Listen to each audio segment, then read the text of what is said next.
Thanks, William. Thanks, everybody. Welcome. It's a very nice sunrise morning over here in Washington, D.C. Time 2:03 a.m. Welcome to our third session of the 60th GEF Council meeting. Wednesday 16th, I will pass it over to my co-chair so she can give us the guidance instructions for today consult. Over to you, Nate. Good morning. Good morning, and thank you, Carlos Manuel. Hello, everyone. I do hope you all had a good rest, and thank you for your flexibility for an earlier start today. We continue on agenda items 7, 10, 11, and 12 regarding evaluations. As you will remember, yesterday we heard IO present the evaluations for these 4 items, and the secretariat by Francois and Gustavo presented the management responses. Now I will soon open the floor for comments and questions to the evaluations and the management responses. Before we, after that, address the decisions to endorse the management responses. We will also address the decision regarding the management response on agenda item 9 that we left from yesterday, and that has been distributed to you all. We will do this inside an hour, because at 7 o'clock DC time, we will move to the next agenda item on STAP, and we need to be conscious of time because our presenter there is available at that hour. So with this, I would like to open the floor for comments and questions to the evaluation and the management responses. And may I ask you, William, to announce the list of speakers. Thank you. Thank you very much. So first is Giovanni from IPAG, followed by Tom. Giovanni, you have the floor. Thank you very much, William. This is with respect to the to the report on clarifying the term indigenous peoples vis-a-vis the phrase indigenous peoples and local communities as reported under Agenda 11 on the evaluation of institutional policies and engagement. The report said, and I quote, "Some institutions use the term indigenous peoples and local communities, while some local communities may share identifying criteria with indigenous peoples, others do not. To avoid GEF from being embroiled in potentially discriminatory national classifications, the report sought IPAG assistance to assist or to clarify the usage of the term indigenous peoples." So let me clarify, because indeed distinguishing between indigenous peoples and local communities is important, but at times very complicated and difficult. There are indigenous communities who self-identify as indigenous, but are not formally recognized by the governments, and in which case they accept the term local communities to be entitled benefits from global agreements. There are also cases in which non-indigenous communities claim to be indigenous in order to have a place or share to related traditional territories and natural resources. ILO 169, if we recall, international laws, declarations, and even the World Bank share the common attributes of the term indigenous peoples, which are first, distinctiveness in terms of social, economic, cultural, and political institution, where they retain some or all of their institutions, or that they consider themselves distinct from other sections of societies now prevailing in these territories. Second, historical continuity or pre-conquest societies. And third, territorial connection, meaning their ancestors inhabited the region or region at the time of conquest. Putting these attributes together, ILO 169, which the report used extensively, identifies indigenous peoples as peoples in independent countries who are regarded as indigenous on account of their descent from populations which inhabited the country at the time of conquest or colonization. The 1989 ILO definition is the outcome of work of UN working groups as early as 1972, which expanded in 1983 and then in 1986. In the interest of time, I will not state here these definitions, but it is significant here to state that in 1991, the World Bank made a description that hewed closely to the characteristics of indigenous peoples as described under ILO 169, which, and the World Bank said, close attachment to ancestral territories and self-identification and identification by others as members of a cultural group, of a distinct cultural group. The UN Declaration on the Rights of Indigenous Peoples, which mentions the term indigenous peoples 113 times, identify indigenous peoples as holders of the rights to self-determination. This right is in sync to common article of the International Covenant on Civil and Political Rights and International Covenant on Economic, Social, and Cultural Rights. So combining UNDRIP and the two treaties, indigenous peoples are entitled of the right to freely determine their own political status and their economic and social development. This is not to be mixed up with the UN Declaration on Minority Rights, involving ethnic, religious, or linguistic minority groups. Because this UN Minority Declaration seeks to ensure that members of minority groups enjoy effective participation in the larger society they are part of, while the UN Declaration on the Rights of Peoples seek to allocate authority to indigenous peoples in order to enable them to make their own decisions. In essence, therefore, the difference between minority rights and indigenous rights is that minority rights are formulated as rights of individuals, whereas indigenous rights refer to collective rights of peoples. Now, with respect to the term indigenous peoples and local communities, or IPLCs, this term is used both by the UN Convention on Biodiversity and the Intergovernmental Science Policy Platform on Biodiversity and Ecosystems Services. COP13 of the UNCBD refer to IPLCs as communities that have long associated with the lands and waters that they have traditionally lived on. So it's very closely hewing also to the characteristic traits as identified under ILO 169. IPLCs are sometimes referred to as traditional communities, that's true, due to long association and reliance on local resources. Such communities have accumulated knowledge, innovations, and practices regarding sustainable management and development of these territories, including useful environmental knowledge. IPBES, on the other hand, refers to IPLCs as individuals and communities who either self-identify as indigenous or as members of distinct local communities that maintain an intergenerational historical connection to places and nature through livelihood, ecological knowledge, worldviews, and institutions.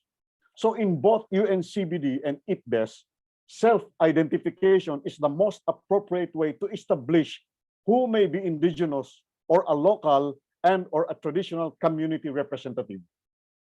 While indigenous peoples and local communities share many features, their self-identification as one or the other brings along important legal consequences because international law defines normative standards and rights as applied to different groups and individuals. IPLC, therefore, is an umbrella term used to represent the most culturally diverse segment of the world's population. It is used to denote that there are commonalities and shared concerns of indigenous peoples and local communities that are important to represent in international fora such as the CBD, IPCC, IPBES, and the GEF. These clarifications are made so that indigenous peoples of the world on whose lands and territories 80% of the planet's biodiversity thrive and persist not only will be put under jeopardy, but also to prevent GEF policies and programs from falling into potentially discriminatory classification. Thank you. That's in behalf of the Indigenous Peoples Advisory Group.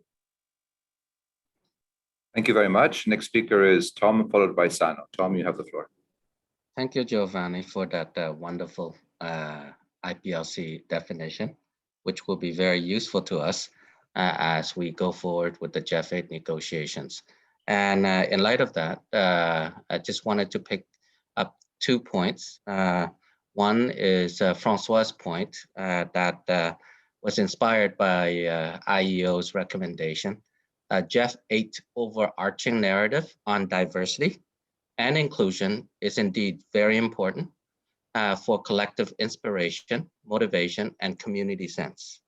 So let's put in a few paragraphs on that in the final documents for the GEF 8, because we're all about diversity and inclusion. And diversity was picked up by Giovanni as that IPLC being an umbrella term, but inclusion is also about, gender equality and also quite a few other self-identified groups. And we need everyone in order to advance healthy planet, healthy people. In terms of how we do it, that's where Gustavo's points, also inspired by IEO's evaluation on MSMEs and innovation, fully agree with the point of the private sector as agents and partners of transformation at all levels and all scales. And there is also an important point about the GEF being an innovator since its birth. And we just need to make absolutely sure that we take in the lessons learned from the evaluation and bring forward some concrete ideas on how do we advance that even further, because as Carlos Manuel said, political expectations are very high going forward. Thank you. Thank you very much. Sano, followed by Tanya. Sano, you have the floor. Thank you very much. I appreciate the presentation from our IP colleagues, Giovanni. There are many things that I noted, but it is he presented, so I just support his comment. Going back to the yesterday presentation, we really appreciate the presentations from IEO. It is really meaningful, and that is really helpful for decision making. And also the management comment on the that GEF 8 should be coming from the ground, and it should, GEF Secretariat should facilitate the processes. So we appreciate this suggestion. About the micro, small, and medium enterprises evaluation, this is a private sector, and they are always economic benefit centered. So we recommend that there should be economic of gender mainstreaming should be one of the mandatory issues for this private sector. Normally, when we think about a project about biodiversity or climate change, government implement, it is very challenging to do the economic analysis there. But private sector engagement, where benefit quantifying, profit quantifying, gender mainstreaming, economic analysis will be very visible. So we recommend to make this sector mandatory. And I am sharing, we have done 4 sectoral gender economic analysis of gender mainstreaming. It was CIF, Climate Investment Fund, Nordic Development Fund, implemented, supported by Asian Development Bank, and implemented by the Cambodian governments. So 4 ministries, they have done it, and then I am sharing just the key points. So that can be one of the examples how it benefits, because when we don't know how the gender mainstreaming economically benefit, then we don't know the importance of it. But if we know how it really benefits, then we can think how to make it better. Thanks again for that. And the presentation yesterday from IEO, as I told, it is really very good, and we appreciate Rita for her comprehensive presentations. Just a comment on some monitoring the risk. Recommendation number 1, monitoring the risk and acceptable tolerance level. I always used to tell one thing, that we need to quantify. So if we don't know the level of risk, the extent of risk, as for example, how big the elephant is, if we don't know the size, if we don't know the nature of the risk, then we cannot monitor, we cannot analyze, and we cannot address. So for that, we have to have the indicator qualitative and quantitative. Second part, the GEF must require monitoring, midterm reviews and evaluation. We appreciate this recommendation, and we are going to make a concrete recommendation on to make it happen. Relating to stakeholder engagement, gender equality, social and environmental safeguards, stakeholder engagement and gender equality, it is really poor at the ground level, and there is no very excellent progress, we can say, but we under this agenda item 7, we are going to present some innovative ideas so that can help. But when we think about innovative ideas, one of the key challenges is existing practices, existing policies, because as a human, naturally, it brings drag us back to the policy. So when we talk about, if we want to think about innovation, then we have to think about, we have to open the window, come out from the existing box, and have to think independent investigation of the truth. What do we want to find in a neutral position? Then we can see what is innovation. If not, it keeps us dragging back. So we have to consider that one so that it can help us. Relating to the evaluation of the GEF CSO network, it is we really don't want to talk about money or resources, but it is a shame not only for the GEF CSO network, it is for the GEF family that from 2017 our simple website is not working. And how many emails William has been forwarding me from the queries, and now we reduced the queries from the civil society because they cannot access to us. So I am strongly expecting that today this discussion will be one of the game-changing approach, so that civil society, the needs of the civil societies are considered for the betterment of the GEF portfolio, improvement of the GEF portfolios. We really appreciated the new vision, and we again thank the council member that time from the US. He did really excellent job. He made excellent recommendation, but those recommendations are not addressed.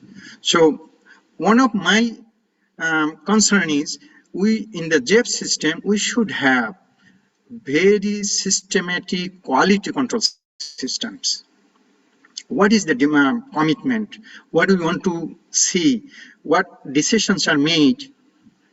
We need to see, is it implementing or not? If is it implementing, to what extent it is implementing, and we should to rank it. As for example, if we look at the progress report of the updated vision submitted last year, then you will see it is storytelling.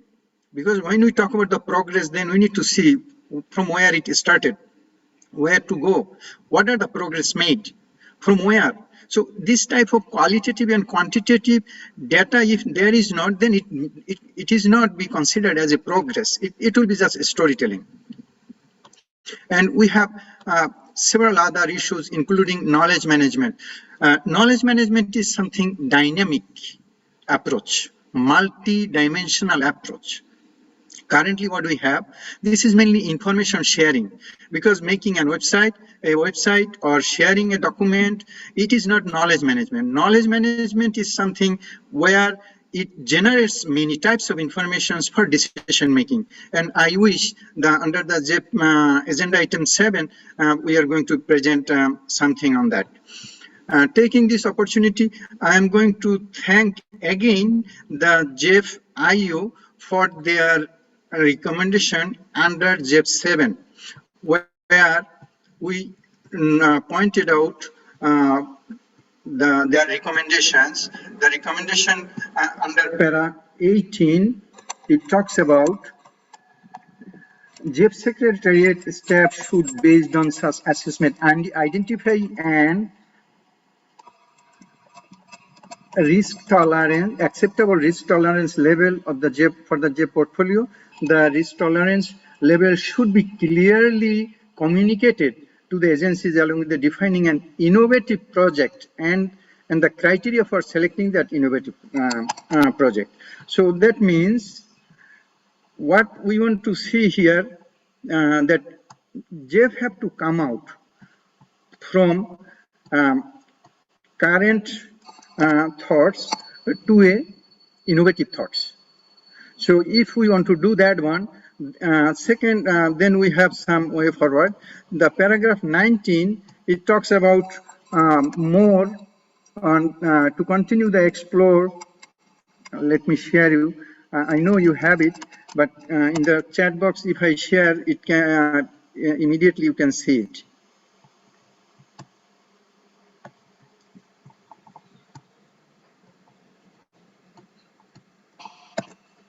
Paragraph 19 tells GEF should continue to explore and partner with innovative support programs. So we are going to propose an innovative support program that mobilize larger resources for risk capital and should explicitly encourage adaptive, flexible management of innovation interventions. This could include separate funding window. We are going to recommend the same. And then the next, the para 20, it talks about GEF must. This is one of the strong recommendation from the IEO. It tells GEF must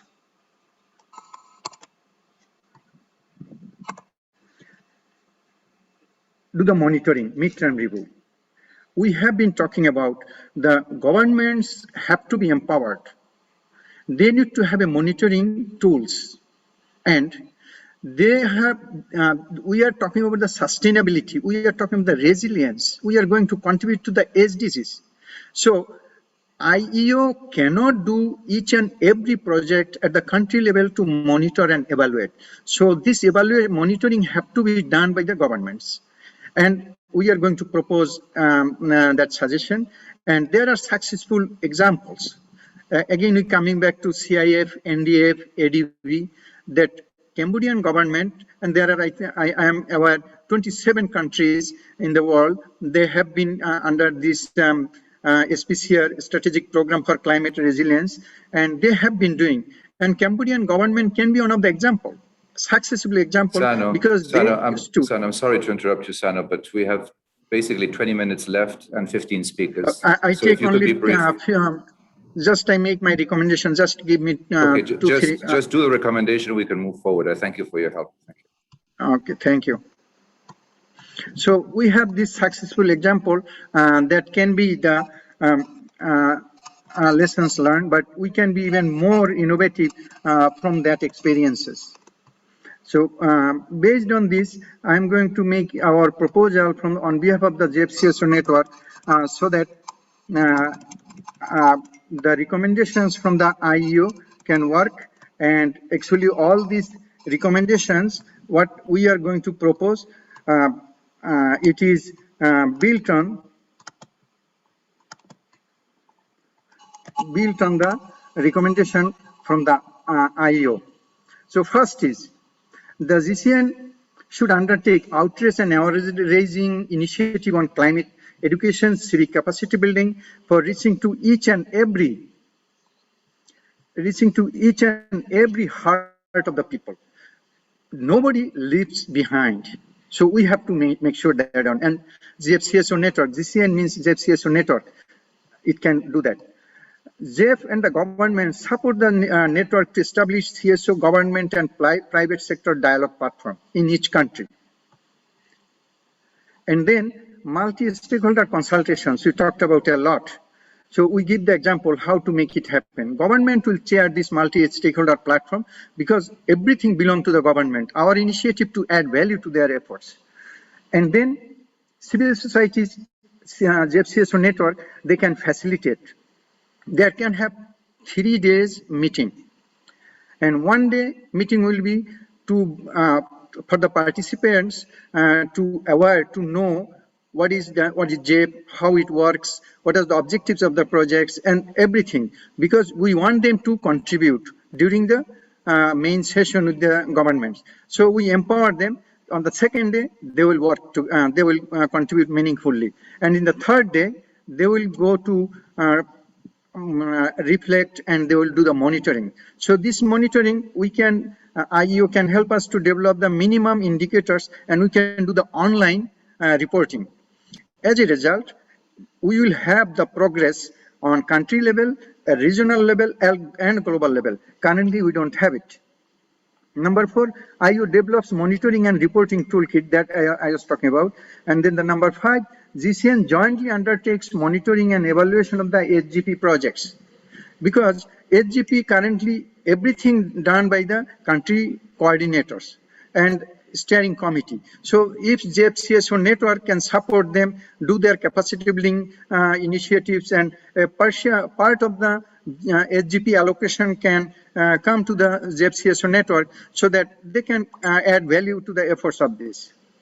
And then the last one, most important one, GEF should directly fund GEF CSO network, because IEO talk about the innovative financing mechanism. So that is the para number 19 of the recommendation.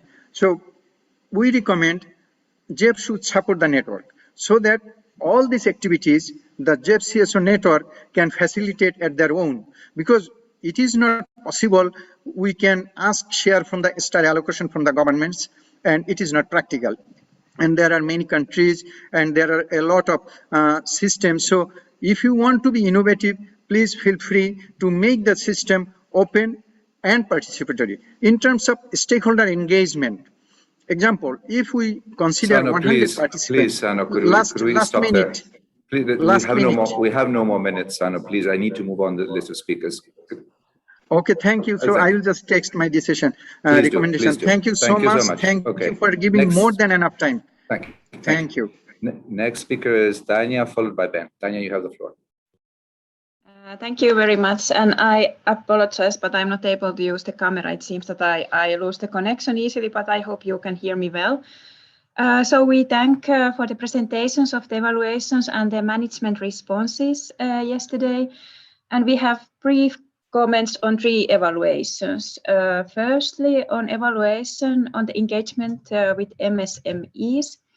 Our constituency supports broad engagement with the private sector. The results is scaling up. In scaling up gives evidence for further deepening the engagement with the private sector. We are also happy to see the large amount of projects implemented in LDCs. Despite many positive results, we highlight focusing on creating more social and economic benefits as part of a project outcome. Then secondly, on the results-based management evaluations. Our constituency welcomed the evaluations and its recommendations. We also welcome the informative management response and actions which are already taken or which will be taken.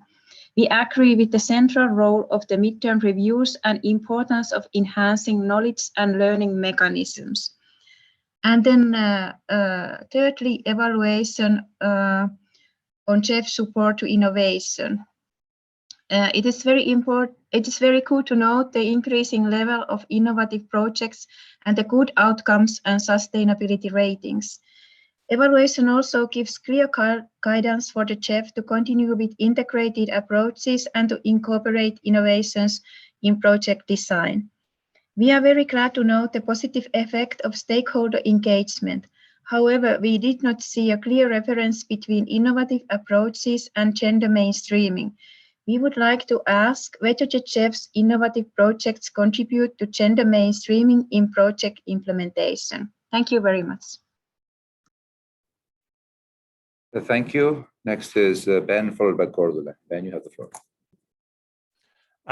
Many thanks, William. And in the interest of time, I'll reduce my intervention to comment on just one evaluation, and we'll send the rest of our comments by mail.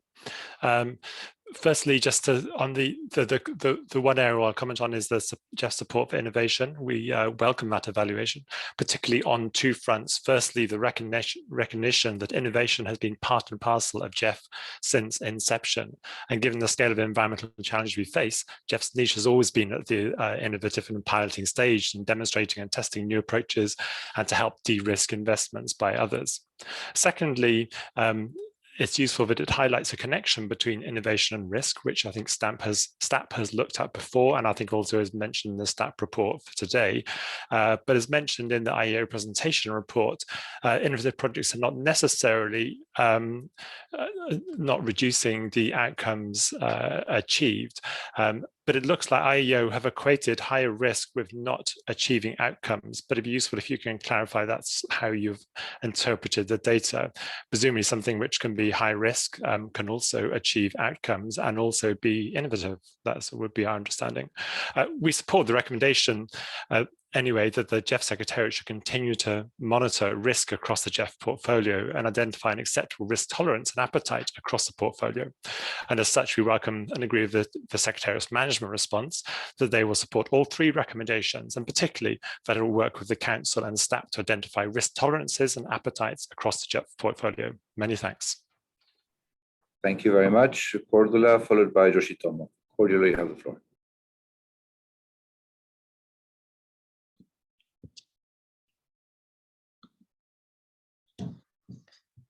Well, thanks to Gita for yesterday's presentation and for the Secretariat for the comprehensive reaction. We generally welcome findings and are ready to endorse a relevant decision.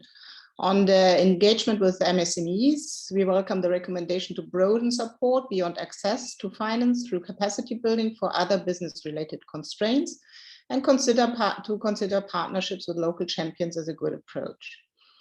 We would also like to encourage thinking about MSMEs, how MSMEs can be even better integrated in project design and how access to finance can be improved.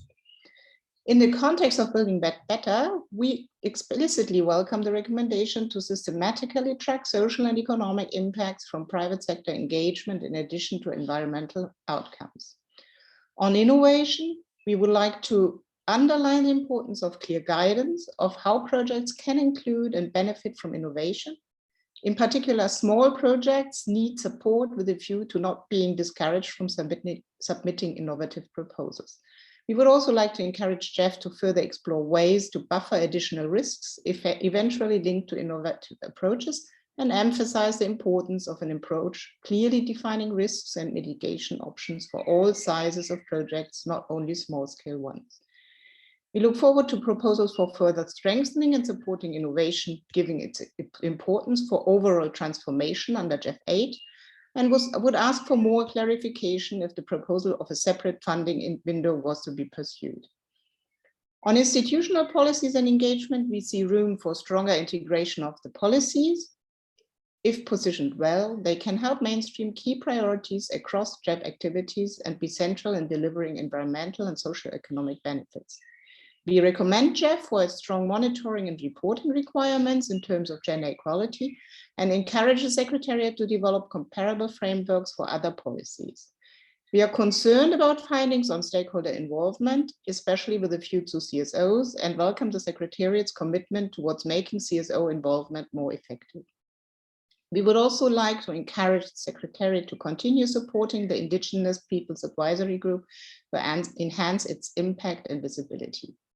On results-based management, we would like to recommend for future evaluations a more detailed examination on successful approaches to measure intervention effectiveness and encourage GEF agencies to develop more systemic arrangements for the support of institutional learning. Thank you.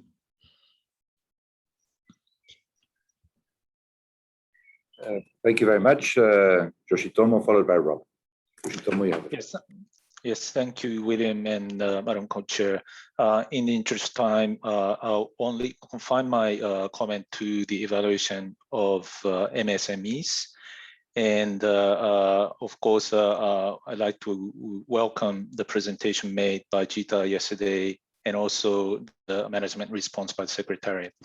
On the recommendations, as mentioned in the recommendation A, in the report, we agree that with the point that, I quote, engagement with the MSMEs may not only or necessarily be through increasing their access to financing, but by introducing low-cost, context-appropriate practices and technologies they can easily adopt, as have been proven in our experience through support provided by Jaguar, for example.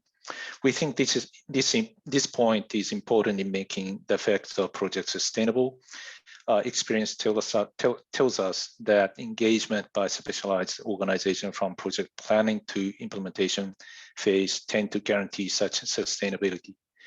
Further, we also think it is important that opportunities for engagement should be open and fair, allowing for involvement of diverse types of private sector entities. In this context, taking into account the adopted PSES at the last council meeting, merit-based assessment and selection of the private sector entities that contributes to achieving the support objectives would be an important factor for consideration, while avoiding an ex-ante selection of a specific firm in a project. So I'll stop there. Thank you. Thank you very much. Rob, followed by Renato. Rob, you have the floor. Thank you. Good morning, good afternoon, good evening, everyone. First, I really want to thank Juha and Gita for the really comprehensive evaluations, super impressive work, and also Francoise and Gustavo for the management responses, and also how comprehensive they were. I'll be very brief. On the MSMEs, we look forward to continued engagement with MSMEs, especially as we continue to grow involvement of the private sector. And on innovation, turning to the report on innovation, given the frequent references to innovation within the GEF, we appreciate having both a concrete definition as well as the guidance that highlights how innovative projects can create transformational change. We were pleased to see that the integrated programs often include the key features of successful innovative programs, and we think these features should be considered in the development of the integrated programs for GEF 8. We are looking forward to the future discussions on how to measure and articulate risk levels across the GEF portfolio and innovative financing approaches. We also look forward to exploring ways to mobilize additional risk capital to support innovative programming. On institutional policies, we appreciate the detailed study on institutional policies, and again, see many lessons we should carry forward into GEF 8, especially with regard to inclusion and knowledge management strategies. We are still in the early phases of implementing on many of these policies, and what we have seen so far is promising.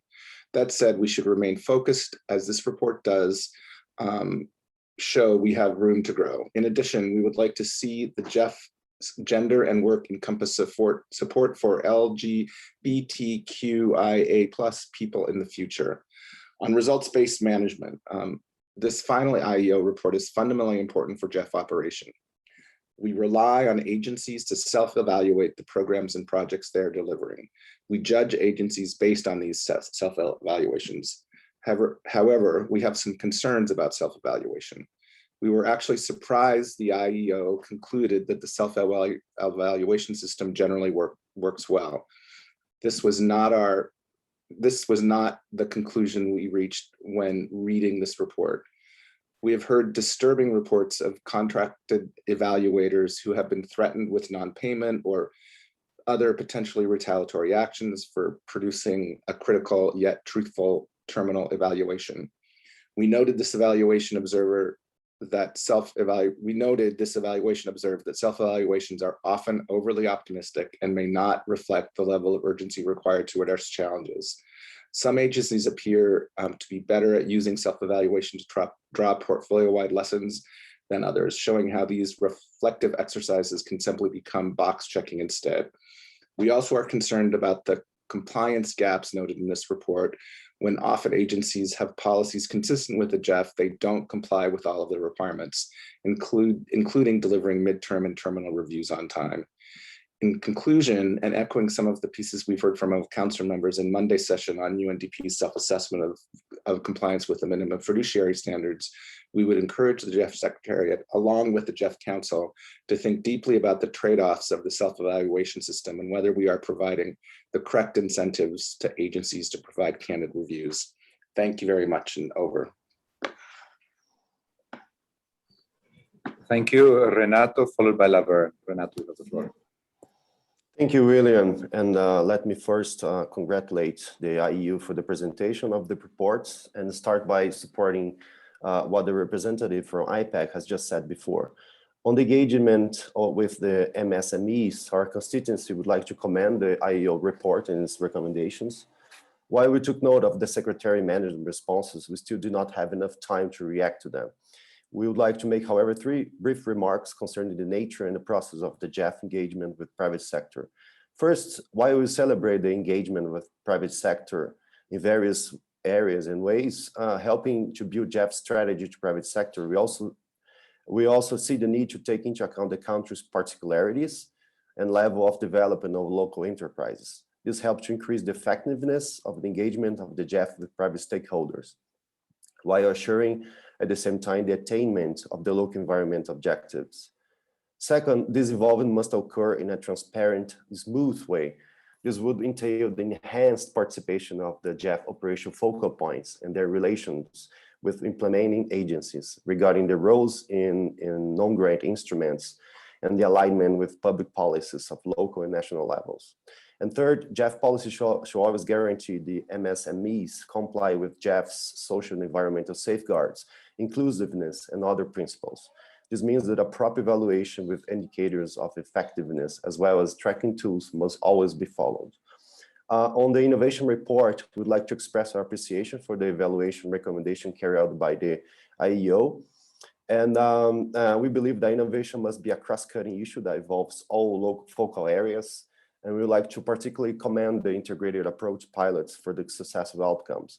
As for the recommendation of the report on exploring ways of creating new funding windows to innovative projects, we would like to ask for clarification on what this proposition might encompass vis-a-vis its relation to traditional funding.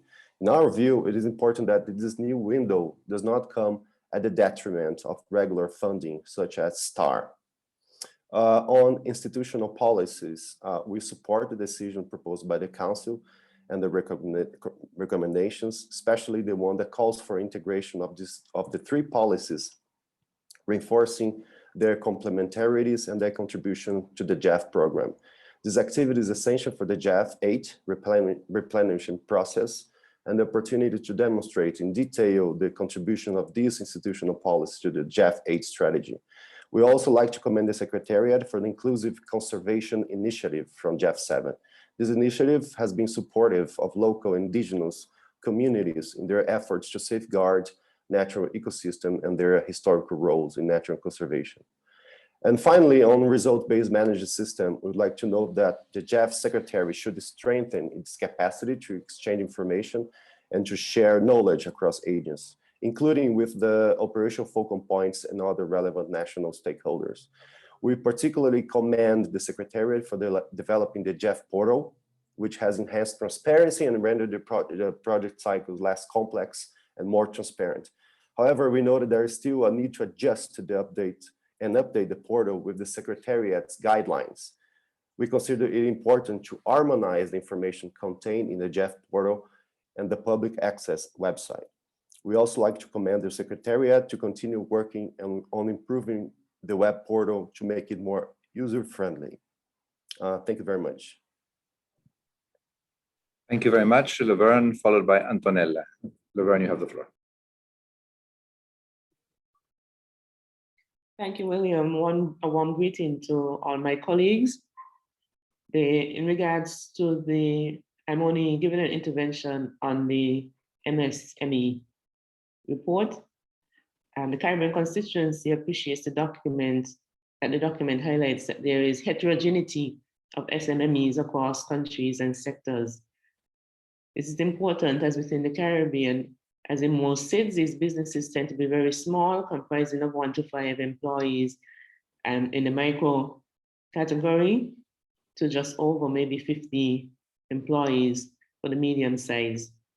As outlined in the evaluation, many are hindered by a lack of access to financial capital and business-related knowledge and skills.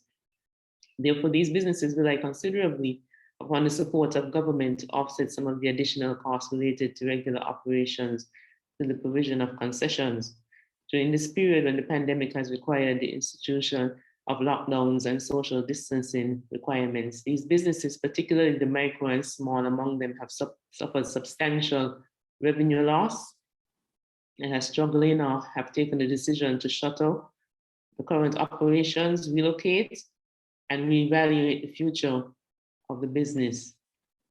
This private sector engagement strategy approved in 2020 is a good start to engage in these small enterprises in the private sector administered, and the private sector engagement initiatives administered by the GEF. Therefore, the management response to recommendation A, recognizing that financial assistance may not be the only means of engagement, and recognizing that the partnering with local established organizations could provide long-term support to increase the likelihood of global environmental benefits.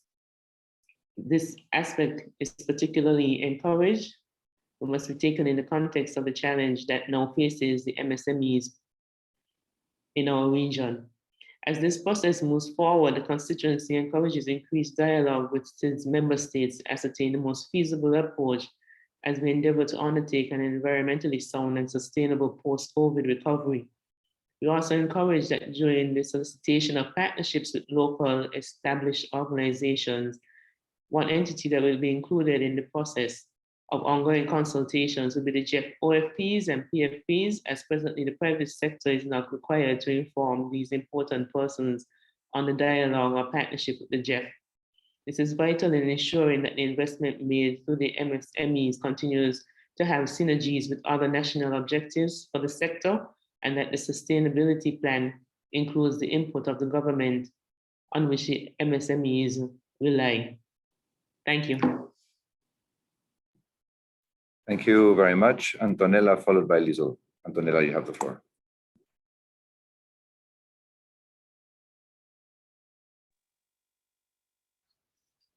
Muy buenos días, muy buenas tardes y muy buenas noches a todos. Espero que se encuentren muy bien.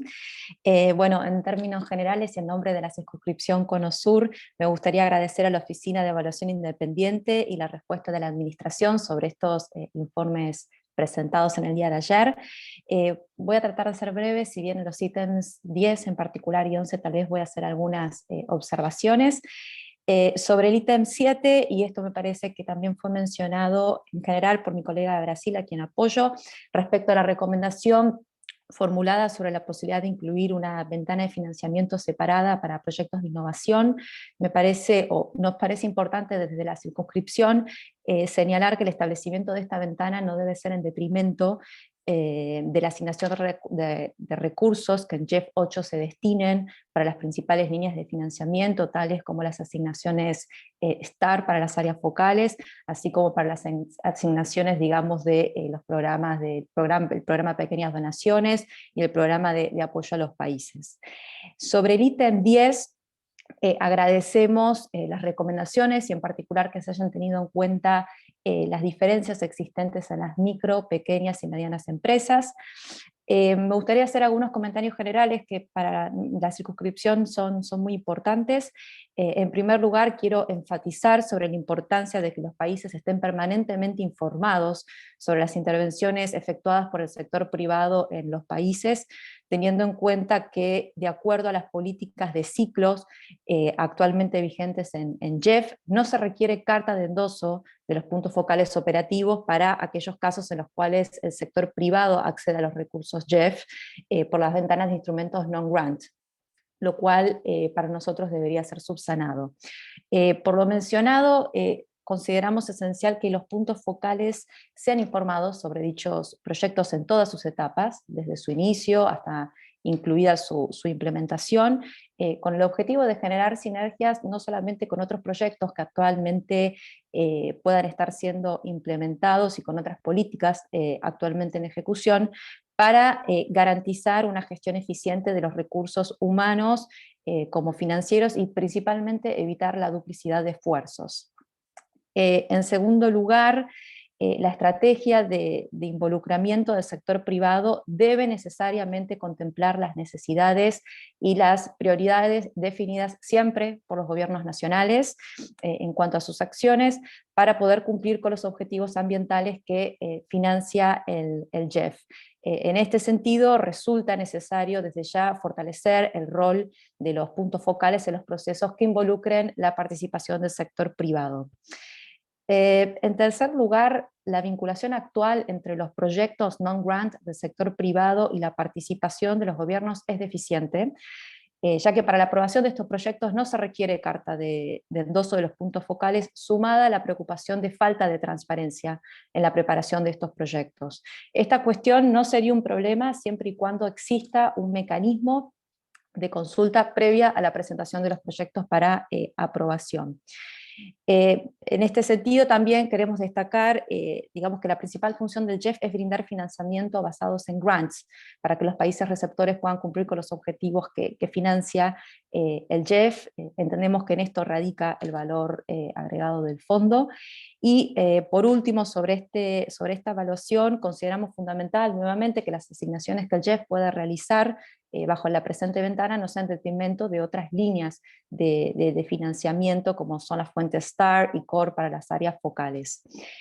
Sobre el ítem 11 me gustaría hacer dos menciones específicas con relación al párrafo 347 del documento en el cual se evalúa el compromiso del fondo con los pueblos indígenas y los hallazgos claves. De la evaluación destacamos la iniciativa de conservación inclusiva y los apartados E y F, como cuestiones que deben ser revisadas a la luz de las nuevas políticas sobre el involucramiento de las partes interesadas en GEF 8, para asegurar que los puntos focales estén nuevamente involucrados tempranamente, tanto en las iniciativas como en los proyectos que vayan a ser presentados, a fin de garantizar que estos estén alineados con las iniciativas nacionales establecidas por los gobiernos en materia ambiental.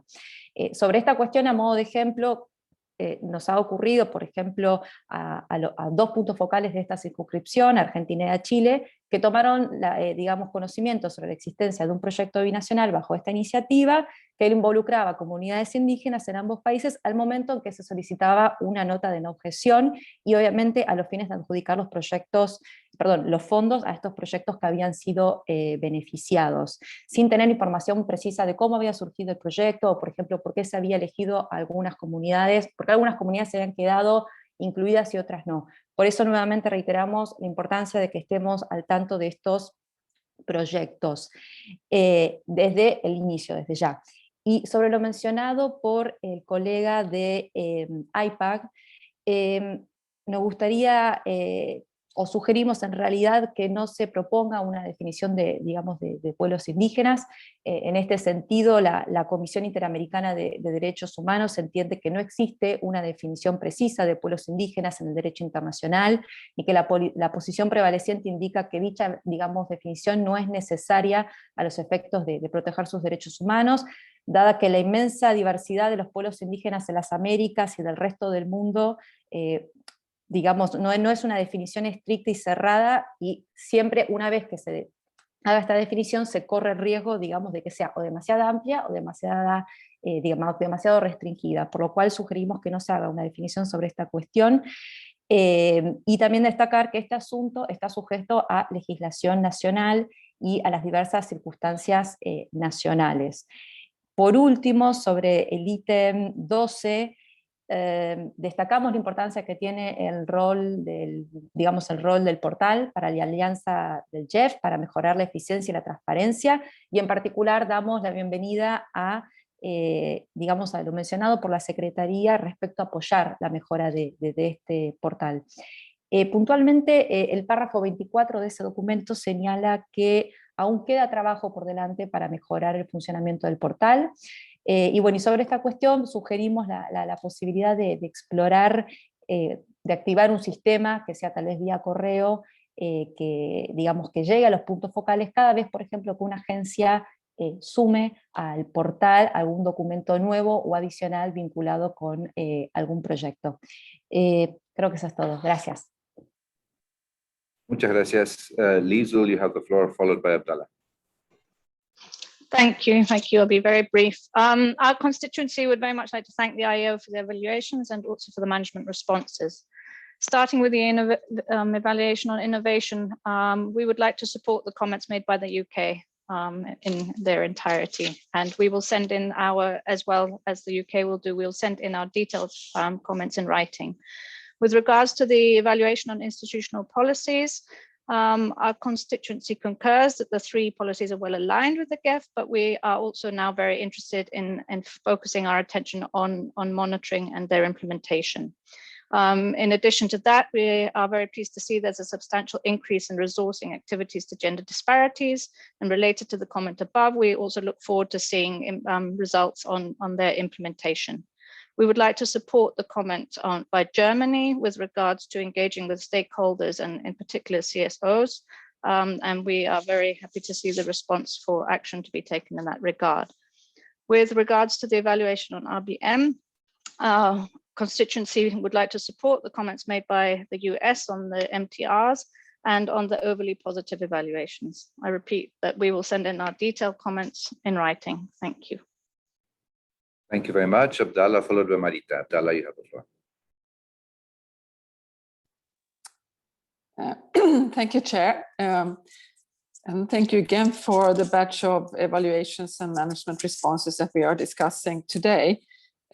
In the interest of time, I'm not going to comment on more than the RBM, but let me just say that we can support the comments made by others, in particular Germany and Finland, on gender equality, CSOs, indigenous populations, and the US with regard to self-evaluation systems and also on the MTRs. I would like to come back to the last point because although we welcome and can approve the management response for the RBM evaluation, we noticed also in the evaluation of the self-evaluation systems that both the evaluation and the management response refer to the issue of lack of incentives for candor, and we would just be interested in having a little bit more information on this, and also how the Secretariat suggests to address it. We noticed that in the management response, I think it's in recommendation 2 that you are addressing this. But I think this is a very deep-rooted organizational internal issue. So how can we influence this? Thank you. Thank you very much. We seem to have lost Abdallah from the chat. So Annalisa, you have the floor, followed by Ilan.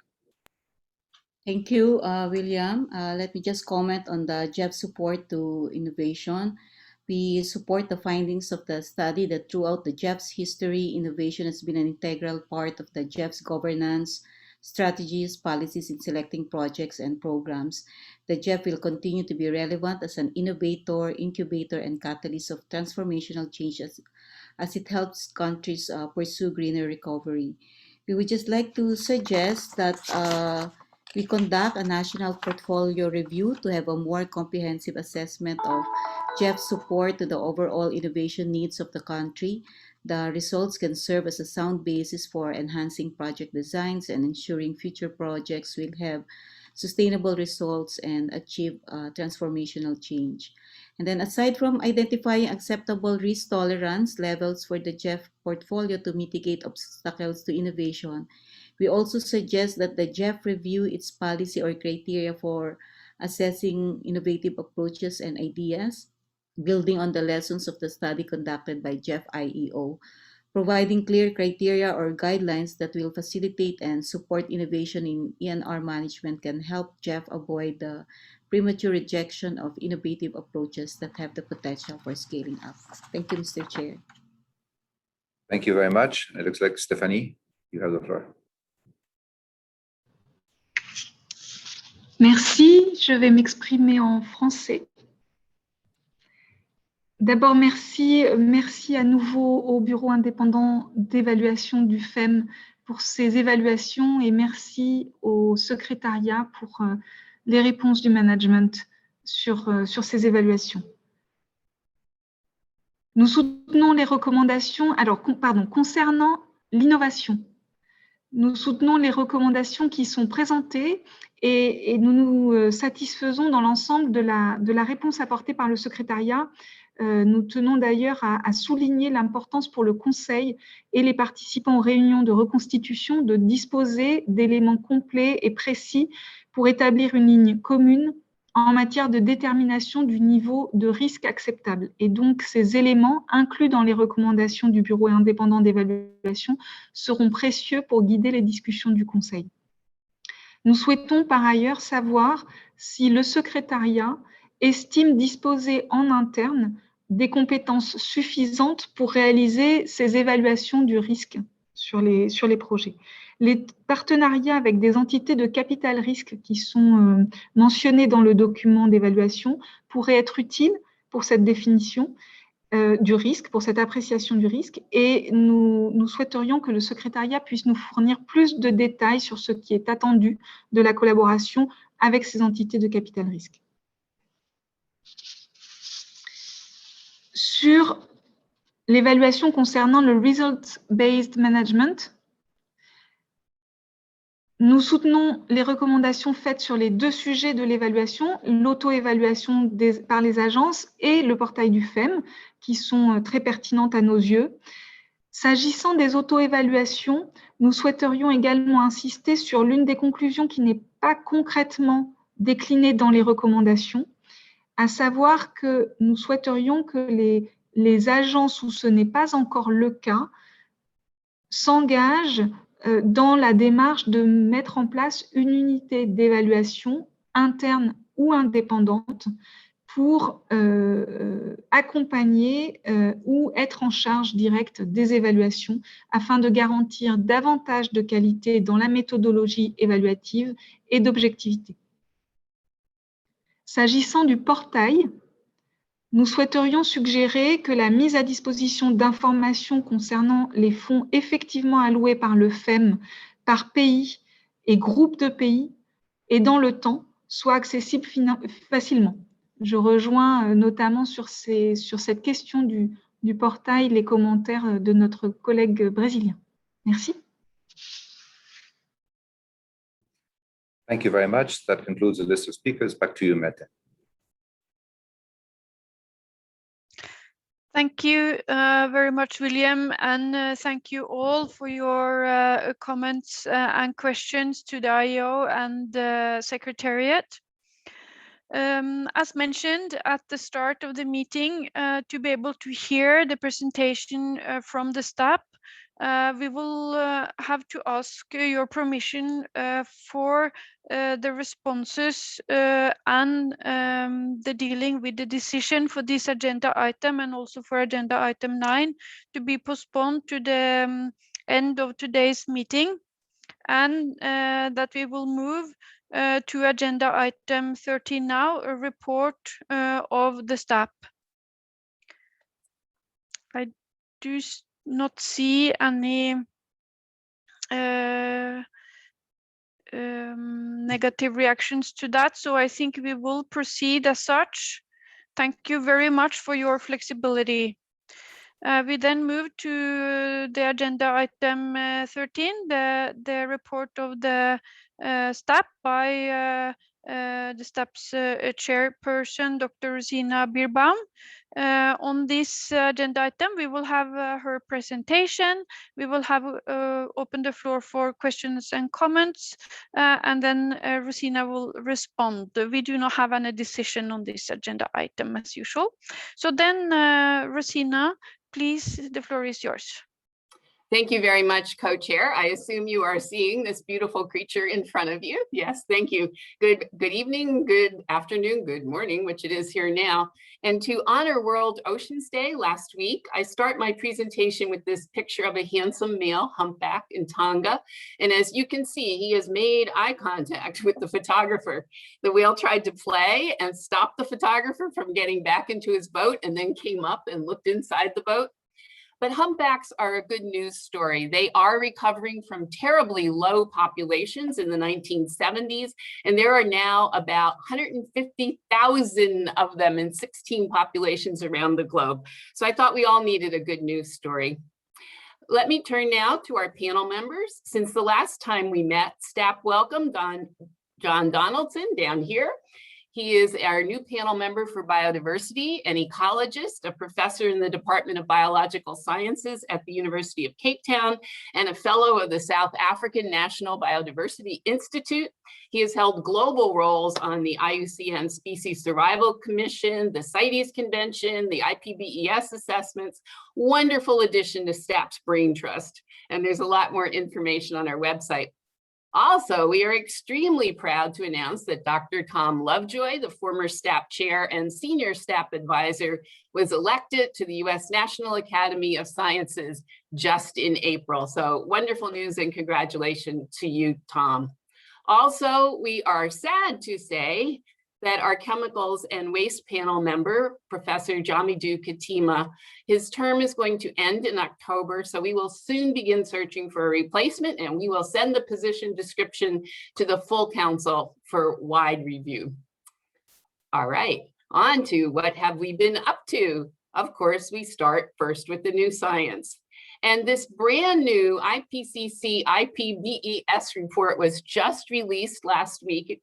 IPBES, the Intergovernmental Science Panel Platform on Biodiversity and Ecosystem Services, and IPCC, the Intergovernmental Panel on Climate Change. Wonderful that these two groups together reiterate that climate change and biodiversity are closely interconnected and mutually reinforcing. Ignoring the connection of climate, biodiversity, and human quality of life will not result in a sustainable world.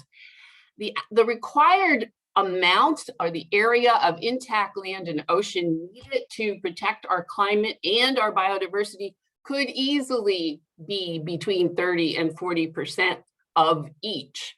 And only about 15% of land and 7% of the ocean are currently in protected areas. So blue-green nature-based solutions can play an important role. In mitigation, they definitely have to be pursued carefully because, you know, for some proposed interventions such as bioenergy plantations or monoculture forests, those could be detrimental to biodiversity. And similarly, if some of the technology-based measures to mitigate climate change are resource intensive, they can be environmentally destructive, such as the mining of rare earth elements for electric cars and for wind turbines.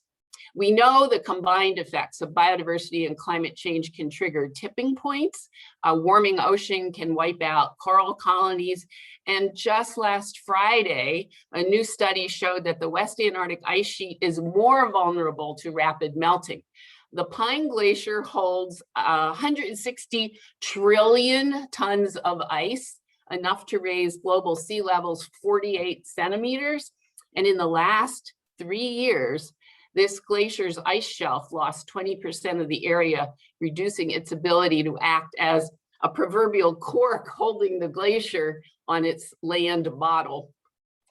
Another recent report, Making Peace with Nature by Unep, highlights how human well-being critically depends on the Earth's natural systems, but also how humans have reduced the Earth's capacity to sustain current and future well-being. Over the last half century, while the global economy increased fivefold, that's been due to tripling the extraction of natural resources and energy. And we know that today 1.3 billion people are still in poverty and 700 million don't have enough to eat. And environmental changes are undermining development gains. If we don't achieve the Paris goal, the Paris Climate Accord goal, climate change could become the biggest driver of biodiversity loss in coming decades. And all this underlines how important this decade is. We know the COVID crisis is triggering significant recovery investments, and ensuring those investments support transformative change will be key to attaining sustainability for all of us, including this orangutan in Borneo's Tanjung Puting National Park. WMO, and don't let this one scare you, The World Meteorological Organization released its new State of the Global Climate Report in April.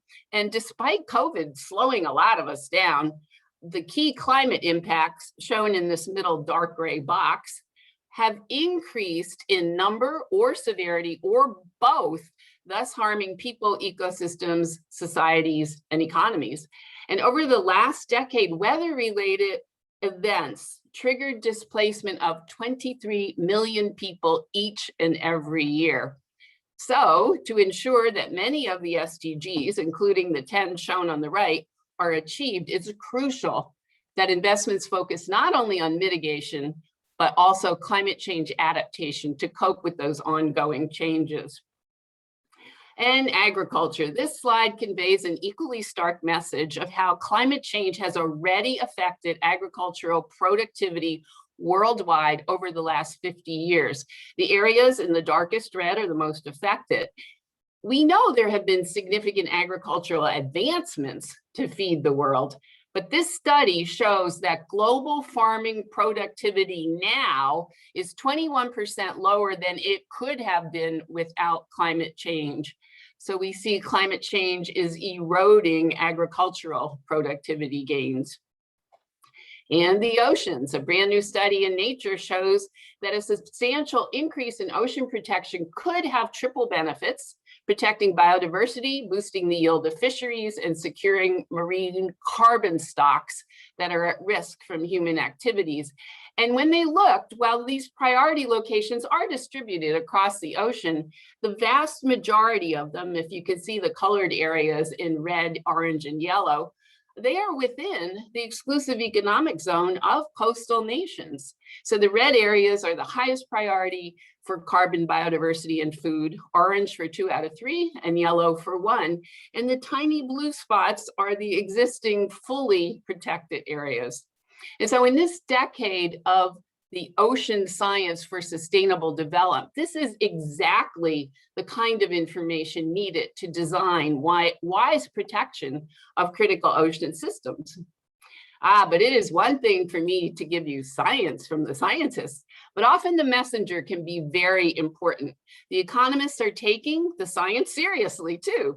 And this new Dasgupta report concludes that humans and our economies, as you see in giant print, are embedded within nature, not external to it. And it also reminds us that continuing down our current path, where demands for nature far exceed its capacity to supply, presents extreme risks and uncertainty for our economies. And one statistic in the report, between 1992 and 2014, produced capital per person doubled, while the stock of natural capital per person declined by nearly 40%. And it also notes that the cost globally of harmful subsidies to nature is conservatively estimated to be $4 to $6 trillion a year. So introducing natural capital into national accounting systems would be a critical step towards making inclusive wealth a measure of progress. And the prestigious World Economic Forum concluded in 2021, the top line, not surprisingly, that infectious diseases join 4 other environmental risks in green as highest likelihood over the next decade. And you see in the second line below that last year, the World Economic Forum had named all 5 highest risks as environment. And I think this sentence is really important. In their separate COVID report, they concluded the risk of neglecting climate and biodiversity protection in the face of COVID would not only be a setback on the sustainability agenda, but create greater risk of future pandemics. Thus, One Health is a goal we must pursue. And when issues appear in cartoons, it is often a sign that public awareness is growing. And while we have been appropriately focused on COVID and the recession, we must not ignore the tsunamis behind it of climate change and biodiversity. And I'm hoping that maybe these last slides should be a cause for optimism, because it shows that both the business world and the public have growing awareness of the urgency of global environmental problems. And we hope in response, the governments will accelerate the pace of their interventions. Okay, so what has STAP been up to? Let me start with our comments on the GEF 8 programming directions. I set out our initial perspective in December, and since then we've commented on the draft programming directions. We took part in the February Technical Advisory Group meeting, which I had the pleasure of facilitating, and we participated in the first replenishment meeting, which was late April. I just picked out a few points here from the programming direction, which STAP particularly welcomes, on which we've provided information on some, and others we look forward to doing so in the future. This is the first GEF replenishment anchored in a theory of change, something STAP has advocated for since 2018 in our primer on that, so kudos. We are also pleased with the focus on transformation, resilience, and durability, all things STAP endorses and has opined on. And as if by magic, we have 2 new information notes on clarifying what STAP means by transformation and resilience. And I will share early thoughts also on them and risk soon. And I am sure that our CEO can name this critter. This is Umbonia adaliba, which is a beautiful species of thorn bug endemic to Costa Rica, this one from Monteverde. Okay, back to GEF 8. And we look forward to assisting and providing advice on how to track transformational change. STAP endorses nature-based solutions as key to achieving global environmental benefits, as I presented in our report on nature-based solutions in December. This council, we have a new report on circular economy and climate change mitigation to add to your earlier circular economy reports on food and plastics, which were done for the GEF Assembly. And at the last council, STAP advised on why behavior matters to the GEF, and we gave our early thoughts on what to do about it, and more on a recent workshop in a few minutes. And the last one on GEF 8, the appropriate focus on One Health requires more work on co-benefits.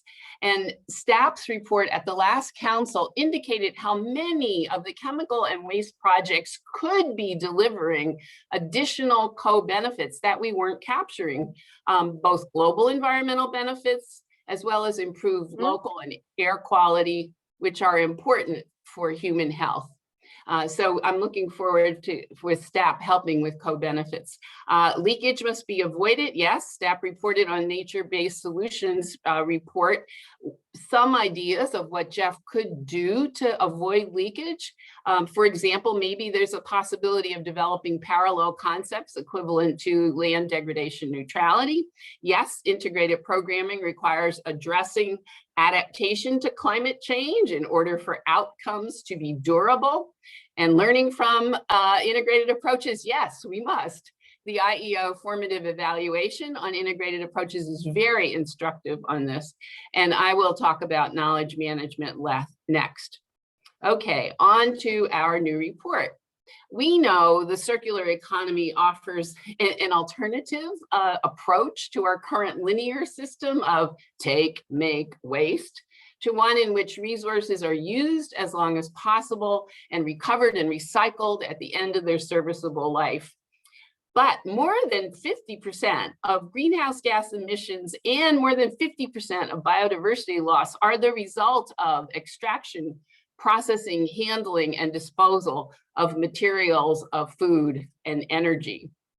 And both of STAP's previous reports on food and plastics, which are the first 2 covers you see, dealt with how circular economy approaches could reduce greenhouse gas emissions. But this new report focuses specifically on how circular economy approaches pursued in a coordinated way across multiple sectors could contribute significantly to the increased ambition of the next round of nationally determined contribution.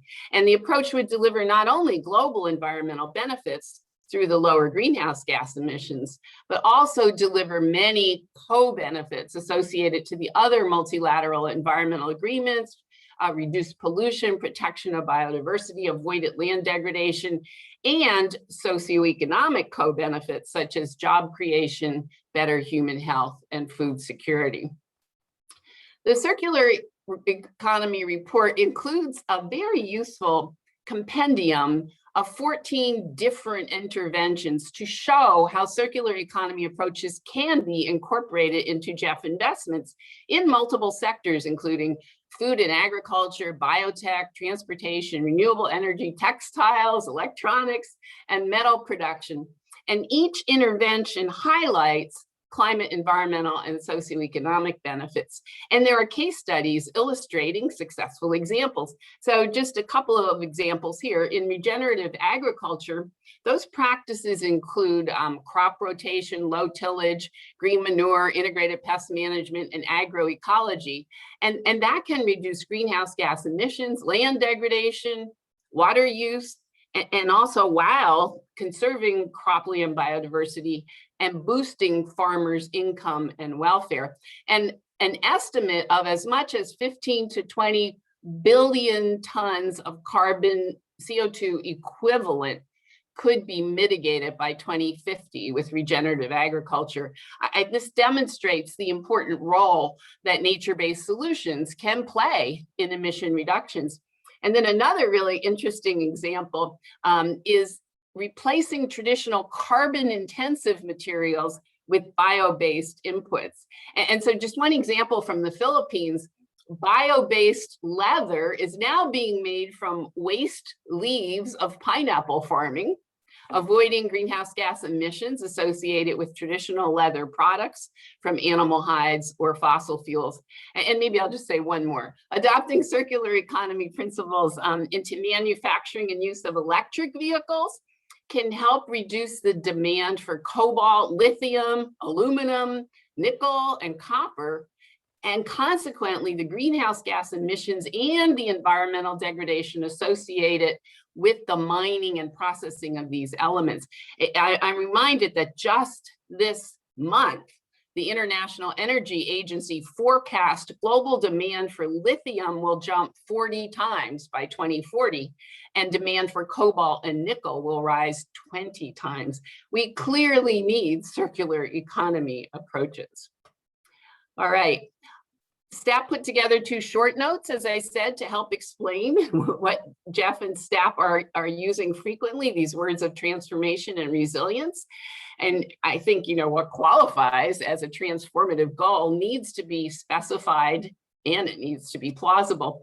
So in our short new information brief, we recommend that a transformative investment involve a pathway to durable change at sufficient scale to deliver a step improvement in one or more global environmental benefits. So we recommend simply that GEF projects should be challenged with 3 questions. First, is this investment one that could be transformational, or is it just a particular context-specific project? Many projects, but not all, are intended to be transformational. And for example, the IAPs and the IPs and their successors should be. Second, does the ultimate goal of the project really have a transformational ambition? If it's intended to be transformational, we need a clear-eyed appraisal of whether the goal is truly for durable change at a scale to deliver a step improvement in global environmental benefits. And finally, are the mechanisms for achieving this plausible? If the first 2 are true, the intervention should be appraised critically to be sure they can work given the possible range of changing climate as well as changing social, economic, and institutional issues. So we hope this one's helpful. Our second short note is on resilience. GEF investments need to be resilient to deliver durable global environmental benefits in the face of rapid global environmental change and against a backdrop of increasing systemic risk. The term resilience is used in many different ways, and there are many different definitions. But essentially, resilience means maintaining the essential character of a system in the face of shocks of all types. And so we encourage resilience thinking. That is, project managers and assessors should consider the resilience of what? The scope and scale of the social and ecological systems. Resilience to what are the key stressors and shocks? And then for whom? Is it for the water manager, the farmer, the city planner, the political leader, and who defines what's good or bad resilience.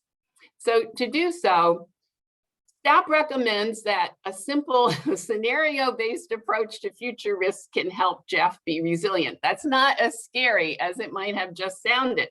I mean, many projects identify key drivers such as climate change, population, migration, and the economy, but they are less good in considering how those could play out in different ways and how to design projects that can succeed in a variety of future conditions. So possible responses to that range of outcomes is what we're saying should be considered in the project design. And will you need adaptive management along the way to achieve durable resilience? You should select options that are robust to the future uncertainties. That is, options that will work well in all possible futures rather than working well just in one that might fail badly if others come to be. So we hope this one is useful too. Moving on to behavioral change, our December advice suggested a checklist of questions to help project developers identify and address behavioral change needed explicitly in designing projects rather than just kind of it must happen. And so STAP held a workshop in March to look at how this advice might benefit from looking at what the other social scientists such as geography, anthropology, sociology, economics, political science, probably missed one, could offer. And from that, 4 points really emerged: that the cultural settings and the social norms matter. Identifying possible levers to change behavior won't work if they challenge social norms or there's not enough supporting policy or instruments. I mean, the essential point is that a project is more likely to be successful if individual, societal, and institutional support are in alignment. And so STAP is planning to revisit our December advice in a revised version, which will spell this out more clearly. But in more familiar territory, the importance of building trust and legitimacy came out loud and clear, and a well-designed multi-stakeholder dialogue needed to design and implement projects. The importance of building and enhancing the capacity of communities, organizations, and teams so that desired outcomes will be maintained and durable. And it was mentioned that the funding cycle of GEF can be a challenge for project design because building trust among stakeholders to change cultural norms and values takes time. And the durability of global environmental benefits beyond the funding cycle depends on benefits continuing to accrue to local stakeholders after project implementation. All right, on to the workshop on business and mainstreaming biodiversity.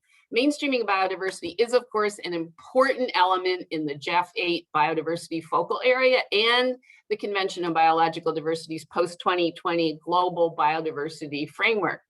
Previously, STAP provided guidance on biodiversity mainstreaming back in 2005 and 2014. And in those cases, we approached it primarily from the perspective of the biodiversity community. And one of the findings of the IEO's evaluation of mainstreaming biodiversity was engaging the private sector remains a challenge for mainstreaming biodiversity. So this time, STAP decided to look at biodiversity from a business perspective. And we held a workshop in May with representatives from several businesses and asset managers such as BP, BlackRock, HSBC, BASF, and philanthropy and GEFSEC. And we looked at two questions. How do selected companies address nature and biodiversity in their business strategies and planning, investment decisions, and operations? And then second, what can national governments and the GEF do to advance nature positive development in biodiversity by businesses? Well, we heard that while businesses have a good understanding of climate change, they are less able to link biodiversity to their business case. That business favors an integrated approach that might include both climate and biodiversity. They say, please don't give us silos for action and metrics. And that the concept of mainstreaming is the concept of mainstreaming was not well understood at all. And there are many more interesting points in my council report to you. The businesses we invited were working proactively on biodiversity, that is trying to do lots of good work of their own volition, but they note there's no biodiversity equivalent of net zero greenhouse gas by 2050, as there is in the climate treaty. And that, gives business a clear goal and a way to measure. And that makes addressing biodiversity much harder. The businesses didn't really articulate a particular ask of government or the GEF to help them beyond the observation that they are already heavily regulated and please, they don't need any more. But we did have an interesting discussion which reiterated many of the things in the IEO's evaluation of what could help.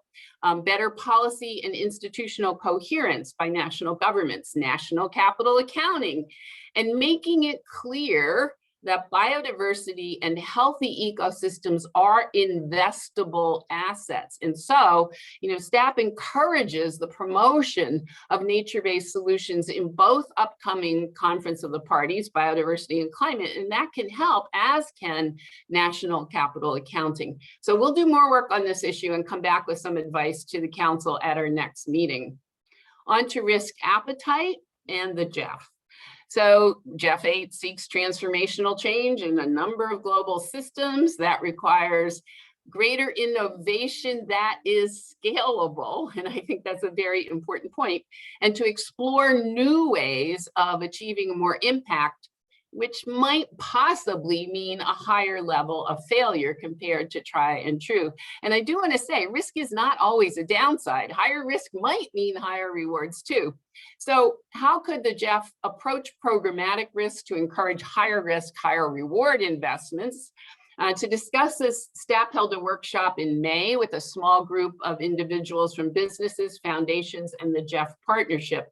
And some of the key points are listed on this slide. That it's important to work upstream, working on drivers, of course, but also on the policy environment and the institutions, and GEF is moving this direction. Important to recognize that some risks are just external, political change, natural hazards, those are beyond GEF's control, but other risks are endogenous, that is, you can choose the type of innovation. And both risks are important to consider. The IEO evaluation of innovation concluded that the GEF should identify an acceptable risk tolerance level. The businesses clearly like that GEF helps reduce financial risk, but they note again that the project cycle can constrain innovation. The IEO evaluation set a separate funding window for innovative projects, as well as adaptive management and flexible funding, such as a contingency component might be considered. So GEF might want to consider, for example, set aside funding specifically for risk taking. Or another thought, we know that venture capitalists take a portfolio view of net impact rather than a project by project calculation of win and loss. Maybe we could figure out a way to look at net impact across all the child projects of the IPs, where some are higher risk than others. And of course, there's importance for knowledge and learning. So STAP is thinking further about how science-based approaches to programmatic risk could encourage well-informed, higher risk and higher reward GEF investments. And we'd be very happy to work on this with the GEF partnership, which Gustavo invited us to do yesterday, and several on council just commented on today. On adaptation, we are working with the GEF partnership to help develop a new climate adaptation strategy for GEF 8, including a framework for assessing and increasing the level of ambition in adaptation projects. So for example, we're looking at how to use climate information and plausible scenarios to assess the effectiveness of proposed projects and the durability of outcomes. And as I mentioned back when I was talking about STAP's GEF 8 programming directions, it's really good to see that opportunities to address climate change adaptation synergistically in GEF programming will be elaborated with the new LDCF and SCCF programming. And last on adaptation, STAP panel member Dr. Ed Carr moderated a really interesting roundtable on inclusion and community-based and autonomous adaptation for enhancing resilience at the CSO consultations. And everyone agreed that communities have extensive knowledge for adaptation that must be made visible and incorporated prior to implementation of a project. On knowledge management, staff's reported several times over the last decade on knowledge management and learning, but you will be really pleased that my next sentence won't be in the beginning. I'll just talk about recent work. Our recent foundational enabling conditions include the importance of establishing a monitoring, evaluation, and learning process to track intended innovations, integration, and transformation, as well as indicators of durability. Our report on nature-based solutions found that monitoring and evaluation is more common in recent projects, but there's often very little comment on why something worked or didn't. That is the learning that could help advise on best practices. And STAP's initial perspective on the GEF 8 paper for the last council recommended that GEF codify monitoring, evaluation, and learning to develop a knowledge management system that can document best practices, what works and what doesn't. We won't succeed in achieving transformational change if we don't learn from past investments. And the IEO evaluation noted that the portal is not yet a KM tool because you can't aggregate and extract lessons and good practices across projects that would allow partners to learn from each other and scale up good practices. The GEF programming document has much to say about integrated programming, and it includes proposals for several new programs. It makes sense. Staff believes to start by focusing attention first on programs. We know each of the integrated approach pilots and the impact programs have a global program whose remit includes knowledge management. So the lessons learned in developing and implementing KM in the current crop of integrated programs should be harvested and applied to the next generation of IPs. So here are some questions that staff thinks should be answered. How are these these KM platforms operating in practice? And I think the IEO's evaluation is very helpful. Should the platforms have the same basic approach to KM? You want to make the data interoperable? How can the platforms be linked? We want to learn across IPs. Could the agencies access each other's KM systems in-house? How does GEF learn from the platforms? And can non-IAP IP agencies and countries access the platform? And in April at the GEF agency retreat, I spoke for a long time on how knowledge management systems might be delivered that can talk about best practices. It's really important to think carefully about how best to organize information from the perspective of potential users rather than just the supply end. We know stakeholders want to have accessibility to knowledge products that can be searched, and you want to see, if you could, knowledge organized in terms of best practices and techniques. So wouldn't it be great if there was a single place to go to for good examples of circular economy projects or nature-based solutions projects, and not just what worked, but also what was less successful and why. So I noted in my remarks that there were many databases that exist that could be built on, and suggested a few we might look at, such as the Conservation Measures Partnership or the Database on Sustainable Land Management, of course, IW Learn. And we look forward to working with the GEF Secretariat as it develops its new knowledge management strategy for GEF 8. Okay, we're almost done. Let me talk about our observations on the work program, relatively small program, 32 projects in total. And for the first time ever, all the projects had a theory of change. I don't know, William, if you have a drum roll lined up with your music, but it would be appropriate now. We are very pleased that this has been achieved, and congrats to all the countries and agencies and the GEF Secretariat and everyone who made this happen. And we very much hope that this is a firm pattern for future work programs. We're also getting there on climate risk screening. Most projects do it now, so why not all at the PIF stage? I would note that 4 projects had explicit required behavioral change in them to achieve the outcomes, but they didn't actually talk about the how it was to be achieved. And I know our advice on behavior change is recent, December, and I look forward to seeing it used more widely in the future work program. And a few projects mentioned innovation and risk, and I know the time is short, so let me just mention 2 very interesting projects. The Increasing Access to Renewable Energy in Tuvalu project by the Asian Development Bank. It had an impressive climate and disaster risk review, and it ranked climate risks and it presented ways to cope with them.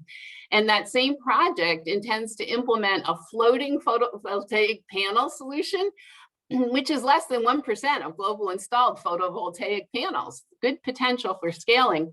And a second one I'll mention is Unep's Caribbean Bluefin project, which creates a Caribbean-wide financial mechanism for business plans and to develop hubs that will assist small and medium-sized firms to invest in a sustainable blue economy, including green infrastructure such as mangroves, as well as fisheries and tourism.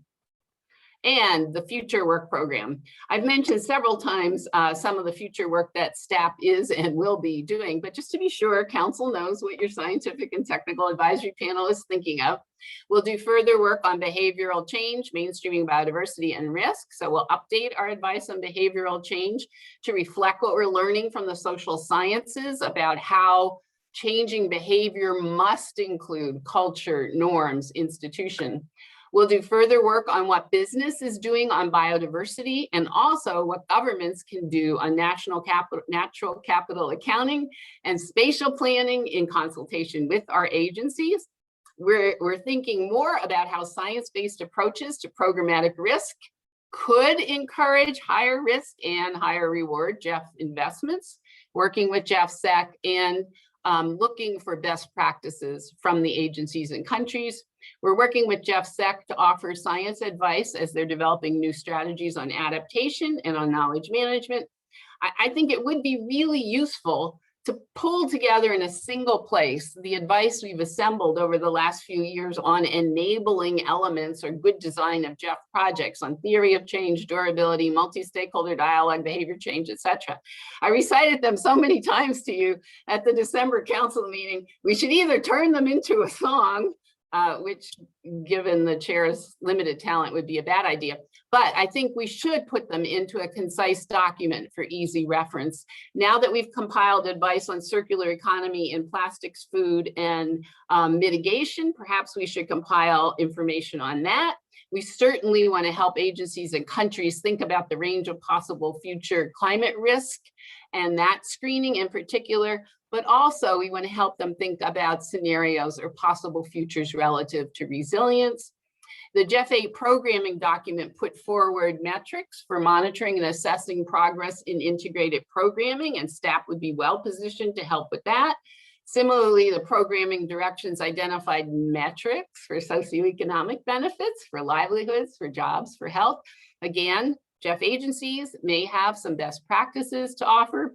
South-South knowledge exchange, very important issue. STAP is working to collate information on a number of successful programs, including the Science Panel for the Amazon, the World Bank South-South facility, GEF's IP platforms, and a number of examples highlighted by the IEO in the Caribbean, SIDS, and Africa. And we hope to work with the agencies, the science societies, the CSO, and foundations to have some advice on promising ways forward by the next council. Okay, and I leave you with another good news story. With these 3 striking jaguars whose numbers have increased by an average of 6% per year over the last decade in at least 10 sites from Belize to Gran Chaco in Bolivia. According to a new study, very soon it will be released. And so I just want to end by saying nature is resilient if we only give it a chance. Thank you very much.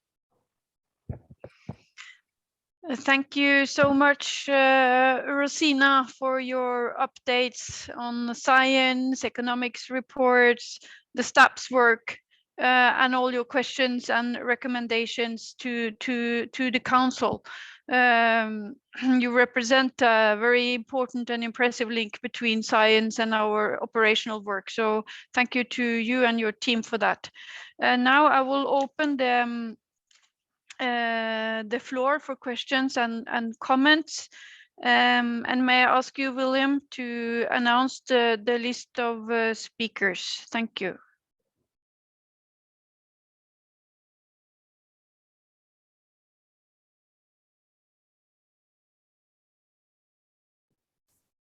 Thank you. Sano, you have the floor.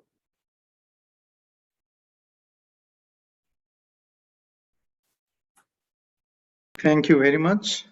And very good thanks to the staff for these very concrete presentations. And we always appreciate for their very well structured and meaningful contributions to the GEF.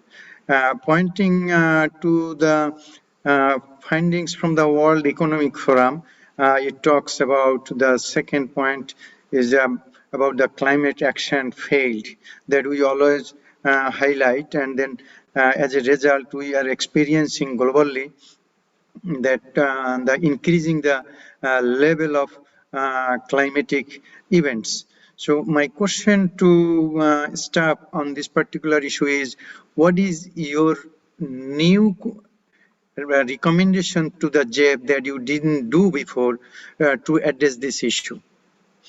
Relating to the GEF programming direction, we appreciate again your comment. So here about the issue of resilience, how are you going to recommend, what is your technique and mechanism to ensure resilience is taking place?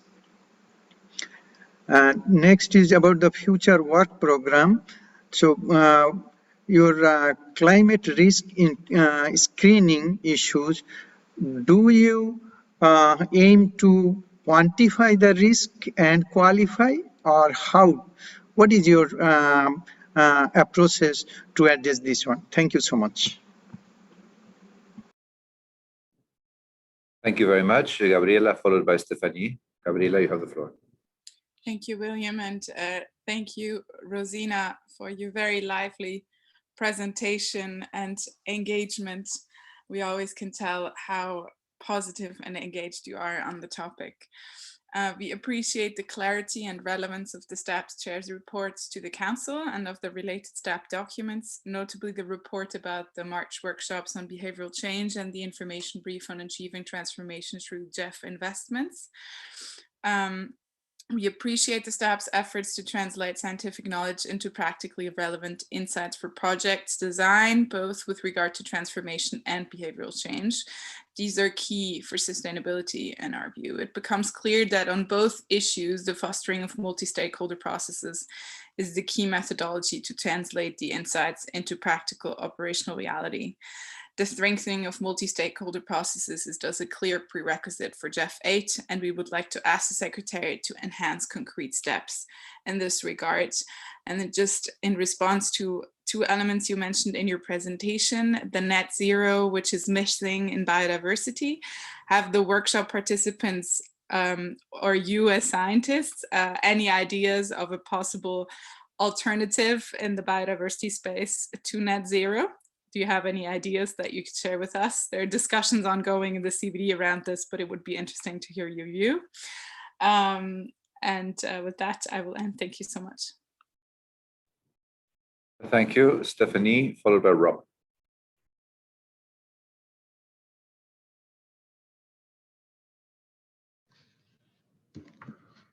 Merci, je vais m'exprimer en français.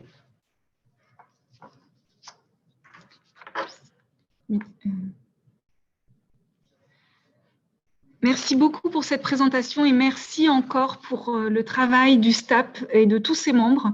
Nous vous remercions chaleureusement. Je voudrais juste revenir sur quelques points que vous avez évoqués, même si je ne reviendrai pas sur tous. On partage l'ensemble, mais je voudrais insister le soutien de la France sur la biodiversité en particulier, sur la convergence des sujets climat et biodiversité. Vous l'avez bien illustré en mentionnant le récent rapport conjoint du GIEC et de l'IPBES, sur les solutions fondées sur la nature blue-green, qui sont aussi un élément de réponse à cette double crise du climat et de la biodiversité, sur le mainstreaming de la biodiversité et en face de ces éléments sur la mesure des co-bénéfices. Comme vous le savez, la France soutient une reconstitution ambitieuse avec au cœur du mandat du GEF une participation forte sur la biodiversité et c'est pour cette raison que je voulais souligner ce point. Merci.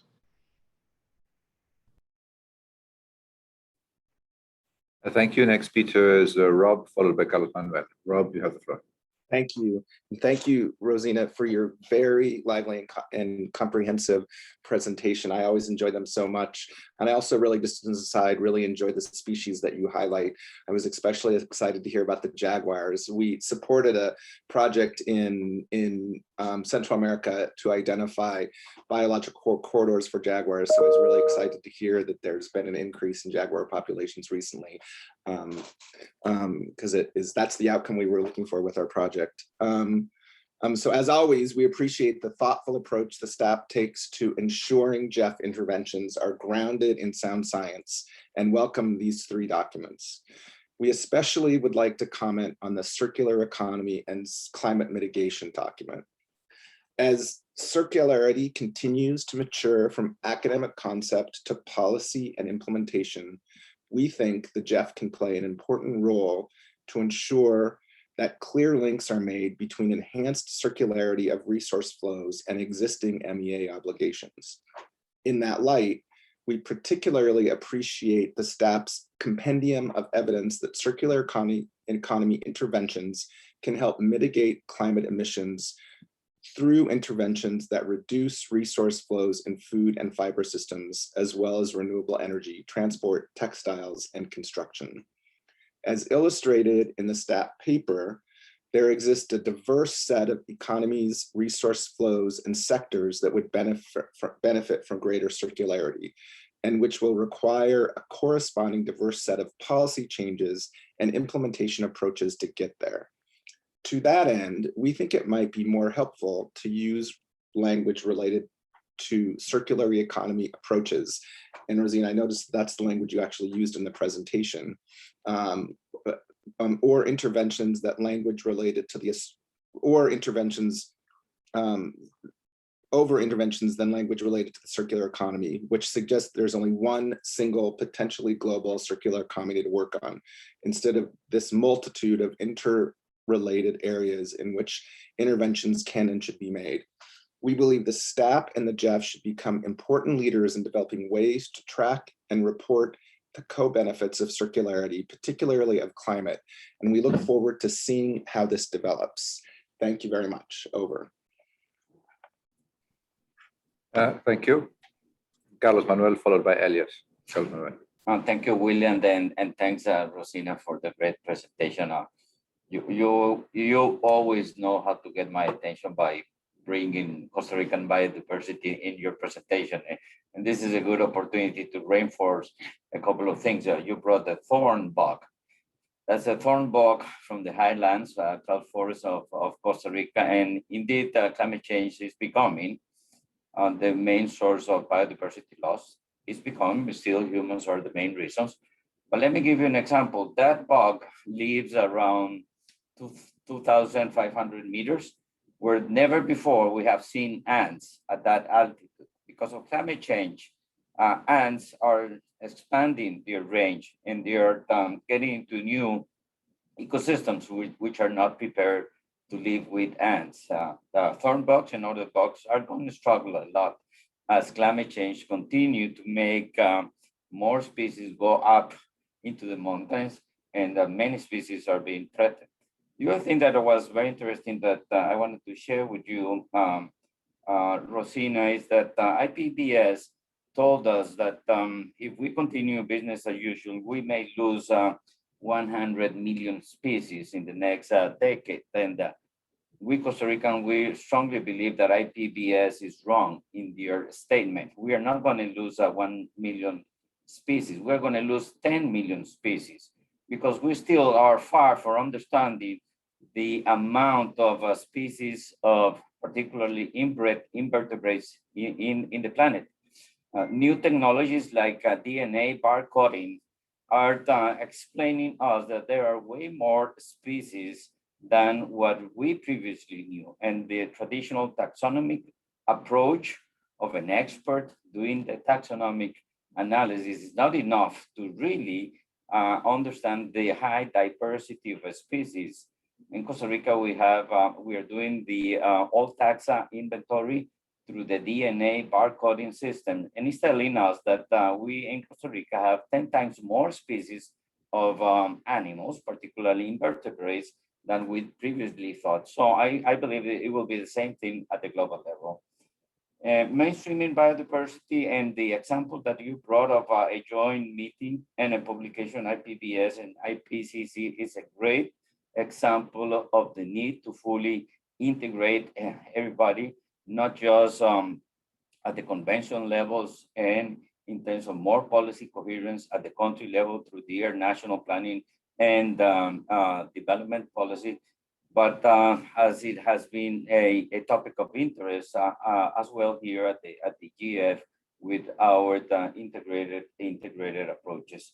And for your information, well, thank you so much for that last slide. I am the chairman of the Jaguar 2030 agenda, where we are the 17 Jaguar country range working in creating a biological corridors where we will link all Jaguar range within from the southern part of the US, Arizona particularly, all the way to the north of our Argentina. And yes, we see positive trends in reverting the loss of Jaguar population. And as a matter of fact, in this work program that we approved this week, there are 3 GEF-funded projects that are aiming to work on Jaguar habitat in Belize, Panama, and Ecuador. So I would like to thank the council members for supporting these Jaguar-related projects that has been a high priority. We need to consolidate a corridor within the whole Americas to guarantee the Jaguar and all the big species to really thrive at the landscape level. So thank you so much, Rosina, for your great work. I look forward to continue having conversations on how within the biodiversity mainstreaming, we can bring the topic of policy coherence as an element that we need to focus so our projects can help countries be more consistent and more coherent in how they set their development goals and how they allocate national resources. Thanks, Rosina. Thank you very much. Next speaker is Elliot, followed by Ornella. Elliot, you have the floor. Many thanks, William. Good morning, good afternoon, good evening, everyone. So my name is Elliot Brooks, and I'm part of the UK team, and I'm intervening on behalf of the UK Alternate Council member. So thank you very much for the presentation. And like others, we would really like to thank the STAP for its work and the documents shared and the relevance for GEF 8. With regards to GEF 8, we're particularly pleased to see the interventions and recommendations proposed in the Circular Economy and Climate Mitigation report, and we support the points raised by the US on this earlier. And as well, we're also pleased to see that discussions are going to continue regarding how science and evidence could inform GEF's programmatic risk management, which we think is particularly important for achieving the transformative and durable global environmental benefits under GEF 8 as noted by STAP. With regards to STAP's views on the GEF 8 strategic positioning and programming directions document, we were welcoming all of those, and particularly ones related to the recognition for greater focus on strategic risks in GEF 8, greater focus on capturing co-benefits, nature-based solutions, and ensuring that climate adaptation is systematically integrated across GEF 8, and also on the need to continue to add to the learning around integrated programming. So thank you very much. Over from me. Thank you very much. Next speaker is Ornella, followed by Lisa. Hello, Ornella, thank you. Thank you. And I'm really sorry, I have a problem with my camera and I think that my IT should fix this problem. So thank you, Rosina. As always, it's an amazing presentation that you like to share all the synthesis said by you in this presentation with all our governments and medias maybe. And in this way, we can help to make environment a trend issue here in our countries. So thank you very much for your presentation. Environment, it's a clear technical issue in the end. So in this way, the integration of innovation and the research is a must within our projects. Innovation, and then the innovation to a private sector, okay, but what about the knowledges in the recipient countries? For example, in our countries, we don't have a single master degree for climate change, or in the technical issues of the hydro engineers here, they are not studying even a single curricula at the environmental issues.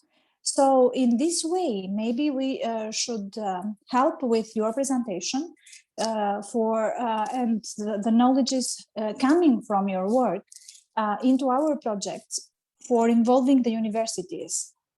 Because the knowledges, they are based there at the universities. And in this case, I want really to bring in our attention the responsibilities that the researchers and the universities has in the decision making in our states for environmental issues. Thank you. Over. Thank you very much. Lisa, you have the floor. Thank you. Thank you very much as well, Rosina, for a very good presentation. We'd also like to thank the chairperson of the STAP for the statement and the written report. We find that input from the STAP is extremely important for guiding council decisions. A couple of points. One of the areas of work mentioned for the STAP and the corporate budget for the financial year 22 is mainstreaming biodiversity in the private sector and blue economy. We're very interested in this and would really appreciate to hear a little bit more details about what's planned for that. We were very positive to hear that there are a number of projects that are now doing the climate risk screening. But we did notice in the current work program that there's no mention that they have used the STAP guidance on climate risk screening. So we would be interested to hear whether this has been done for the current work program, projects in the work program. Just a final comment would be to request whether it would be possible for the reports and results from the STAP to be shared whenever they're ready. That would give us more time to consider suggestions and new scientific updates before the council meetings. Thank you. Thank you very much. Back to you, Mette. Thank you very much. Now I would like to invite Rosina to respond to the questions and comments from the council. Please. All right, well, that's a very big task. But let me say I appreciate many of your comments. Let me try to address a number of them, starting with the climate risk screening, which was raised by two of the speakers. We issued our suggestions on climate risk screening. We have worked with every single agency to make sure that they either have used what we suggested or an approved way of climate risk screening that follows what the Intergovernmental Panel on Climate Change suggests as a 4-step process. And so this has been going on for, gosh, I would say at least about 5 years. So we know every agency actually has one, and we are now seeing demonstration of the application of climate risk screening in reports to figure out not just might the project affect climate change, but the equally important, how will climate change affect the outcomes of these projects, not just at the end of the project, but going into the future. I think what I was mentioning earlier is that in some cases, while this is being done much better than it ever was before, there still is not kind of a range of futures looked at. You know, climate change will not lead to a single change in a set time frame. And so that idea of thinking about the plausible range of futures is why I raise scenarios. And it's important for climate risk screening, but it's also important to think about resilience. And in that range of scenarios, how climate could manifest is very important, but equally important is how all those other exogenous factors of natural hazards and political upheaval, et cetera, could play into it. But just to answer, we now believe every one of the 18 agencies has a climate risk screening mechanism that we like. There's still some variability in how it's used. Thank you for the comments on circular economy. We agree that circular economy approaches is better than circular economy. And just want to say that in the very detailed 14 intervention appendices, the STAP paper does include not just the potential benefits for climate mitigation, but it also indicates the potential benefits and co-benefits in other areas too, whether they be other global environmental benefits or socioeconomic and livelihood benefits. So I think we have moved in the direction and there is a lot of information that will be quite useful in reference to the comment from the United States. And, you know, I do want to say that this is an example of STAP trying to do half of our job, which is scanning the horizon for issues that could be very important and enable better GEF projects and outcomes. So circular economy and technically critical elements were things that we mentioned in the last assembly. And sure enough, you know, today I gave you the statistics on lithium, and the world of circular economy is moving from the science world out into the planning world more broadly, and into countries and into businesses. On the climate failure that raised by the CSO, you were pointing to one of the World Economic Forum concerns, of course, and I have reiterated some, you know, in this briefing and the previous one, how important this next decade is. Because if we are not 50% below current emissions by 2030, the window to achieve 2 degrees and the increased impacts on biodiversity will manifest. And so it is really critical. So I'm hoping climate failure is not an option, but I do think this combined thinking of how you can marry biodiversity and climate change with the new report that several of you mentioned, the IPBES and IPCC, does lift up the role that nature-based solutions can play in this decade. As much as 30% of those emission reductions, and done in a careful way, they can be lifting up biodiversity as well. Let me see. Oh, yes, the really difficult one from Switzerland. No net zero. I don't think I can actually speak, so give you an answer to that one.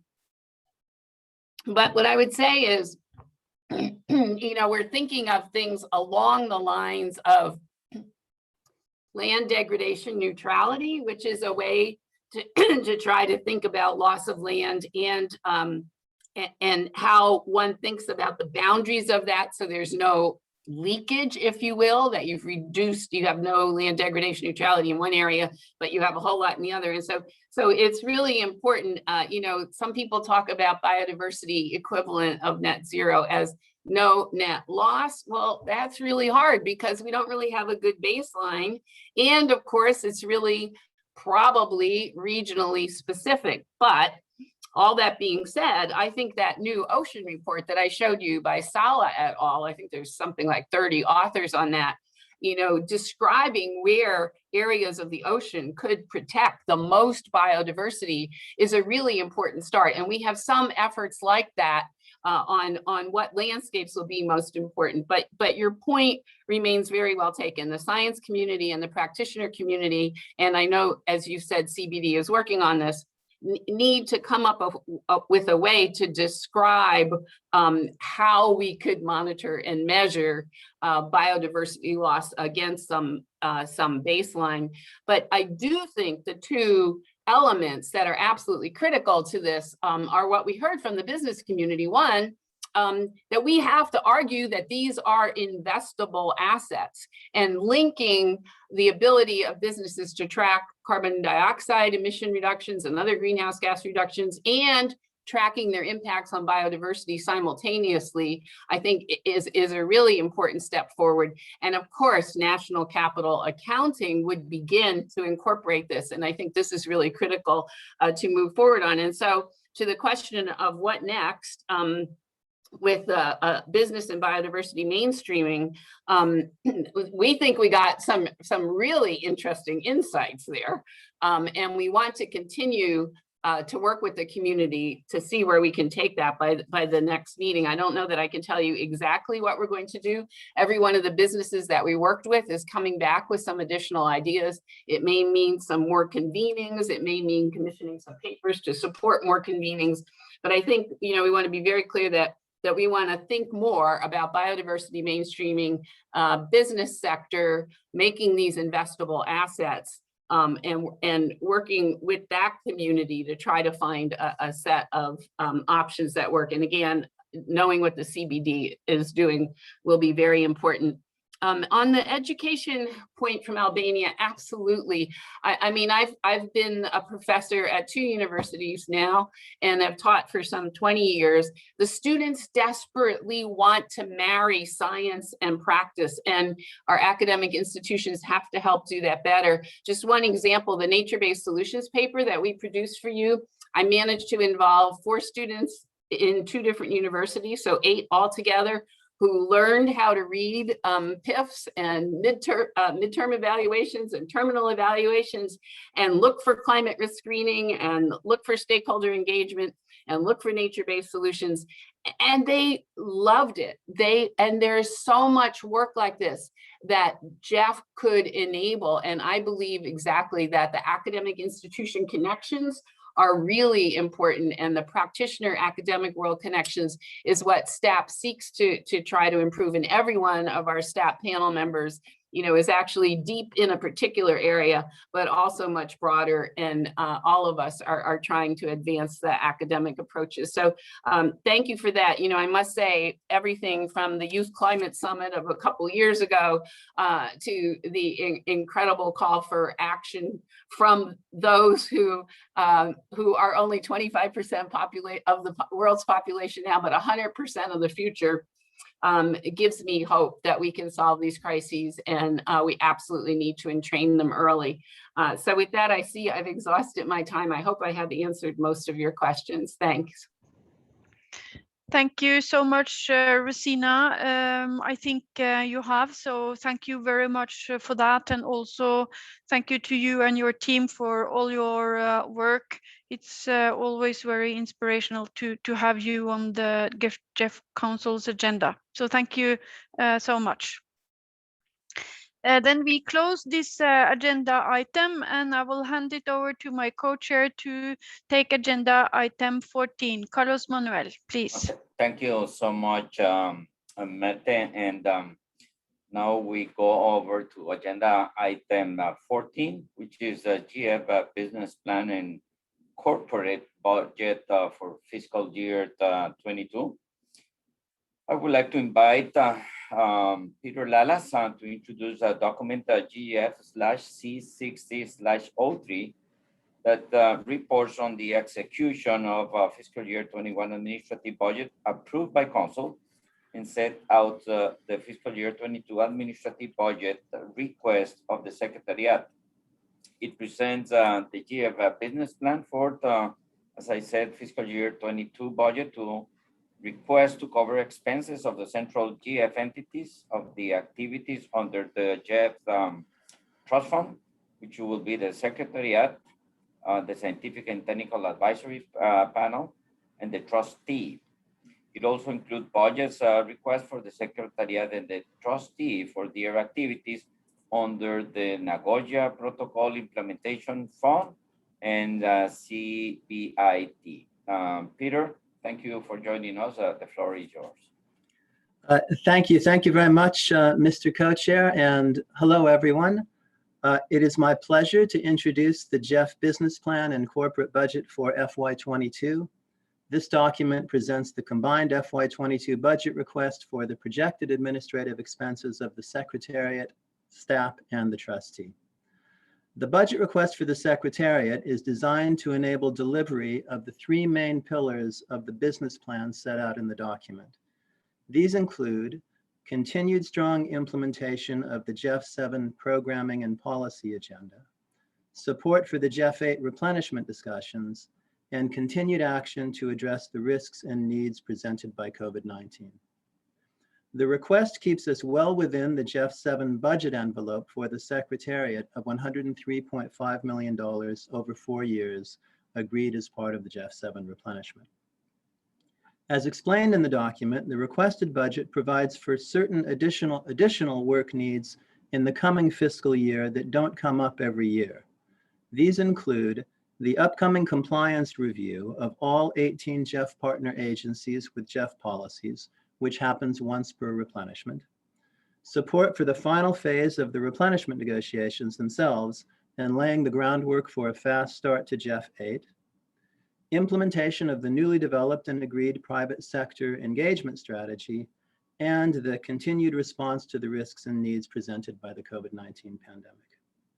In line with the replenishment, and as in past years, the FY22 budget also reflects a strong focus on efficiency and savings.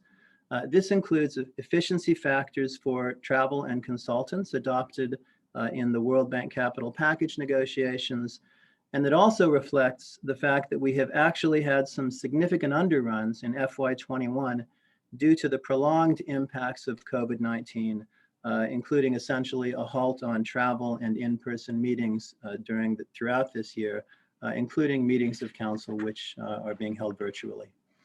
The document before you also presents the budget requests for staff, the trustee, the CBIT Trust Fund, and the Nagoya Protocol Implementation Trust Fund. Thank you.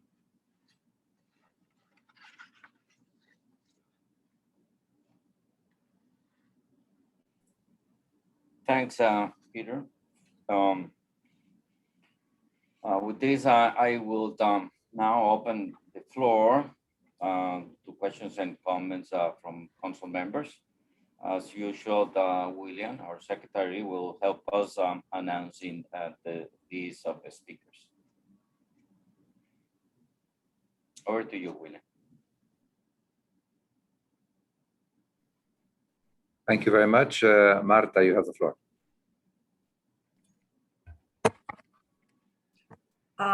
Thank you, Chair. I will intervene in Spanish. Muchas gracias por la información que queríamos destacar que entendemos las circunstancias del COVID y en este sentido queríamos hacer dos preguntas. En concreto, el aumento del salario de del staff, de los empleados, que se añade a 1,6 al 3 ya previsto y queríamos mayor explicación, si bien entendemos que es del Banco Mundial esta decisión, quería que nos aclarase este mayor aumento, teniendo en cuenta que ya se produjo un aumento el año pasado. Y quisiera hacer otro comentario respecto al fuerte incremento de los consultores, que entendemos que es un aumento digamos, temporal, derivado de las necesidades que explican en el documento y por ende entendemos que eso conllevará una reducción en futuros presupuestos. Muchas gracias.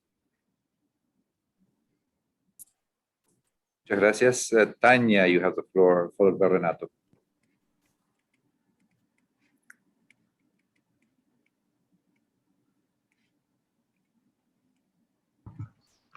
Thank you. Thank you very much. And thank you, Peter, for the introduction. Our constituency can support the proposed budget. It is important to keep costs down, but during this final year of the GEF 7 outreach activities and in-person meetings would be very important. It is important to pay sufficient focus on delivering the third-party reviews, empowering the operational focal points, and adjusting delivery to the conditions of the COVID-19 pandemic and building back better and greener. Thank you very much.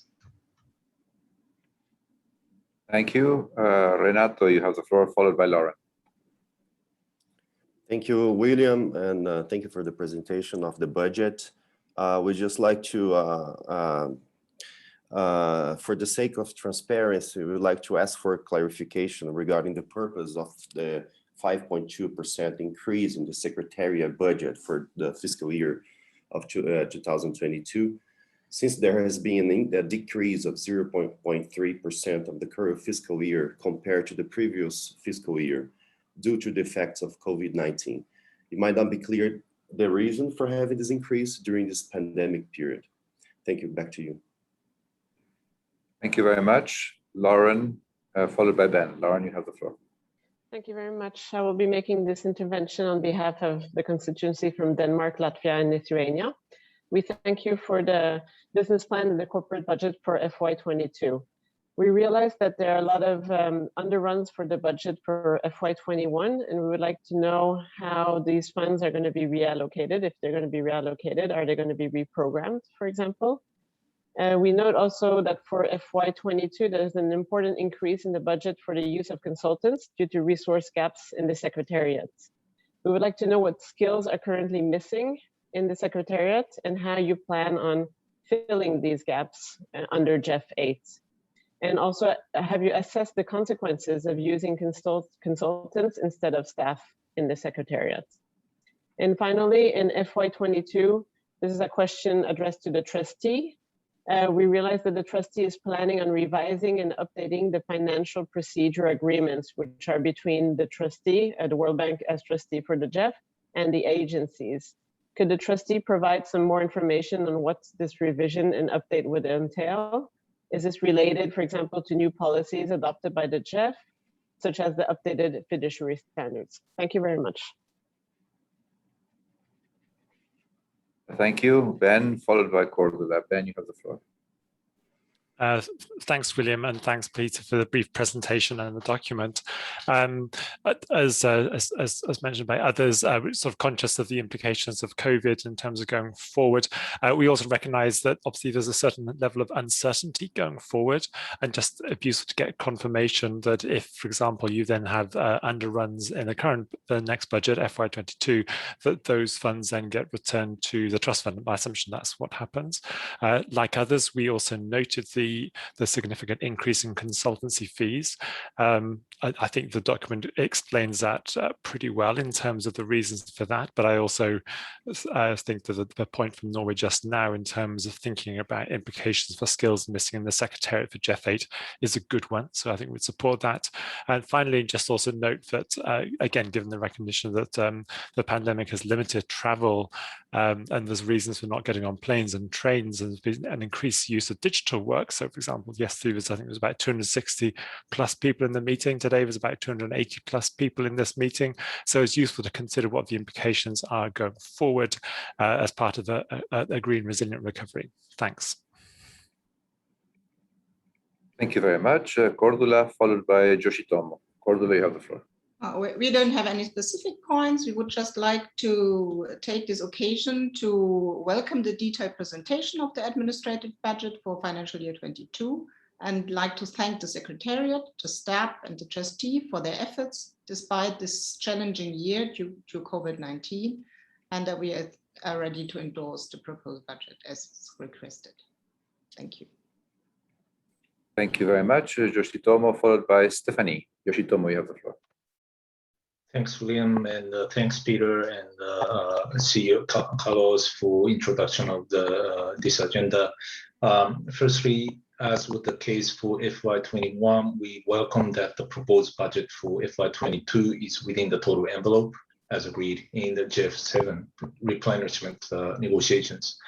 While we acknowledge that certain level of budget increase in FY22 is inevitable, due to many scheduled events, including the GEF 8 replenishment and the COPs of the conventions, we hope to see stringent management so that ad hoc cost increase, including dependencies on outside consultants, would not become fixed cost in the future.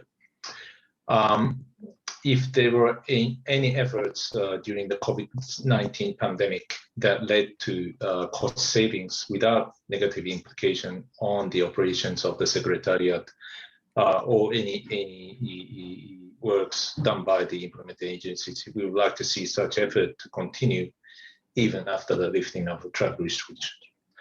So I'll stop there. Thank you very much. Thank you, Stephanie, followed by Richard. Stephanie, you have. Merci. Je vais m'exprimer en français.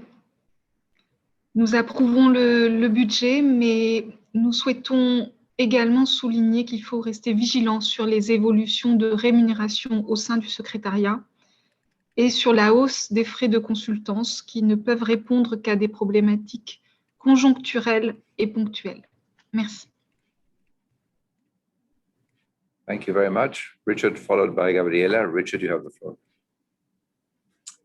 Thank you, Peter, for your presentation. We support the budget. We note the underspend due to COVID constraints. I'd like just to reiterate the comments made by others, just in terms of how this can be managed going forward.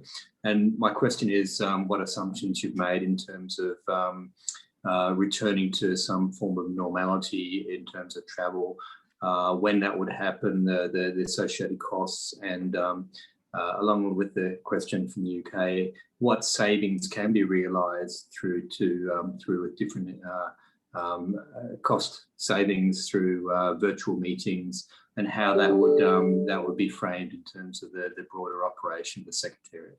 Thank you. Thank you. Gabriela, followed by Tom. Gabriela, you have the floor. Thank you, William, and thanks to Peter for the presentation of the budget. We would like to start with supporting Japan by appreciating that FY22 is captured within the GEF 7 envelope. We recognize the increase, but since it's covered in the overall envelope, we are ready to accept the budget as proposed. We support Norway and UK with regards to the question related to the capacities missing. We understand there's a quite detailed outline of the tasks, but understanding the capacity lack would help. And also with regards to the reuse of funds.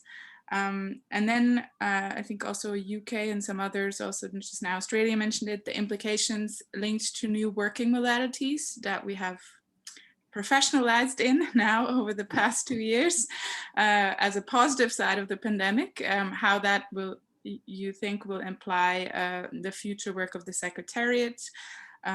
Maybe there's also benefits for the staff being able to work more remotely, and how that will imply possibly on budgets moving forward in the context of GEF 8. Thanks. Thank you very much. Tom, followed by Jean Lu. Tom, you have the floor. Thank you, William. Just for the record, we support the prudent and well-argued budget proposal, which is in line with the approved GEF 7 guidelines. And the salary increase, we do note that it is linked to the World Bank Group Board's approval, and we did approve at the World Bank Group Boards, and so therefore we will approve this one.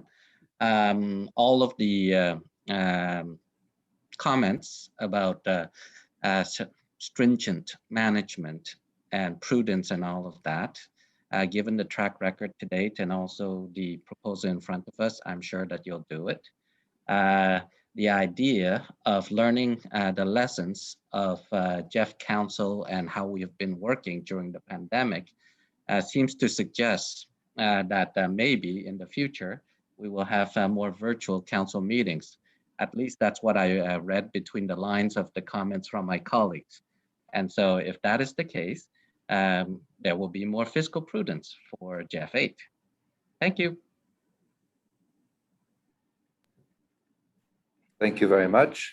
Jean Lu, followed by Victoria. Jean Lu, you have the floor. Thank you, Chair. We can endorse the business plan and the corporate budget for next fiscal year. We noticed that there's a 5% increase on GEF Secretariat's budget and a 9% increase on trustees' budget because of increasing workload in the upcoming fiscal year. So we can recognize the heavy workload of GEF Secretariat and trustee for next fiscal year. And at the same time, we hope GEF can continue to keep costs down through careful and judicious work planning for its core business responsibility. I can stop here. Thank you. Thank you very much, Victoria, followed by Marita. Victoria, you have the floor. Thank you also from our constituency for the presentation. We can also support the proposed business plan and budget, which is in line with the envelope. And as others, we would also be curious to hear a bit more on the new virtual working modalities and what implications that might have. Thank you. Thank you very much. Marita, you have the floor. Thank you very much. I seem to have a problem to request the floor through the chat because I end up, my message ends to go, it goes to somebody else. Can you hear me? Yes, we can hear you fine. Yes, Please go ahead. yes. Thank you very much. We can approve the proposed business plan and budget, but we have a few comments. We note the large increase in staff costs, mainly due to the World Bank SRI and the extra salary increase. And we know this is approved by the World Bank board. But according to our information, the numbers were much lower than the ones in the document. So we would assume that you would adjust those in line with the decision that was voted on in March. We also note the large increase in variable costs for consultants, and we had the same reflections as Norway. We understand why this is for next year, but we think this is a very important issue to look at in GEF 8, because there are a number of tasks that we are listing that are of more long-term nature, where expertise is needed in the Secretariat. But I think we will come back to this in GEF 8, and it's an important issue. Thank you. Thank you very much. That ends the list of speakers. Back to you, Carlos Manuel. Thank you, William. Thank you so much. And thanks to all for the intervention. Before passing the word to Peter for his reactions, answers, I want to share with Council a couple of things here. One is that I want to update you in 30 seconds on the reopening of the office, because this is closely related to budget and the discussion around budget. Since we are part of the World Bank group from the administrative operational point of view, we formally began the opening of the office on a voluntary basis. This week, 10% of staff can begin coming back to the office. 25% of staff will be invited to come on a voluntary basis in July, and 50% of staff will be coming back in September on a voluntary basis. For your information, I will be moving from Costa Rica to DC in September, as 50% of the people are invited to join. Further information will be provided to us on the specific details on how we reopen. But, and here probably the most important element is that we will be working from now up to September on the working modality that the GEF will be working on. Not just on how we will be working on the office, but also the other issues, particularly related to traveling and attending meetings. And of course, we will be coming with a hybrid system. I will compromise myself to be providing good information on a monthly basis as we go forward with these plans to Council, so you all are informed. And I can even see the opportunity of Council member giving us aid, counsel, and guidance on some of these issues. My second point is that, as you all know, like my previous responsibility was as minister in the government of Costa Rica. So I was very well trained in budgeting and management of human resources. And I just want to share with you all a couple of findings that I do have. One is that the way that GEF manage and implements and monitors a budget is very impressive. Is to the highest standards. I'm really happy with what I've seen here. Nevertheless, in terms of the human resources, I think that I've been surprised that our capacity to plan and strategic manage the human resource component is very limited.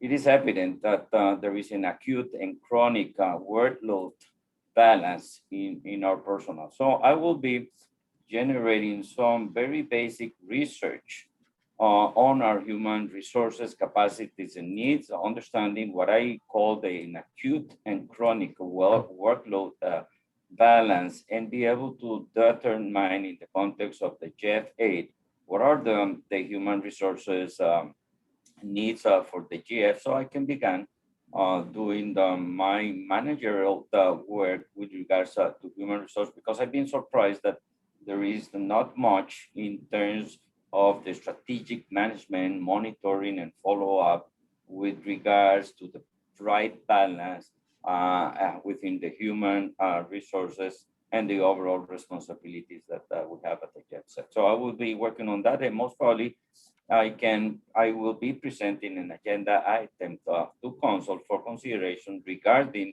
my findings with regards to the human resources in the next Council meeting. So with this, I'll pass it over to you, Peter, so you can be able to answer the questions and react to the comments. Thanks.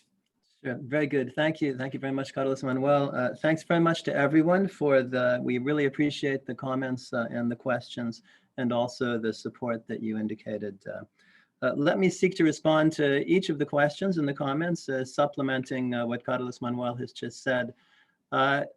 Spain, Marta, you asked again about the more clarity on the SRI and the additional up to 1.6%. And indeed, that, as we tried to explain in the paper, was in the context of the COVID pandemic, a decision by the World Bank Board. The decision came after the time that we submitted our last budget paper to Council last April. And it was actually, we coordinate closely with our World Bank counterparts to make sure we fully understand what the decisions of the board are, and we reflect those in our papers. And this was a special SRI rating. It was actually an emergency code, so it was an additional SRI increase that came on top of the normal one that we had included in our budget paper last time around. I think you asked also, and this came up in other comments, if this is a one-time increase, how would it be reflected or not in future budgets? Yes, very good question. I mean, as we explain in the paper, the reason that this is not linear, it's a 5.2% increase and a much higher increase on consultants, is due especially to some one-time work requirements in fiscal year 22, FY 2022. And those, the main one of those is the agency compliance review, which is now we're going to accelerate and dive into the full review of compliance by all 18 GEF partner agencies with GEF policies. According to GEF policy, that is the GEF policies on fiduciary standards and safeguards and gender equality. This happens once every 4 years, once a replenishment, so it doesn't come up every year. There are a couple of other very important one-time expenses and needs having to do with the replenishment negotiations, and of course the continuation of this COVID situation and the new private engagement strategy. So as we go forward, we will not have some of these major investments, and we'll reflect that in the analysis that we present to Council each year, and also looking forward to the replenishment. Finland, Tanya, thank you very much for your intervention. You highlighted some key priorities that we're investing in, which are the third-party review and also empowering focal points. Just to say, yes, these are indeed high priorities in the business plan. Empowering focal points we've also discussed about in the other some of the other agenda items, for example, through the country support program. Thanks very much from Brazil, Renato. You mentioned that the previous year we had a decrease. It was 0.3%, and this year we have an increase. And in fact, that's just due to the nature of the evolution of the work needs, and also a bit of this moving target on COVID. So we're doing our best to estimate what the impacts of COVID are, but if COVID are on the administrative expenses and the working arrangements. But indeed, the 2 years together are part of balancing within the GEF 7 4-year envelope. Lauren, Norway, and some other council members asked about this question. The underruns, yes, they do go back to the GEF Trust Fund. They're available for all the expenses of programming and whatever the council decides on going forward to the future. So they're in effect savings, good news. On the question about consultants, Lauren and I think some others asked, commented about this. Are there new staff needs and are we assessing this? I think our chair, Carlos Manuel, has just come in on this topic, saying that indeed we are looking at this. This was a point that was mentioned briefly in this paper as we're focusing in this paper on FY22, but looking ahead, the assessment of staff needs and going into the replenishment is something we're on, and that is what Carlos Manuel, I think, was referring to in his remarks. Ben from the UK, I took a note that you asked that you were conscious of the COVID uncertainty, again, the returning the funds to the trust fund. Yes, indeed, and about the staffing question, which is what I just mentioned, which Carlos Manuel and the teams are looking at and assessing right now. And on travel, you asked, as well as some others, about looking for ways to find a silver lining from the pandemic. Are there ways to benefit from some of the new modalities, the digital connections? And we mentioned this briefly in the paper. Yes, indeed, we will do our utmost to maximize opportunities to take advantage of the flourishing way that digital connections can now be used in a variety of settings. We haven't exactly quantified what these savings will be going forward. It's still happening in real time, but we've seen the GEF introduction seminars, for example, where we used to have meetings in Washington, DC once a year with associated travel and meeting costs. They functioned excellently in the virtual setting, and actually participation can sometimes be expanded. So we're going to look for all these opportunities, and we will keep track of them and follow up as we report each year on the way that these help us produce savings. From Yoshitomo, Japan, hoping to see continued stringent management in the future. Yes, absolutely. We are committed to this, including through these new opportunities for efficiencies, learning from the COVID pandemic. I have then France, Stephanie, being watchful about increases in salaries and consultants. Yes, we'll do that. Again, as we mentioned, the consultant line increase is due especially to some one-time work needs in FY22 having to do with the topics that I mentioned. And then assumptions, and Australia came in on the question about our assumptions on return to normality. And there was another intervention on the assumptions relating to COVID. On return to normality, Carlos Manuel was just addressing that when he was talking about how in the context of the World Bank's guidance and also as it relates to GEF, we are looking about the phased return to our offices and how that will happen in the future. There's more to come on that. It's a fluid situation, but it is indeed happening here in DC step by step. And as far as the assumptions on COVID-19, as in the document and the effect on travel, as we mentioned in the document, we see this still persisting with an impact on greatly restricting travel through most of this fiscal year.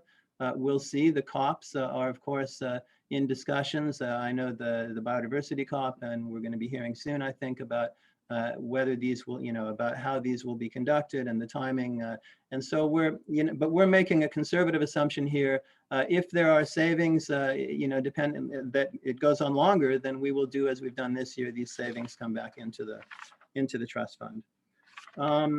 Switzerland, again, on the capacity gap and the staff question, this was the topic mentioned by Carlos Manuel, as well the new working modalities.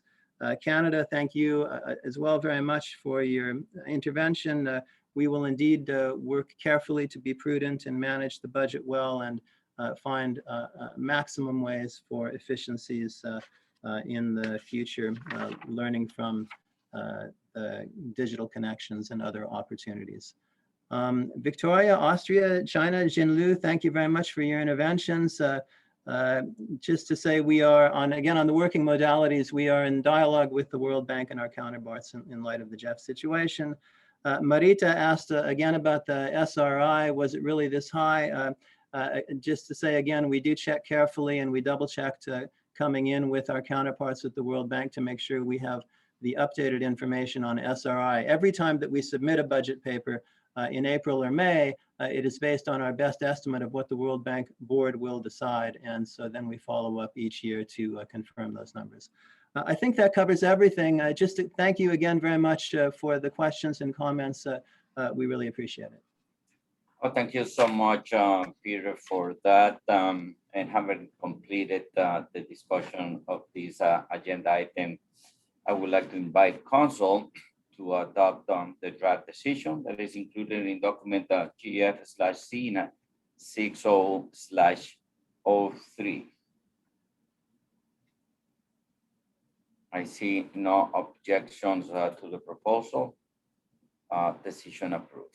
Thank you so much. Thank you so much, Peter. Thank you. With this, we'll move over to agenda number 15, and I'll pass the floor to my co-chair. Mette, the floor is yours. Thank you very much, Carlos Manuel. We will now move on to agenda item 15, which is the work program and budget of the Independent Evaluation Office. And I will now invite Juha to introduce document GEF/E/C 60/08 that represents the Independent Evaluation Office budget for fiscal year 21 and the proposed budget for fiscal year 22. It also provides an update of the office completed and ongoing evaluations and knowledge management activities during the reporting period on January to May 2021. So please, Juha, the floor is yours. Thank you, Madam Co-Chair, and good morning, good afternoon, good evening from my part too. I will do my best to be very fast, despite the fact that I do have a PowerPoint. So let me just start. Let's go to the outline of the presentation. It's basically what you just mentioned, Madam Co-Chair. Before getting to our plans for the new fiscal year that is starting soon, let me first explain where we stand in terms of our work at this moment. So as you well know, our work is now singularly focused on delivering a draft final report of OPS 7 in time for the second replenishment meeting that takes place at the end of September. OPS 7 draws upon altogether 34 separate evaluations and studies that we've been working on since 2018. You have just yesterday received 7 evaluation reports that were recently completed, and this leaves us with another 6 evaluations that are all underway. They will be presented to the Council in the December meeting. However, they will all be completed within a month or so, and the findings will be incorporated in OPS 7. There will still be much to do in relation to OPS 7 during the first half of fiscal year 2022. As we will finalize the report after the second replenishment meeting for delivery to the December Council and the third replenishment meeting that takes place in January. However, it is not our intention to be idle after that either. So on the contrary, it will give us the opportunity to explore novel evaluation approaches and products. One such product that we are already planning would pertain to a new set of country and regional evaluations, building upon the strategic country cluster evaluations that I introduced during this period leading to OPS 7. As we all know, the core of the GEF's work is at the country level, and we also know that country context matters to the GEF's effectiveness. The new country and regional evaluations would incorporate a more in-depth approach to interacting with the intended beneficiaries on the ground and to gauge socioeconomic co-benefits. They will also incorporate a systematic take on post-completion evaluations to further dig into issues of sustainability. This will obviously require field work, which we hope will soon be possible.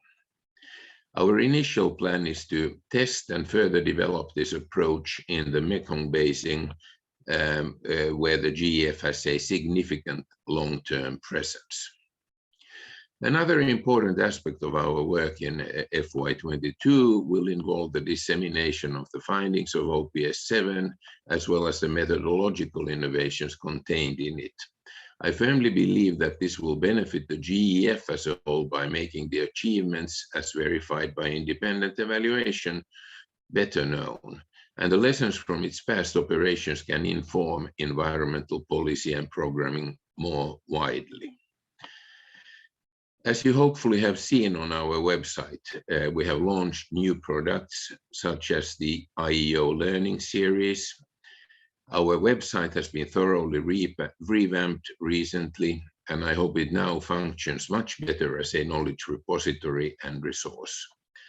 We've also presented our work in GEF-related events as well as outside fora, such as evaluation webinars. We continue to participate actively in the work of the UN Evaluation Group and the Evaluation Cooperation Group of the Multilateral Development Banks, both of which provide excellent two-way avenues for knowledge exchange. Okay, then to the budget and human resources. So I'll start with the latter. IEO has been very stable throughout this period, but we have lost 2 staff members in this current fiscal year. One was a senior evaluation officer under the donor-funded staffing program whose term ended, and the other one an evaluation analyst who just recently moved to a new position at the World Bank Environment Group. We are thus at the moment too short of our full contingency of 19 staff. We will soon be engaging in workforce planning in consultation with the World Bank Human Resources Department, and will take stock of what changes to the office structure might be desirable, also reflecting the findings of the external peer review of the IEO last year. So briefly on the numbers. As always in the IEO cycle, this year now coming to an end was the peak year in terms of budget. That was fully planned because this was also the peak year for OPS7. The total budgeted amount for fiscal year 21 that the Council approved was $6.63 million. We have accrued some savings this year. The projected disbursements against fixed costs are about 5% below the budget, basically due to the 2 staff members leaving during the year.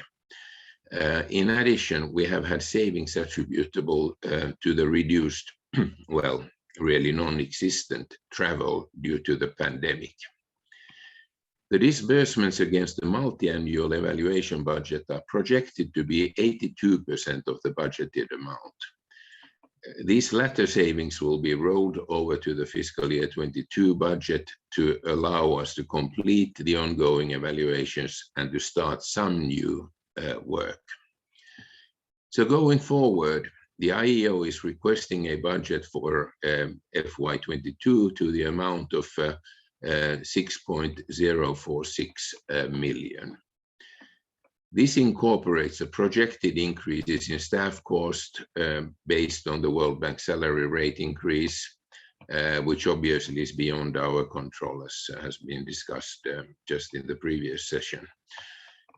It also includes $900,000 in evaluation budget, which will allow us to carry out our planned work program. As previously, our staff will continue to conduct evaluations supported by consultants as needed. So the above budget request is well within the approved budget for the current 4-year period. So thank you for your attention.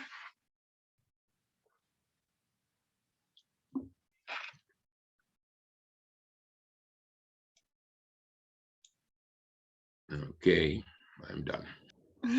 Thank you very much, Juha, for this comprehensive and good overview of the working budget of the IEO.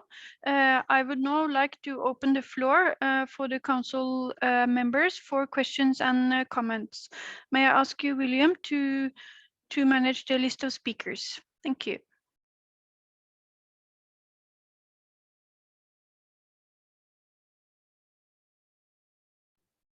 Thank you. Marita, you have the floor. Thank you very much. I'm trying to get my video on, but it doesn't seem to work, so I will leave it. We appreciate very much the valuable work by the IEO to finalize the OPS 7 evaluation and carry out other important evaluations, and can approve the proposed work program and budget for FY22. We have a couple of questions that we would like to raise. In particular, we note the increase in staffing costs, which is mainly due to the salary increase, again, by the World Bank. But coming to the issue of the 2 staff members and the positions that will be vacant, and you mentioned that you're going to engage with the World Bank human resources to review staffing needs, also taking into account the peer review.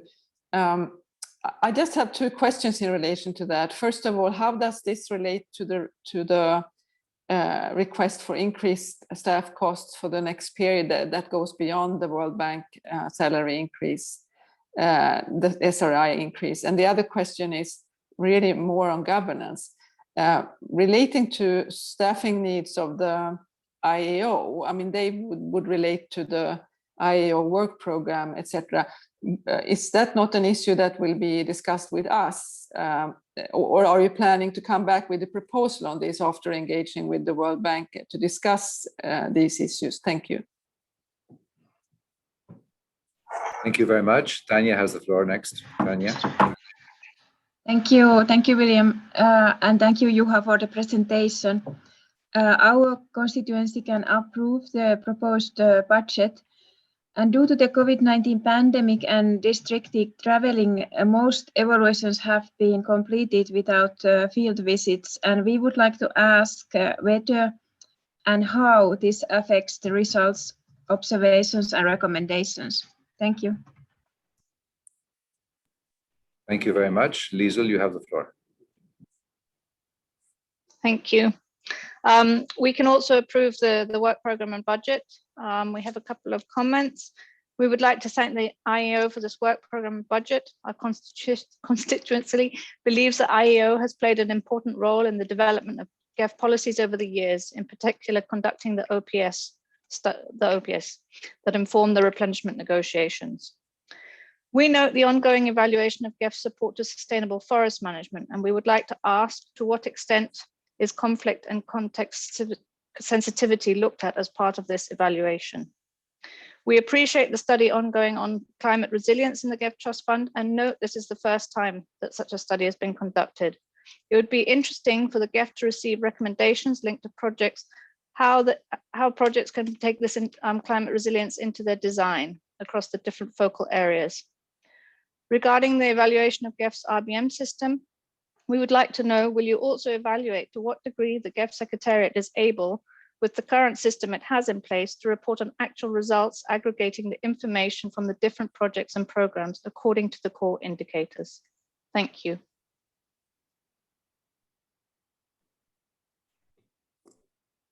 Thank you very much. That seems to exhaust the list of speakers for now. So back to you, Co-Chair. Thank you very much for those comments and questions. Can I invite you, Juha, to respond? Yes, thank you very much for these comments and questions and for the support, as usual, to IEO's work. So regarding the first of all, the cost increases, they are how we have budgeted them is exactly like Peter was mentioning earlier about how the GEF Secretariat budgets the staff cost. And in our case, we have calculated the staff cost increases purely based on the SRI increases. There's nothing additional to that, except that we have that there are some other services also, such as the IT services from the World Bank that have a cost and have a slight cost increase that is also beyond our control.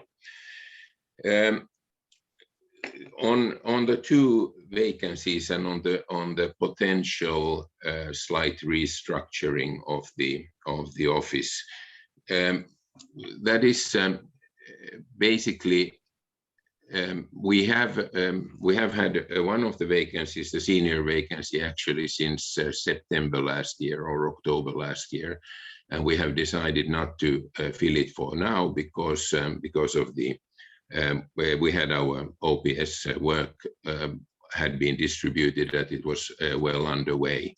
The evaluation analyst has left the office just whatever it is, 2 weeks ago. So that's a new position also. So this is also an opportunity for us to look at how we should, whatever we should do, and obviously it is totally related to the work program. The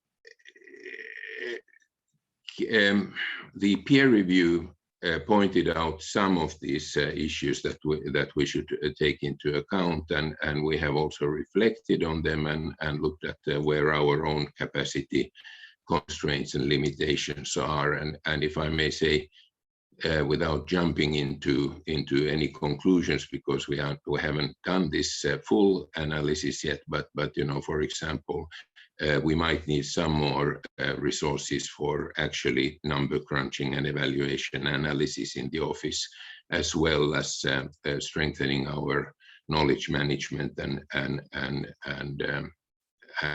communications function. But we will come to that. I don't foresee that there would be much change in the overall budgetary requirements, I hope. On Tanya's question about this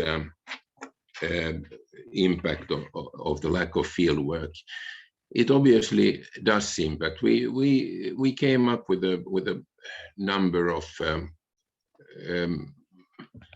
ways of getting around it. So we did, for example, we used geospatial analysis using remote sensing and satellite imagery, and we used existing household data, survey data from the World Bank and so forth.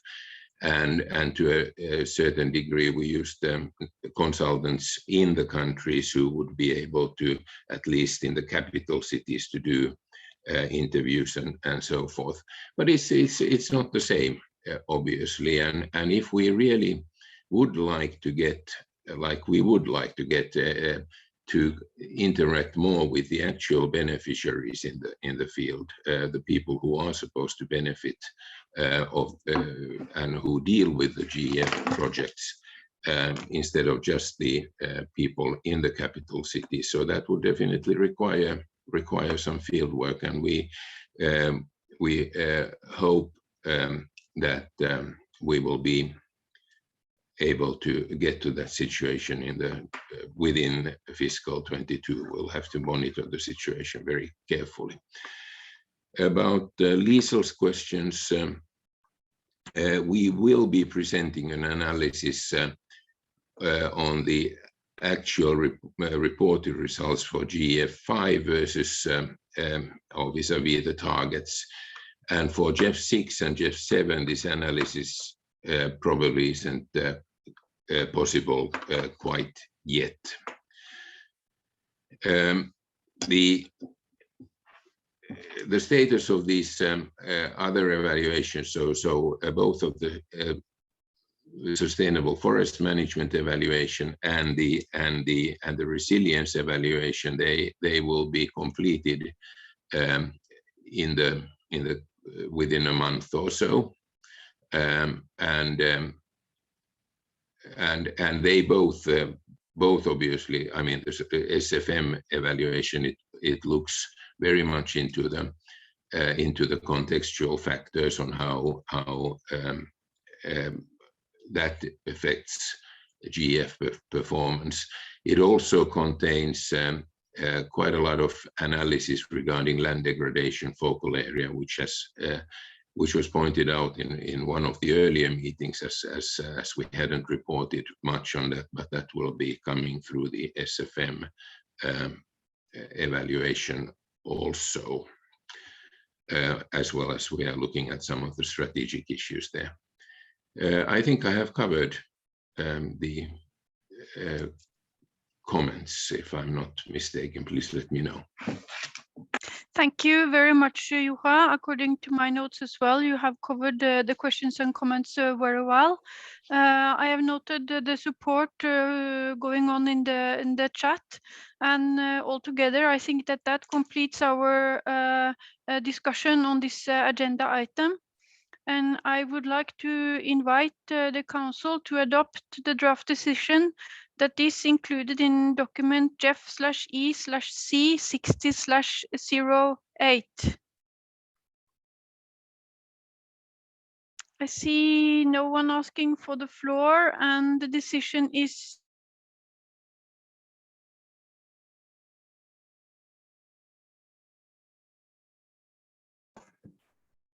Oh, it seems we've lost Mette. Lauren is there. Lauren? Okay. Sorry for that. We had a technical glitch here in Oslo, but we are now on another computer, and I hope that you can see me and hear me well. I see Yes, nodding. very well. Thank you very much. We do have some extra time now. We will start the session with the convention at 3:30 or Oslo time in about 20 minutes. And I suggest that we use this time to address the pending decisions regarding the evaluations that we started with this morning. So if I may now invite Juha, Francois, and Gustavo to respond to the comments and questions from the council members to the 4 evaluations on agenda items 7, 10, 11, and 12. Thank you. I'm going to start with you, Juha. Thank you, Lauren. I would actually like to pass this on to Geeta, who was also presenting on these evaluations. Thanks. Thank you, Juha. Thank you, co-chair. First, I'd like to thank the IPAG, particularly Mr. Giovanni, for guiding us on the definition and inclusiveness of Indigenous peoples, local communities, throughout our report, and we will make sure we make the relevant changes and reflect the recent thinking on this in the report.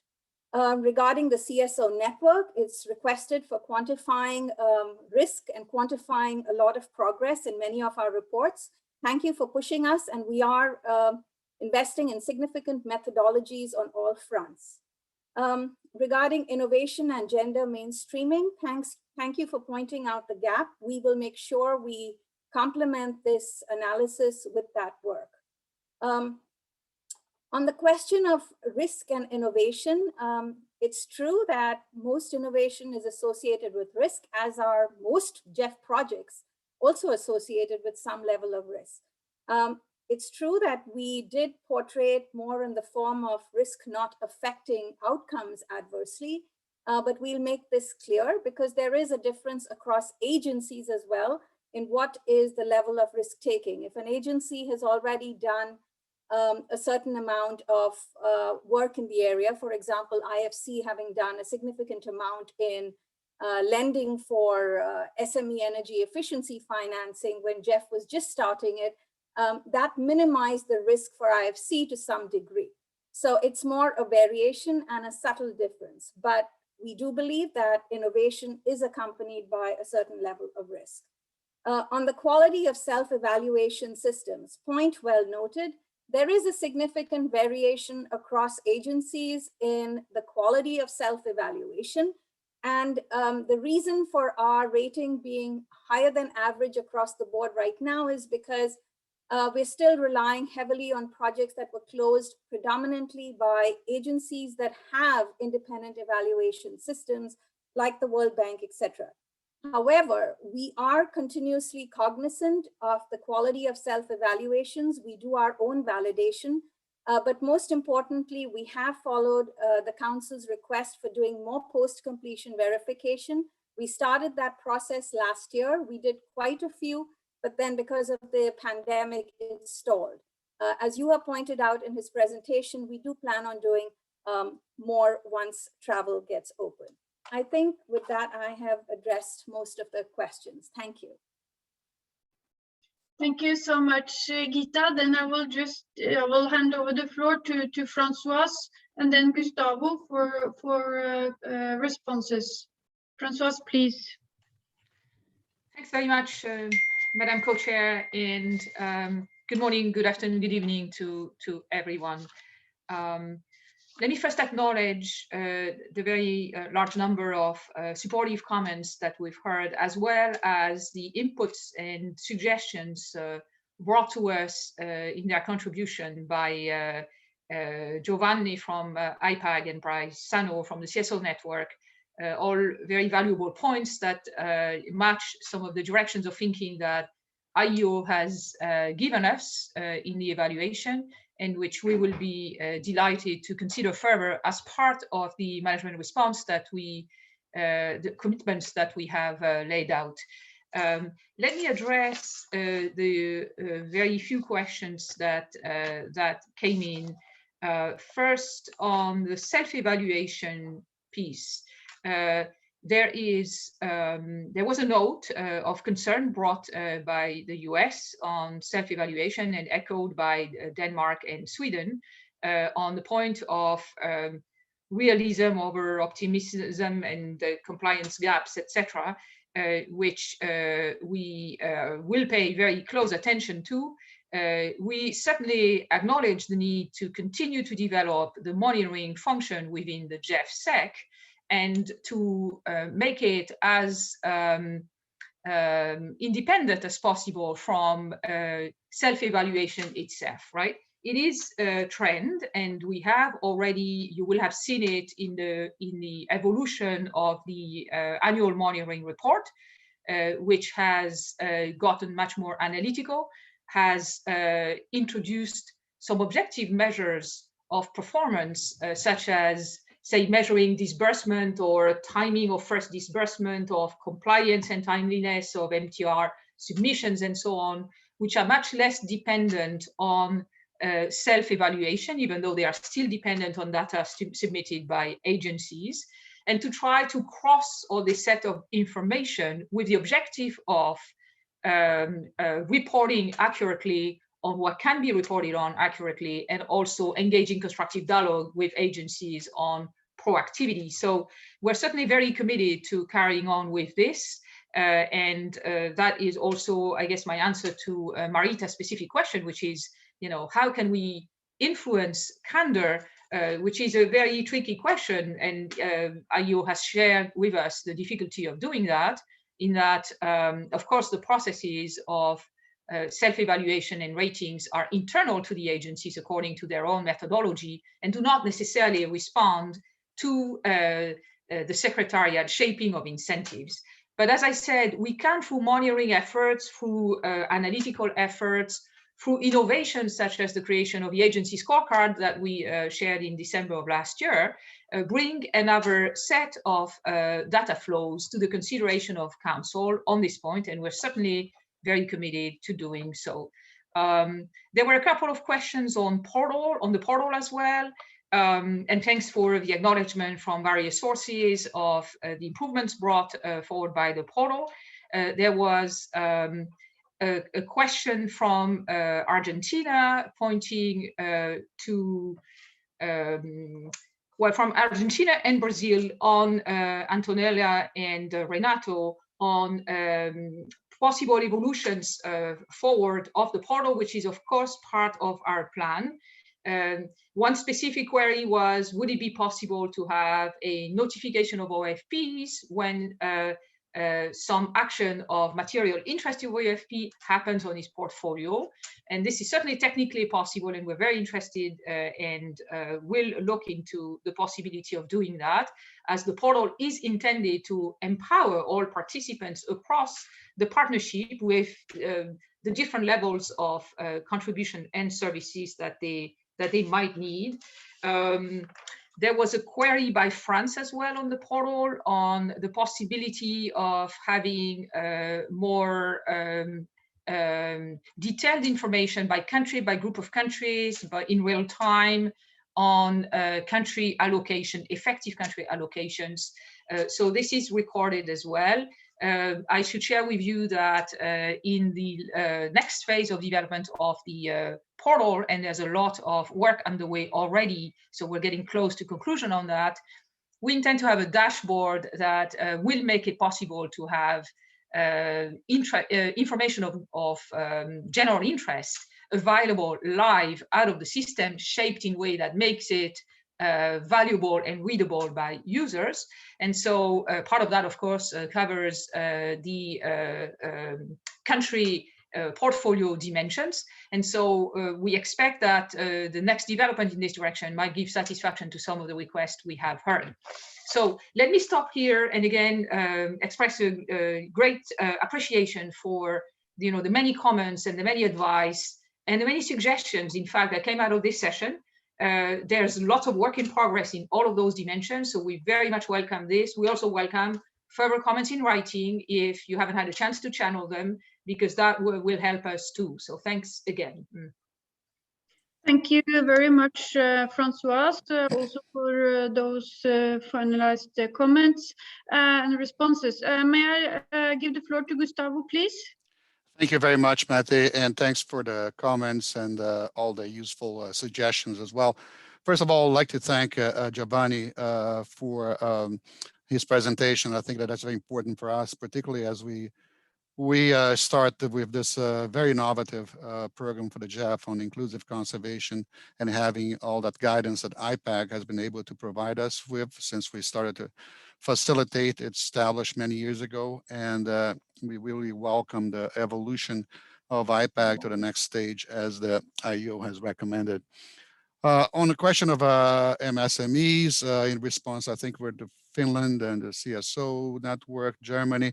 The GEF Secretariat will continue working with the agencies to ensure that we continue to have high quality project preparation, both in general terms as well as in the dimension of social and economic benefits. This involves consulting stakeholders, including the private sector, and conducting sufficient assessments of the context as inputs to the project design that take into account MSMEs. The widening of the performance metrics for project, including social environmental indicators, can, if we go according to plan and the guidance that we're receiving, will be able to not only demonstrate broader benefits of GEF's activities, but also attract more private sector investments in GEF projects, as environmental, social, and governance considerations are also at play. And we also include MEA targets and other metrics that become increasingly more mainstream in the marketplace through standards, reporting, and disclosure initiatives. And there's a lot of innovation on this as well that the GEF has been involved with over the past few years. In response to Brazil and a couple of other council members on the question about the importance of taking into account the role of local actors in the national context, in line with the recommendation A of the MSME IO evaluation, The Secretariat notes that the MSME sector requires context-specific consideration, including the specific national context and structures of the private sector, and also the constraints such as lack of access to financial capital and lack of skills, lack of access to business-related knowledge. This was all identified as impediments in the evaluation, and we agree fully with that. And the recommendation also notes that there's great value in fostering partnerships with local and well-established organizations to provide long-term support. So that's very well taken. I think it was Finland on the question of socioeconomic benefits of the projects. We'd like to highlight that the first draft of the GEF 8 programming directions document, we included socioeconomic benefits in the results framework. We expect that this is going to be expanded and more detailed in the second version of the GEF 8 programming directions that will be the object of your consideration or the participants' consideration for the September meeting of the replenishment. I really thank Tom's Canada's comment on innovation. We will incorporate the recommendations into the GEF 8 programming directions, specifically the examination of new modalities and partnerships that can foster innovation.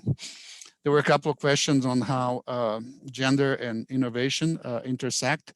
I'd just like to highlight that 100% of the GEF projects now include positive considerations of gender mainstreaming in the design and implementation. And this was indicated in the work program cover note. Just as an example, 97% of the cover note, of the projects in the cover note for this work program expect to address gender consideration. So that's a very important outcome. And I think it was Finland that commented on innovation to address gender equity.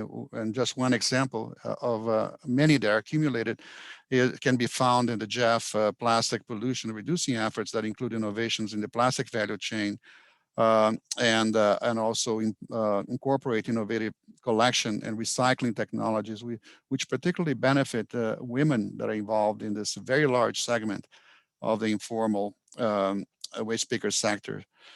Then moving on the question of risk appetite and funding modalities and non-grant instruments window. Just like to remind ourselves that following, we had a decision by Council in December 2020 that the GEF partner agencies are required to inform the relevant GEF operational focal points of each proposal that are in their respective countries ahead of the Council approval when that's possible, because in many cases there are no countries that have been pre-selected nor the investments identified when the PIFs are approved.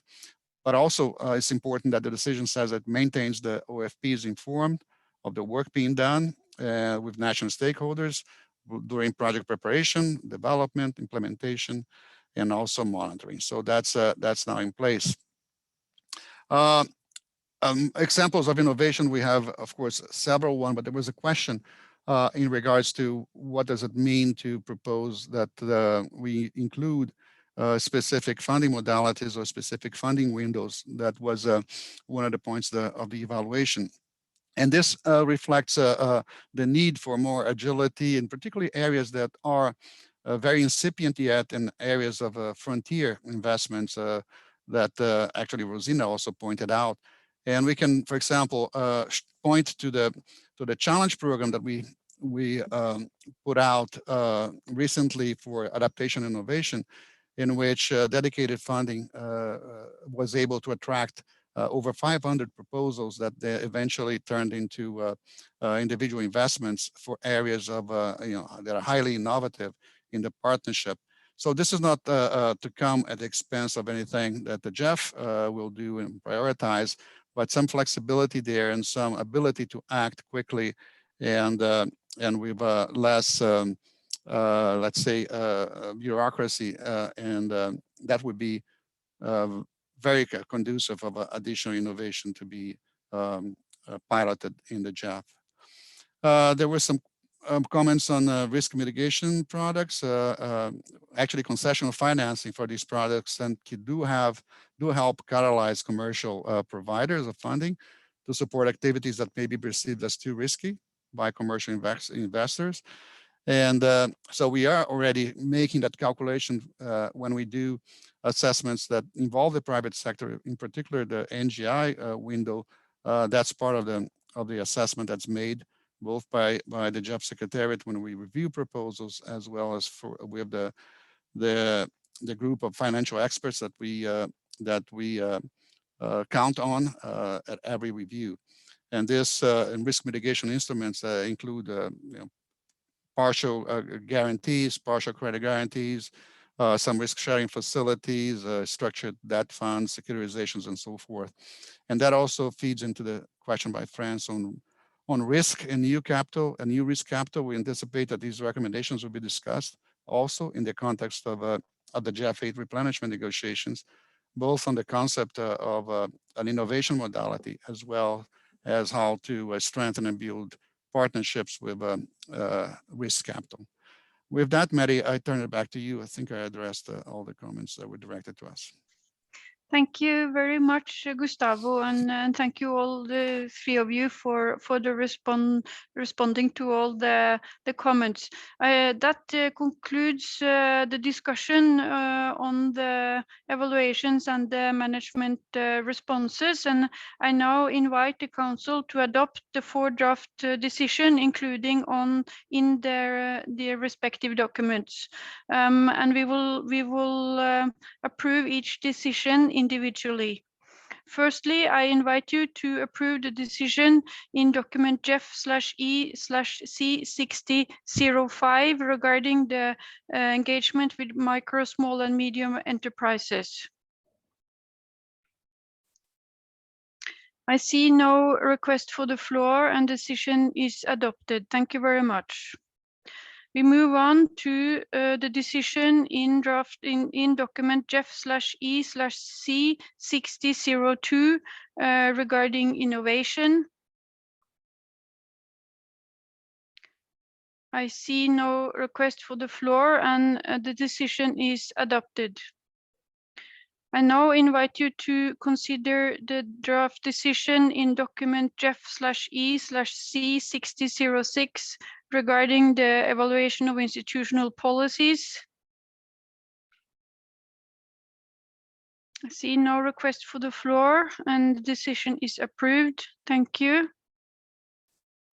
We will move to the draft decision in document GEF/E/C6007 regarding the results-based management. I see no request for the floor, and the decision is approved. Thank you very much. I will also now invite you to look at the draft decision for agenda item 9, the integrated approach to address the drivers of environmental degradation that we had yesterday, and that we have had circulated a revised text for decision that you have had for your consideration, and I invite the Council to adopt this decision. I see no request for the floor, and this decision is so approved. Thank you very much. This closes this part of the agenda. It's very good that we have been able to do this now inside the time frame. Thank you. Then we are moving on to the next agenda item, which is number 16. It is the relations with the convention and other international institutions. This agenda item has 3 sections. Firstly, we will have a presentation by executive secretaries of the conventions that the GEF serves. Secondly, we will have the consideration of the report on relations with conventions. And thirdly, we will consider the paper on long-term vision on complementarity, coherence, and collaboration between the Green Climate Fund and the Global Environment Facility. During the first section of this agenda item, each executive secretary has been requested to discuss 2 points. Firstly, updates where that is possible from the intersessional process towards the next conference of the parties in 2021 and 2022. And then also key developments and financial needs in view of the replenishment process. I am pleased to announce that we have the executive secretaries with us in the meeting today. We do have Mrs. Patricia Espinosa, the executive secretary of the Unep CCC. We do have Mr. Ibrahim Tuvalu, the executive secretary on UN Convention to Combat Desertification. We also have Mrs. Elizabeth Miremra from the Executive Secretary of the Convention on of the CBD. We do have Mr. Rolf Payet, Executive Secretary for the Basel, Rotterdam, and Stockholm Convention here. And we also have Mrs. Monika Stankiewicz, the Executive Secretary of the Minamata Convention with us. Welcome to you all. Before I give the floor to the executive secretaries to do their presentations, I would just like to give the floor to my co-chair and CEO of GEF, Carlos Manuel. Carlos, please. Well, thank you so much, Mette, and thanks to all the executive secretaries of the conventions. We're really pleased that you are joining us on our 3rd day of the 60th GEF Council meeting. It is truly remarkable and an honor to welcome all the 5 executive secretaries to the conventions that where the GEF serves as the financial mechanism. In particularly, let me thank Patricia Espinosa and Elizabeth Marena for their participation as UNF CCC negotiations are ongoing now, and CBD. SABSA and SBI just finished last Sunday on the 13th. Also, I thank so much Ibrahim for joining us. He has a very busy week because tomorrow we got the desertification and drought day. Ibrahim, I was texting with the Costa Rican president this weekend on his participation on this very important day, and I want to congratulate for you and wish you a very successful day tomorrow. Also, I would like to thank Rolf and Monica, who has been joining us on and off during these last 3 days in our GEF Council meeting. So today's dialogue is very timely and important for all council members and constituencies. It enabled us to hear directly from all of you and to better understand the convention priorities, which are of high relevance for the GEF. It is also an occasion to appreciate that we are all aligned to support the green, inclusive, resilient, clean recovery from the pandemic based on the GEF unique role as an integrator across multiple dimensions of the different global environmental challenges. Today, more than ever, there is a growing recognition and commitment to take strong integrated global action on nature, climate, land, chemicals, and waste, and guidance and decision from COPs. Also request the GEF to foster integration and to promote synergies among actions and strategies. The importance of our work was affirmed by the global leaders at the G7 and its 2030 Nature Compact that was released a few days ago, which committed to support global consensus and to take bold action for delivery of ambitious outcomes for nature in 2021, including Kunming CBD COP15 and Glasgow UNF CCC COP26 later this year. I was delighted that the Great Green Wall, which is a flagship partnership with UNCCD, was included as an example of an ambitious initiative that support delivery of targets to prevent the loss, fragmentation, and degradation of ecosystems, and to restore ecosystems in support for the UN Take It On ecosystem restoration. And despite the challenges faced by many countries and our partners from the pandemic, the GEF has redoubled our efforts to support initiative to address pressing global environmental challenges. The work program that Council approved on Monday and the LDCF work program to be approved tomorrow will mobilize 340 million in total GEF dollars, in total GEF financing in almost 100 countries. The two documents in front of Council under this agenda item highlight progress made by the GEF to address convention guidance and decisions, as well as collaborations with the Convention Secretariat, and introduce a long-term vision on complementarity within the GEF and the GCF to support the UNFCCC goals.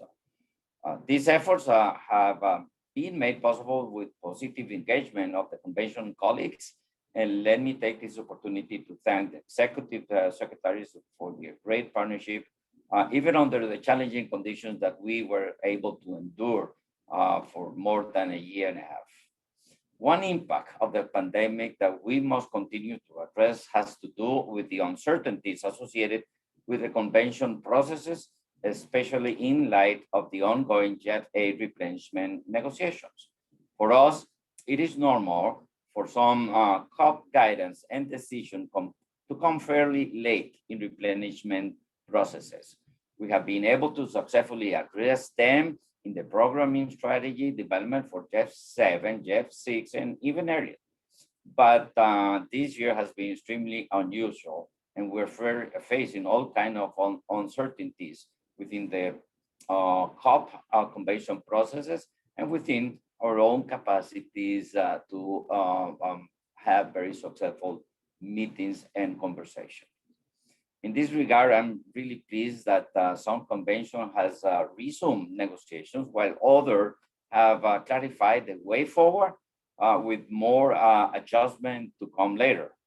I'm delighted that Ibrahim, Monica, and Rolf are here to share with us updates from the intersection of the processes and their expectations. Also, in view of the GEF aid replenishment process, I'm looking forward to hear from all of you about the key development and financial needs. Patricia and Elizabeth, it will be great to hear how the negotiation has been coming along. For UNFCCC climate finance, for both mitigation and adaptation, and of course, enhanced transparency may be the key topics of GEF relevance to be addressed in Glasgow.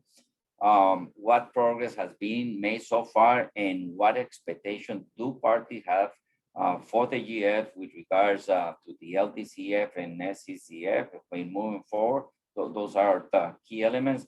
It will be great also, Patricia, that you can give us your take, your impression on how parties are doing with many negotiations. I do have particular interest, as you can understand, on Article 6. For CBD, I understand that the 6 week of SBI 3 and SOTSA were very productive, and parties and the Secretariat were able to learn how to cope with the very challenging working modalities in this virtual world. So it will be great to hear Elizabeth about the latest with regard to the post-2020 global framework and the implication of the inclusion of the GBT support as a four-term year framework of work for the GEF in the GEF 8 process. So let me conclude by thanking all of you for your willingness to engage with Council. Your engagement sends a very encouraging signal about our partnership and expectations that you place on the GEF. I'm looking very much for this discussion, and I welcome all of you. Over to you, Mette. Thank you. Thank you very much, Carlos Manuel. And with these opening remarks, I will invite each executive secretary to address the council. And firstly, I would like to invite Patricia Espinosa to take the floor, please. Thank you very much. It's really a pleasure to be here. I want to congratulate the GEF on its 30th anniversary for its strong partnership and support to the UNFCCC process during the last 3 decades. I also want to take this opportunity to recognize the CEO of the GEF, my good friend, Carlos Manuel Rodriguez, who I know cares deeply about conservationism, environmentalism, and climate change. Dear friends, much has changed since we began this journey together 30 years ago. We have substantially more scientific data about climate change. We know its impacts are getting worse, and we know the climate emergency is growing, and we are likely close to the point where our window of opportunity to address it permanently closes.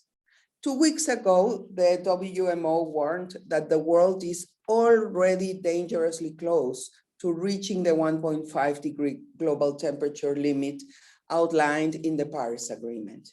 You will recall that under the Paris Agreement, the intention is to work towards staying under that mark by the end of the century. We are only at the beginning of the 3rd decade.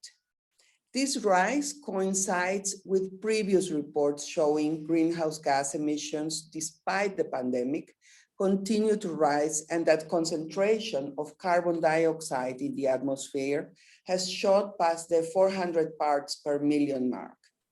Many warned that this is a significant red line. We have now crossed it. What has not changed in the last 30 years, however, is a vital role and need for adequate finance to address climate change, particularly in developing nations. This need has grown more urgent in those 3 decades. So today I have one message. The UNFCCC needs you. Parties need you. Developing nations need you. And the original mandate given to the GEF to serve as an operating entity of the financial mechanism under the Convention and the Paris Agreement is more crucial than ever. We stand at a critical turning point on several fronts as the world finds itself at an unprecedented crossroads and facing an unprecedented opportunity. As trillions are being spent on post-pandemic recovery, we know we have a chance to make the transition towards a future that is more sustainable, resilient, and green. It is a generation-defining transition, but only one of this magnitude will get us to our Paris Agreement goals. Currently, the world is not on that path. The NDC synthesis report tells us that the combined impact of all national climate action plans is nowhere close to a 1.5-degree pathway. Meanwhile, fossil fuel remains strong. Coal plants continue to be built. It would be easy to be apathetic, to shrug our shoulders and say the transformation we must make simply is not possible. However, the last 6 months show otherwise. The United States rejoined the Paris Agreement. They submitted an ambitious NDC. The EU has boosted its ambition as well through its Green Deal. South Korea committed to a coal-free future. Other nations have committed to reducing emissions sooner and reaching net zero faster. Beyond that, the International Energy Agency tells us the move to renewable energy remains robust throughout the world. Private industry sees the change as well, including many fossil fuel industries. Recent court cases are revealing the power of the consumer to demand and receive commitments for change. The shift to electric vehicles is happening faster than anyone anticipated, and this will reduce emissions and improve the health of those living in cities thick with pollution. So there is momentum. We are making progress, but it is not equal. Developed nations have yet to fulfill financial commitments to developing nations. This has been a topic of discussion for almost as long as there has been a convention. Those developing nations continue to be left behind with respect to climate change action on mitigation, adaptation, capacity building, and the finance to support all of these elements. We have spent too long justifying financial support for developing nations. Climate change, like the coronavirus, recognizes no borders or political ideologies, nor does it care about economic jurisdictions. It's coming all the same. Due to our interlinked global economies, when one nation is impacted, all feel the pain. So support to developing nations is an act of self-interest. The GEF's mandate exists at the center of this work. This need will only grow stronger moving forward. Your support remains crucial as we aim for enhanced global climate ambition in both mitigation and adaptation efforts. Earlier, I mentioned the importance of NDCs and the fact that so much work remains on that front. Your explicit mandate to support NDC enhancement can help advance stronger national climate action plans.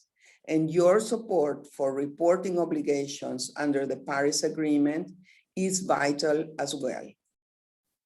So, ladies and gentlemen, I began my remarks by expressing our gratitude to the GEF and more than 3 decades of being at the heart of climate change finance and action.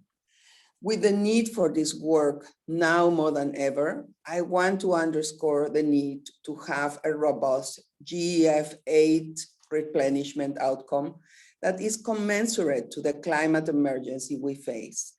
One that will facilitate access by the developing countries who desperately need it.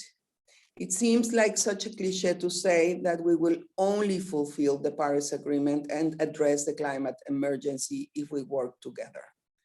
But sometimes the simplest truth contains infinite wisdom. We must act together.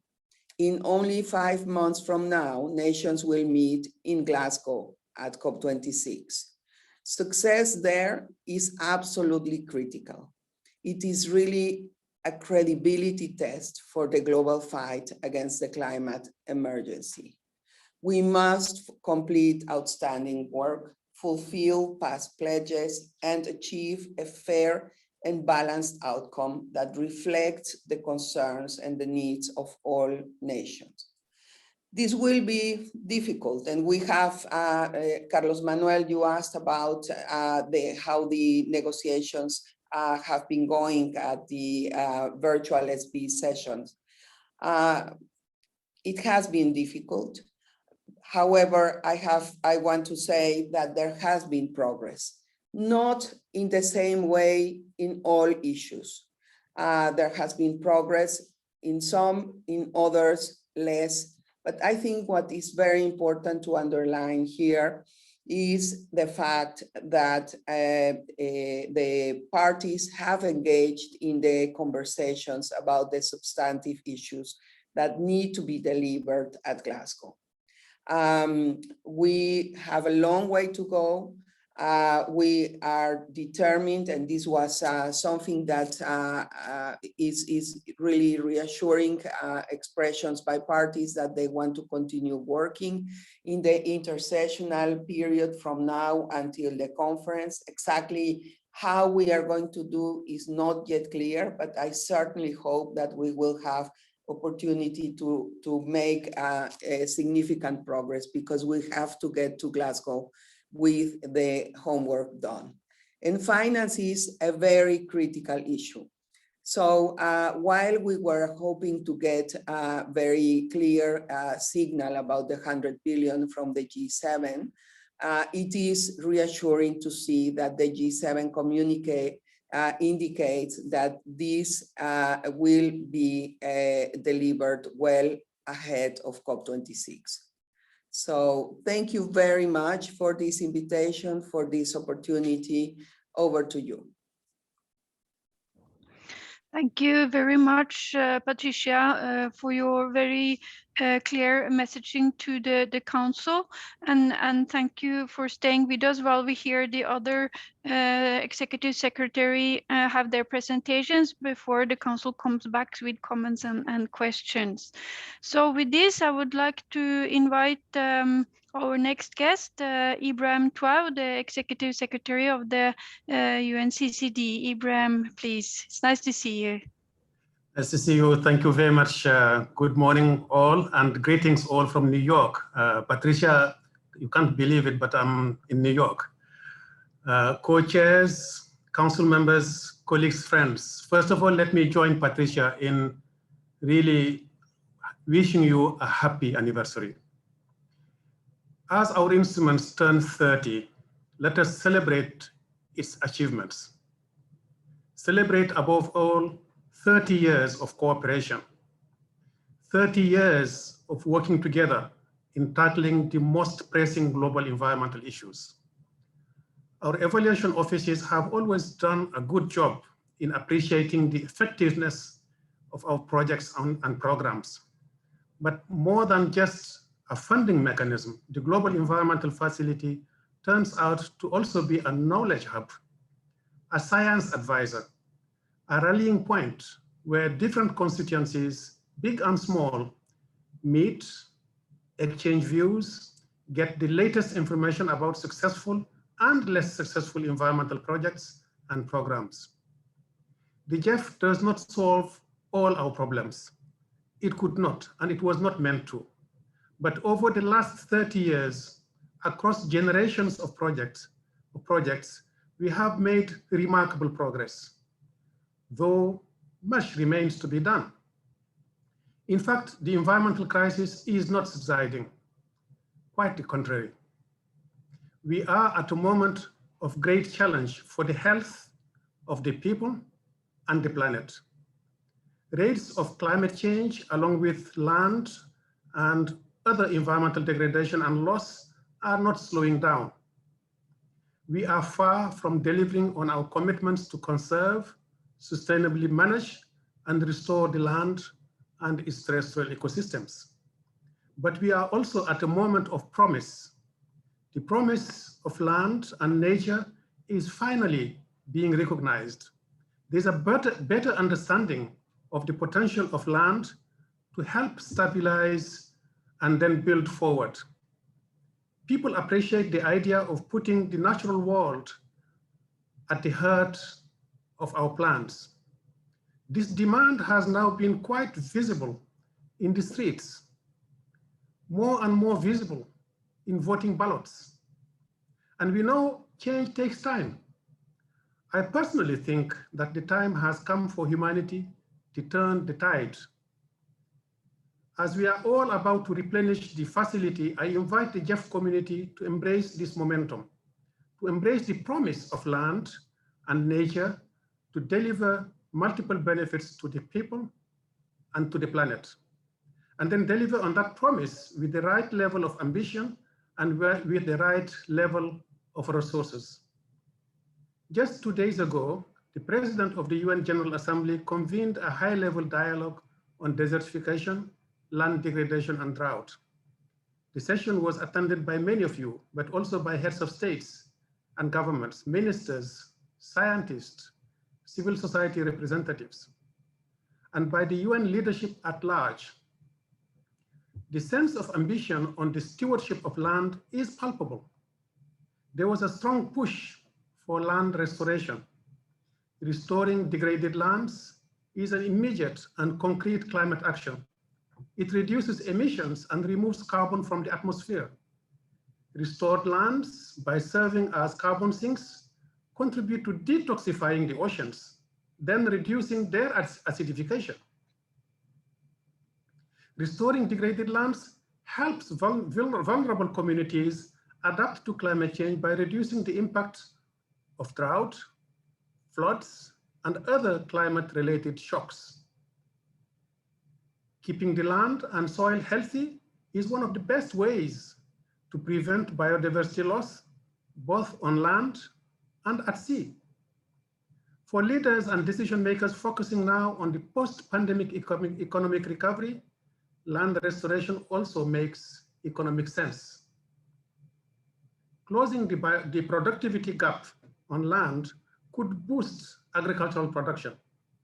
At a time of great need, this would be boosting food security, job creation, empowering women, and advancing rural development. Investing in land is a smart and effective choice for quick and positive impact. 10 years after the GEF Council opened a focal area on land degradation, I trust you are seeing land as an integrator of many other focal areas. This is why, in my opinion, the synergies agenda should be a new normal in GEF 8 programming. We cannot continue to work in silos. With this in mind, in a changing climate with more droughts and floods expected, additional measures will be needed to address the growing phenomenon of drought. I followed closely the deliberations of the last council and interventions on drought. I support the idea expressed by some council members calling on the GEF to be more assertive and attentive to the ravages that droughts are causing to the planet, to societies, and to the economies of affected countries. During the upcoming cycle, the GEF community should consider investing in early warning systems, preparedness, vulnerability, and risk assessments, as well as drought risk mitigation. Excellencies, dear friends, parties are asking for more resources to be allocated to fighting land degradation. In many ways, this makes sense, not only from the environmental point of view, but also economically and politically. Parties to the UNCCD will meet for the COP15 in 2022. The Bureau decided earlier this year to delay the organization of the COP to 2022. At its next meeting in a couple of weeks, they are expected to deliberate on the date and venue, as we have now received a formal offer. I cannot tell you more, but it's promising. In the decade of action of SDGs and the UN decade of ecosystem restoration, in a way, there has never been a more important time to invest in restoring degraded lands. Because restoring degraded lands means feeding a growing population, reducing unwanted migration, averting conflicts over access to scarce land and water resources, while protecting nature. Please count on the UNCCD to play its part in the replenishment of the GEF. We stand ready to contribute in any way we can to help the world fulfill its multiple promises to protect people and the planet in a prosperous and equitable world. I thank you. Thank you very much, Ibrahim, for those points and addresses to the council. Thank you very much. I will now move on and invite Elizabeth Mremra to address the council, please. Thank you very much, Mette. Thank you very much, Carlos Manuel, and all the colleagues at the GEF Secretariat. Permit me to join my two Rio Convention colleagues to congratulate GEF in its celebration of the 30 years of achievements, supporting not just the different conventions, but many other programs under its mandate. Distinguished delegates, participants, colleagues, it is my honor to join you today to address the crucial relationship between the GEF and the Convention on Biological Diversity and its two protocols. Let me begin by expressing my appreciation for the strong and active engagement of the GEF Secretariat in the processes of the convention and the effective liaison between the GEF and the CBD Secretariat, as duly reflected in the Council document on relations with the convention and other international institutions. COVID-19 pandemic has significantly impacted the work of the convention and its negotiations towards the 15th meeting of the Conference of the Parties, as well as the finalization of the post-2020 Global Biodiversity Framework. We have had to find new ways to maintain momentum and advance our work towards the next Conference of the Parties. In 2020, we built our virtual skills set by convening a series of virtual meetings, each more ambitious than the last. Special sessions of the subsidiary body on scientific, technical, and technological advice, or SABSTA, and the subsidiary body on implementation, SBI, were held online. The extraordinary meeting of the Conference of the Parties and meetings of the parties to the protocols were also held virtually through written and silent procedure to adopt an interim budget for this year. In February and March this year, we convened informal virtual meetings of SABSTA and SBA to prepare for the 24th and third meeting of SABSTA and SBA respectively, where delegates were able to provide first round of views on all agenda items of the formal sessions. These were followed by the first ever virtual negotiation segment held in the last 6 weeks, only ended last week over the weekend, of the two subsidiary bodies, which met to negotiate and approve their draft recommendations. The meetings had to be suspended or postponed to be reconvened in a face-to-face setting to be held prior to the Conference of the Parties 15 to be able to finalize and adopt final recommendations to be submitted to the COP. While their formal outcomes were not adopted until when we reconvene, they were nevertheless have advanced our work on the post-2020 Global Biodiversity Framework, including mechanisms to support its implementation. These are important steps in our journey to Kunming, China. In February last year, the second meeting of the open-ended working group had considered the zero draft of the post-2020 Global Biodiversity Framework. At the request of the working group, the co-chairs prepared and published an updated zero draft reflecting the views as had been discussed at that meeting, along with an updated monitoring framework. The working group further requested inputs and advice of the 24th and the third meetings of the SABSTA and subsidiary and SBI, which just ended. So in response to the scientific body 24th SABSTA, a lot of work has been advanced relevant to providing scientific basis of the goals and targets, as well as the indicators for the monitoring framework. The implementation body advanced its work on the elements related to the means of implementation, review of implementation, including implementation support mechanisms, enabling conditions, responsibilities, transparency, outreach, and awareness. Over the coming 3 weeks, drawing from the zero draft and the contribution made as the result of the work of the subsidiary bodies, the co-chairs of the working group will prepare the first formal draft of the post-2020 Global Biodiversity Framework for consideration and negotiation at the next third meeting of the open-ended working group, which is currently scheduled to be held at the end of August and early September, 23rd August to 3rd September. As for the next steps, the Bureau of the Conference of the Parties, with the support of the Secretariat and in close consultation with our host country, the government of China, will consider the options and modalities for the next conference of the parties and its concurrent meetings of the parties for the protocols scheduled for October. Distinguished delegates, keeping in mind that this is work in progress and that negotiations still continue, I would like just to highlight key aspects of the present zero draft of the post-2020 Global Biodiversity Framework, those aspects which are relevant to the Global Environmental Facility.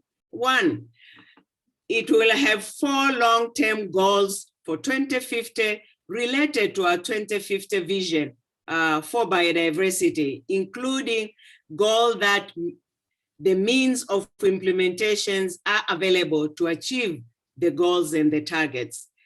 2, implementation support mechanisms that will address issues such as mobilization of sufficient resources and capacity development. 3, enabling conditions required and also identified and ensuring the participation of all stakeholders, including indigenous peoples and local communities, as well as synergies among other relevant multilateral agreements. 4th, a system of planning, reporting, and review of implementation outlined together with the responsibilities and transparency. And lastly, outreach, awareness, and uptake of the post-2020 Global Biodiversity Framework by all stakeholders are recognized as essential for the effective implementation. All these clearly indicate that GEF will be indispensable in supporting the implementation by eligible countries of all such aspects of the eventual framework. Furthermore, an important principle of the framework is its global nature. It is not envisaged simply as a strategic plan for the convention, but an instrument that will be embraced and highly relevant to all governments, all stakeholders, international organizations, as well as all relevant multilateral environmental agreements. This includes not only biodiversity-related conventions, but also the Rio Conventions, Minamata, and Stockholm Conventions, as well as the regional conventions, including the Regional Seas Convention. So clearly, GEF will also have an important role in stimulating integrated approaches to implementation, cutting across all its focused areas.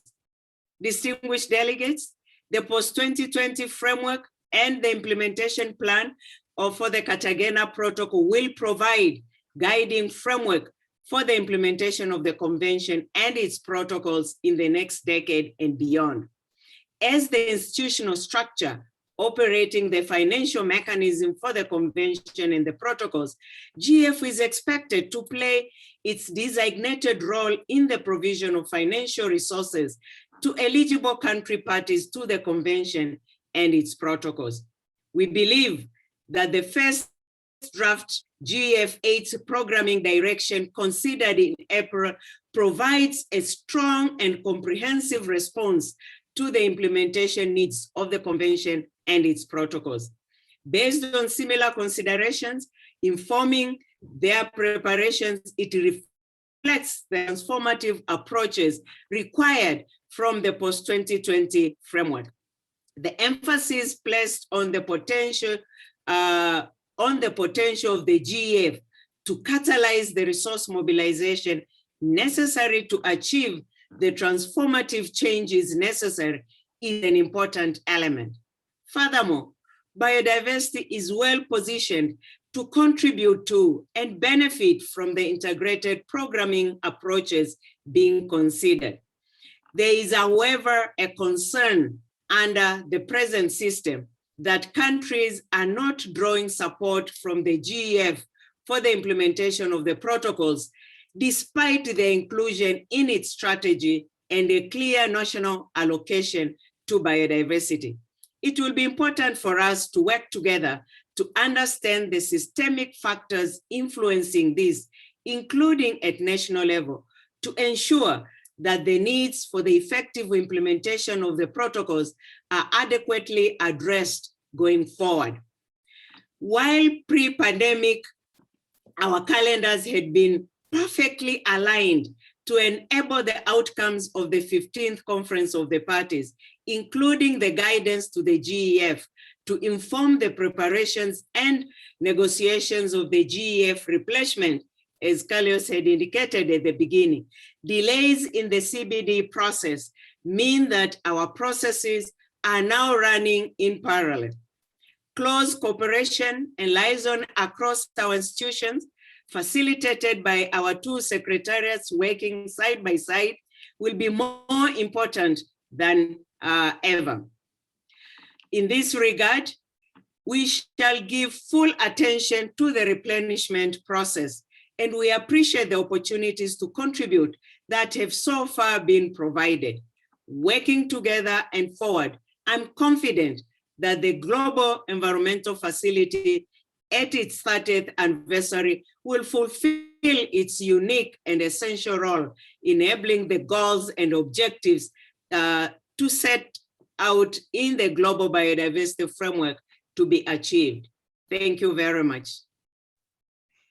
Thank you very much, Elizabeth, and thank you for pointing out or giving us the update on status of the negotiations and the status of the post-2020 framework, and of course the importance of our processes now working in parallel.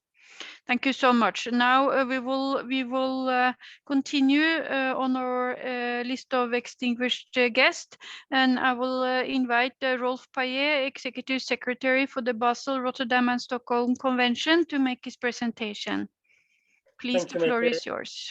Thank you, Mete. Thank you, Madam Chair. Can we move the slide to the next one, please? Thank you. Next one, please.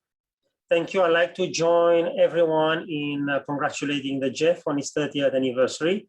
In fact, it is also the Stockholm Convention 20th anniversary. And when I take stock, yes, we can celebrate, but I think we also need to remember that there are a number of toxic chemicals that still remain in the environment, still remain in use, and we need also to focus on this. And I hope towards the end of my presentation, we'll be able to draw attention to some of these chemicals. One which is really close to my heart is DDT. All of you know the impacts of DDT. We are still using DDT, and I'm looking forward to the complete phase out of DDT on our planet. And I think that will be cause for celebration. So let's see that we don't go beyond 21st or 22nd year of celebration before we can celebrate the elimination of at least one of the chemicals that have been banned on the list on the Stockholm Convention. So as you probably all know, due to the COVID-19 pandemic, the COPs could not be held as originally planned this year. So the Bureau has decided to have two segments. The first one is an online segment, which will be over 5 days from the 26th to the 30th of July of this year. And hopefully next year, a face-to-face segment, which will take place over a period of 2 weeks, tentatively in June 2022, here in Geneva, Switzerland. And the theme of the COPs is global agreements for a healthy planet, the sound management of chemicals and waste, again emphasizing the important role that global agreements play in addressing global challenges that we have before us today. Next slide, please. This is the organization of work for the online segment. I won't spend a lot of time on this. The slides will be available later on. This is basically the floor of the meetings and how it will be organized. Next slide, please. And the next slide, please. So the intersectional work will cover, and I will move my video now, will cover the needs assessment to cover financial needs of countries for 2022 to 2026. We'll also cover the fifth review of the financial mechanism to cover the period 2016 to 2020, the GEF report to COP10, the guidance to the financial mechanism, the collaboration between secretariats of Basel, Rotterdam, Stockholm, and indeed our colleagues in the Minamata Convention and other conventions as well, which I will come to later on, and also address the issue of additional funding sources and means to access them, and the update of the GEF report to COP10. Next slide, please. Next slide, please. Next slide. Okay. So what we're looking at is a process-oriented decision on GEF-related matters for consideration. So this is the list of the decisions that are being presented before the meeting for consideration. Next slide, please. So what are the funding needs and prioritization in 2022 and 2026? Next slide, please. The funding needs for GEF 8 in order of relative priority. The first groups are PCBs, and the quantities reported are of the order of 721,000 tons. And you can see here the amount of funding that is required to get rid of PCBs in terms of billions, 2.3 billion, and new POPs that are being listed under the Stockholm Convention, pesticides that need to be addressed.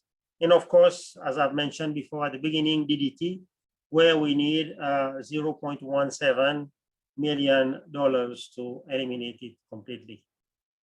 There are, of course, unintentionally produced persistent organic pollutants, and this is where we work with other conventions and other organizations to address them, as they also constitute an important part, for example, in air pollution and other forms of pollution. So we are looking at a total funding, please don't run, of $4.9 billion.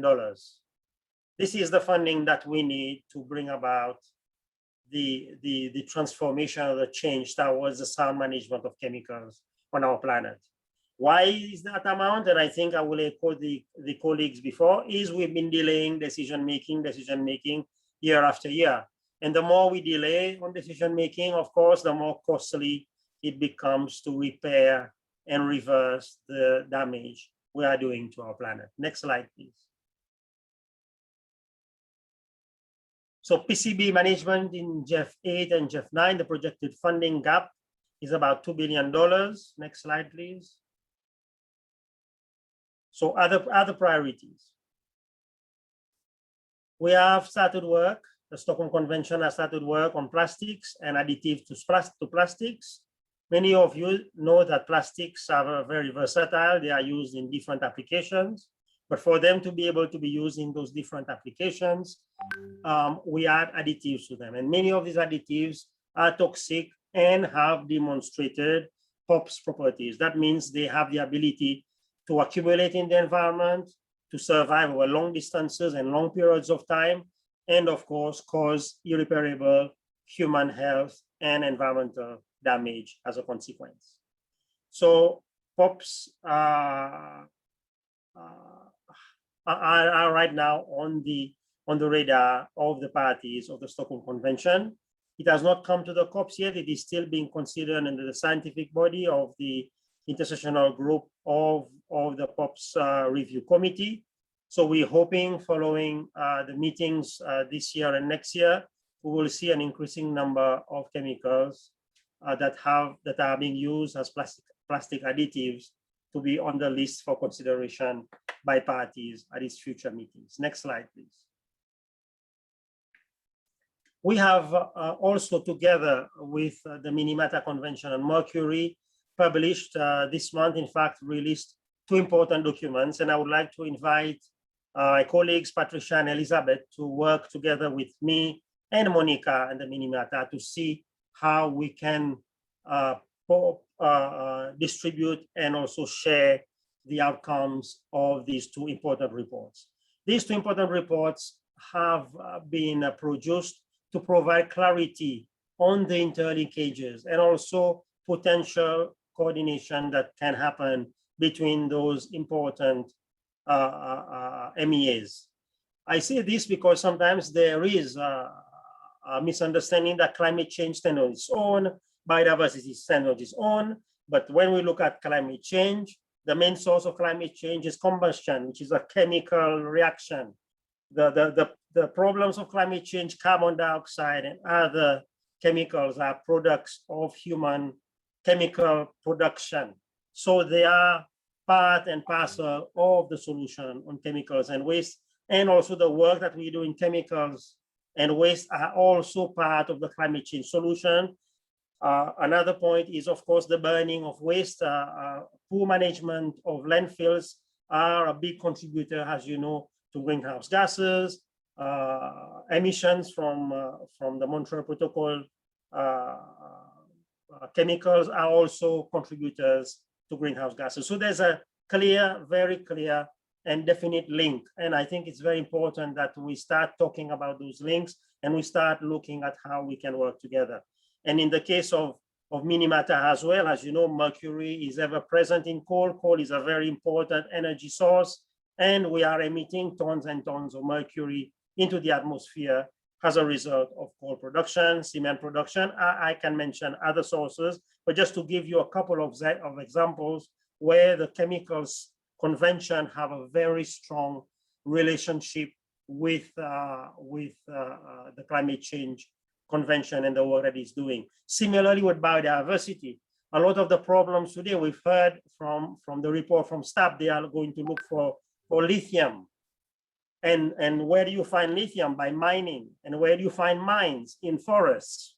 So again, I've just drawn a very clear link between chemicals. Chemicals present in mobile phones, for example, are all mined today through the destruction of forests, through the burning of forests, through the impact they have on biodiversity. On the other hand, waste, plastic waste in the ocean, plastic waste in the environment are impacting on biodiversity. So the links are very strong. Next slide, please. Next slide, please. I've reached the end, and this was basically the explanation I gave. Next slide, please. Thank you very much. Thank you very much for these updates on chemicals and also for highlighting the need for integrated approaches. Thank you very much. Now I will give the floor to Monica Stankiewicz, the Executive Secretary of the Minamata Convention. Please.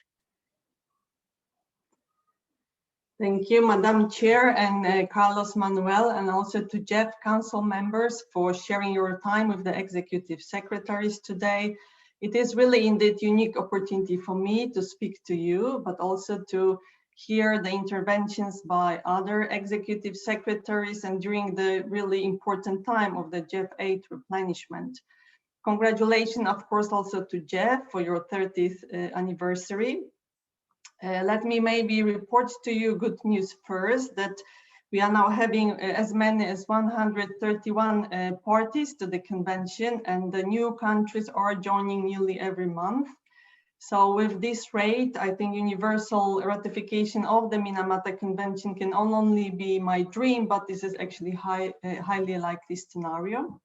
And that also to me reflects the environmental multilateralism continues to be important to many, and it is a way to solve many problems of the modern world. Let me brief you about the upcoming fourth meeting of the Conference of the Parties that will be hosted by the government of Indonesia. It has been decided that the first segment of the fourth meeting of the Conference of the Parties will be held online on 1st to 5th November this year on the dates that were originally planned for COP4. And this will be followed by the in-person segment of COP in the third quarter of 2022 in Bali. Of particular importance to the convention financial mechanism is that the upcoming online segment of COP will reflect upon the GEF 8 replenishment cycle. In the young convention as our convention, we are only 4 years old. Many of the time-bound obligations of the conventions are beginning to come due for our parties.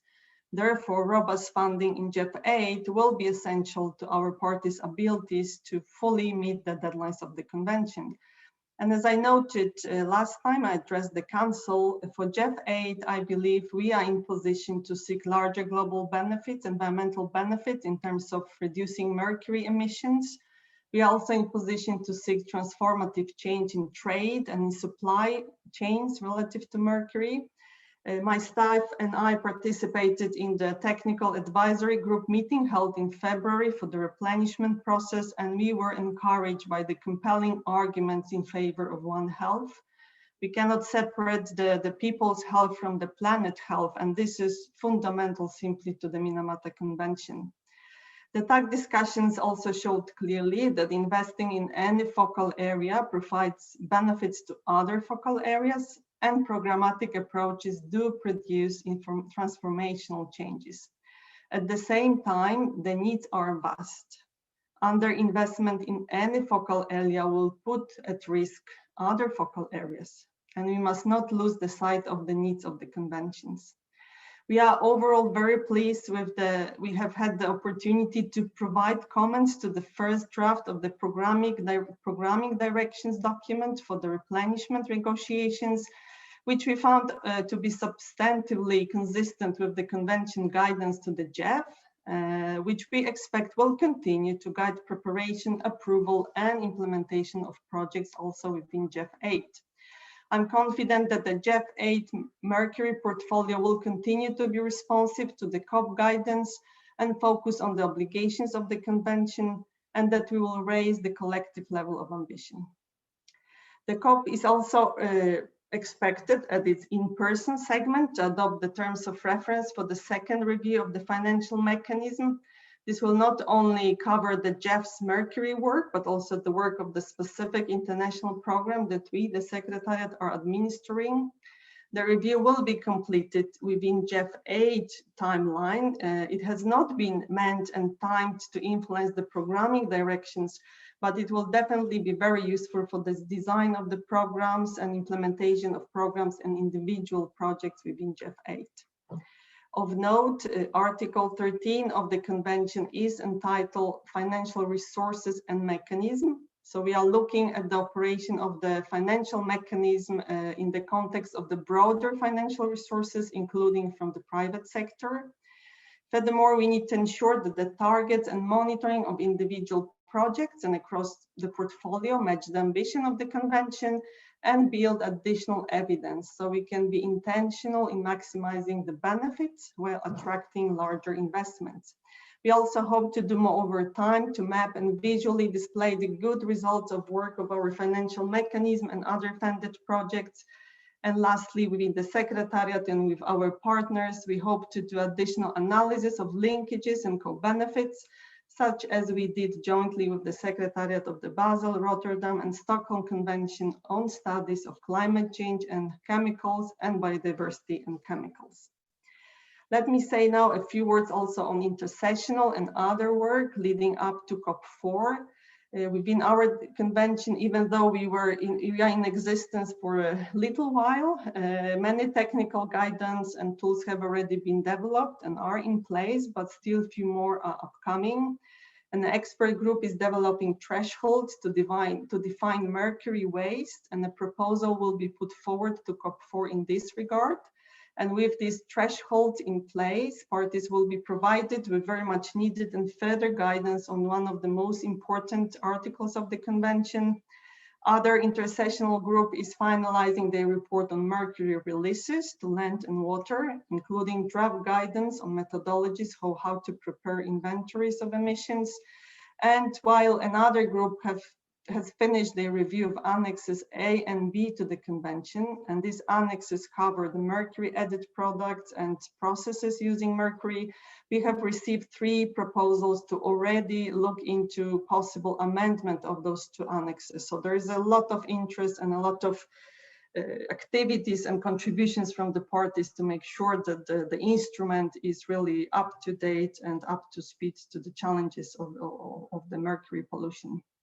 Our staff continues to work closely and productively with the GEF Secretariat in many ways. For example, we had a very productive coordination meeting in March with the GEF Secretariat, and we were so pleased that the CEO actively participated and really allowed us to benefit from his experience. So Manuel, Carlos, thank you so much really for your engagement, your time, and being able to guide this process throughout these recent months.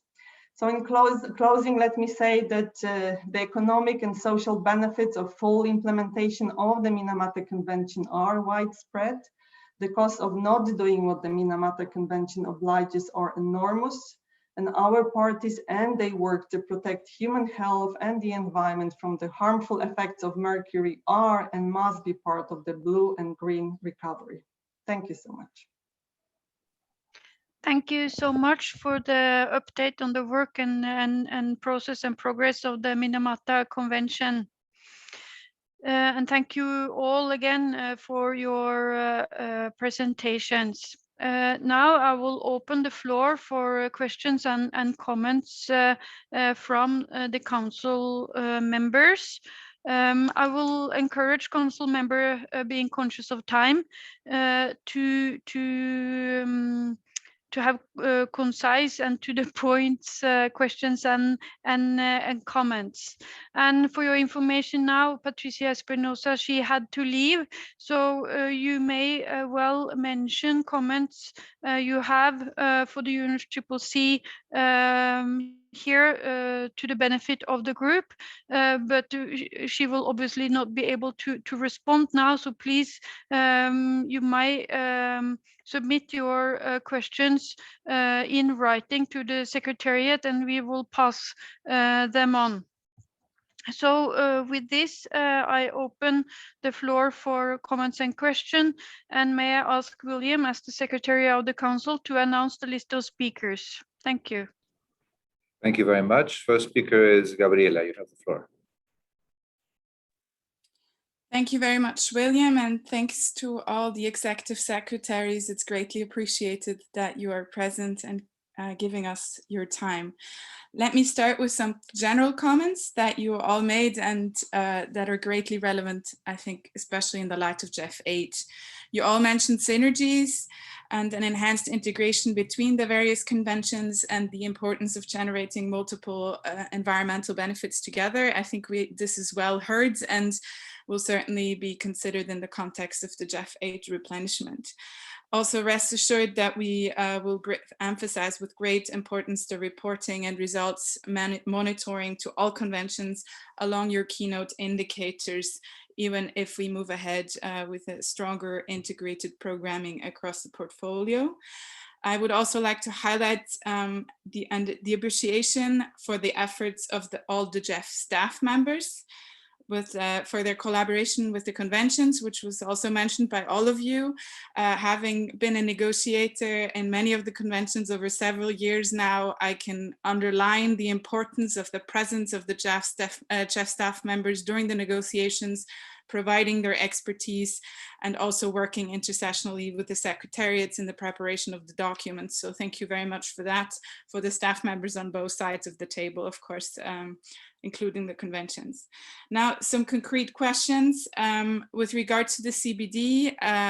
Elizabeth, a very important year ahead, still an important work. What can we expect with regards to increased needs and costs related to the new reporting requirements? Can you give us some type of indication in which directions it is going? With regards to the timeline challenge, fully agree with you and rest assured, at least for Switzerland, being a small delegation, knowing everyone negotiating in the context of the CBD, we will provide coherent positions in the GEF Council, the replenishment and the CBD negotiations. Is there anything else we should consider in the context as part of the replenishment or as the council? You said the current draft programming strategy looks good, but if you have any additional comments, those would be very well received. And with regards to protocol programming, I think we had these conversations multiple times. There we clearly see that the ball is in the court of recipient countries. They have to program their priorities and along these lines and decide how they use the resources in the context of the biodiversity focal area. To the POPs convention, Ralph, good to see you. Just a clarity on the procedural side, will the needs assessment and the review be concluded and passed on to GEF? I didn't quite catch that with regards to the virtual format. Will you be able to pass that on to GEF and will it be procedurally available to the GEF? Knowing, of course, informally, we will know what's in there, but yeah.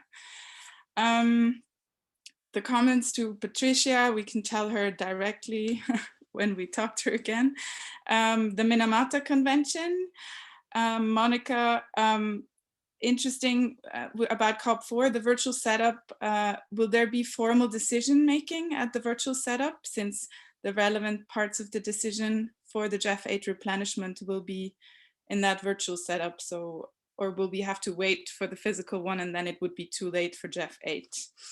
And we look forward to the review that you mentioned. And to Ibrahim, UNCCD, you mentioned the COP is in 2022. Will there be any guidance that you will be able to pass on to GEF before the conclusion of GEF 8? Or will it have to all go through informal channels? And of course, there as well, we know our colleagues negotiating in the UNCCD very well, but still important to understand the procedural next steps. Thank you so much. Thank you very much. Marita, did you want the floor at this point? No, I'll come back later on the, while I have the floor, let me just say thank you very much for all the reports from the executive secretaries. This was really interesting and we take note of them. Thank you very much. Thank you very much. Ben, you have the floor. Many thanks, William, and just to say that I'm speaking from Glasgow as a matter of interest. Just a few quick comments. Great to get the presentations from the executive secretaries of the 5 conventions, and I think it's great that it's welcome to get your demonstration of your attendance and from the comments that you made of the strong collaboration between yourselves and the GEF Secretariat, and as flagged by Switzerland. Obviously, the GEF Secretariat's close engagement in your processes and your meetings of the conventions going forward. I think we welcome this close collaboration, particularly given the GEF 8 replenishment discussions, which are currently ongoing. We value the comments by Ibrahim that we cannot continue to work in silos, which obviously is a theme of the Leaders Pledge for Nature, which a number of countries here have signed up to. Also, Rolf, thanks for mention of those 2 documents on the interlinkage between chemicals, waste, and climate change and biodiversity. Again, that point about integration being important. And also to Elizabeth, your comments on the relevance of GEF's work on having an integrated approach across focal areas and of the relevance of the integrated programs, which obviously we'll be considering as part of the GEF 8 replenishment process. I'll leave it there. Many thanks again. Thank you very much. Matthew, do you want the floor at this time?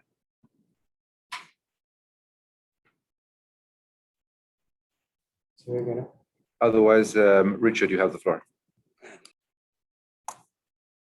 Thank you. Look, I'll be very brief in the interest of time. I just want to express my appreciation for the presentations by the executive secretaries. I found them really informative, and I appreciate the depth of information provided.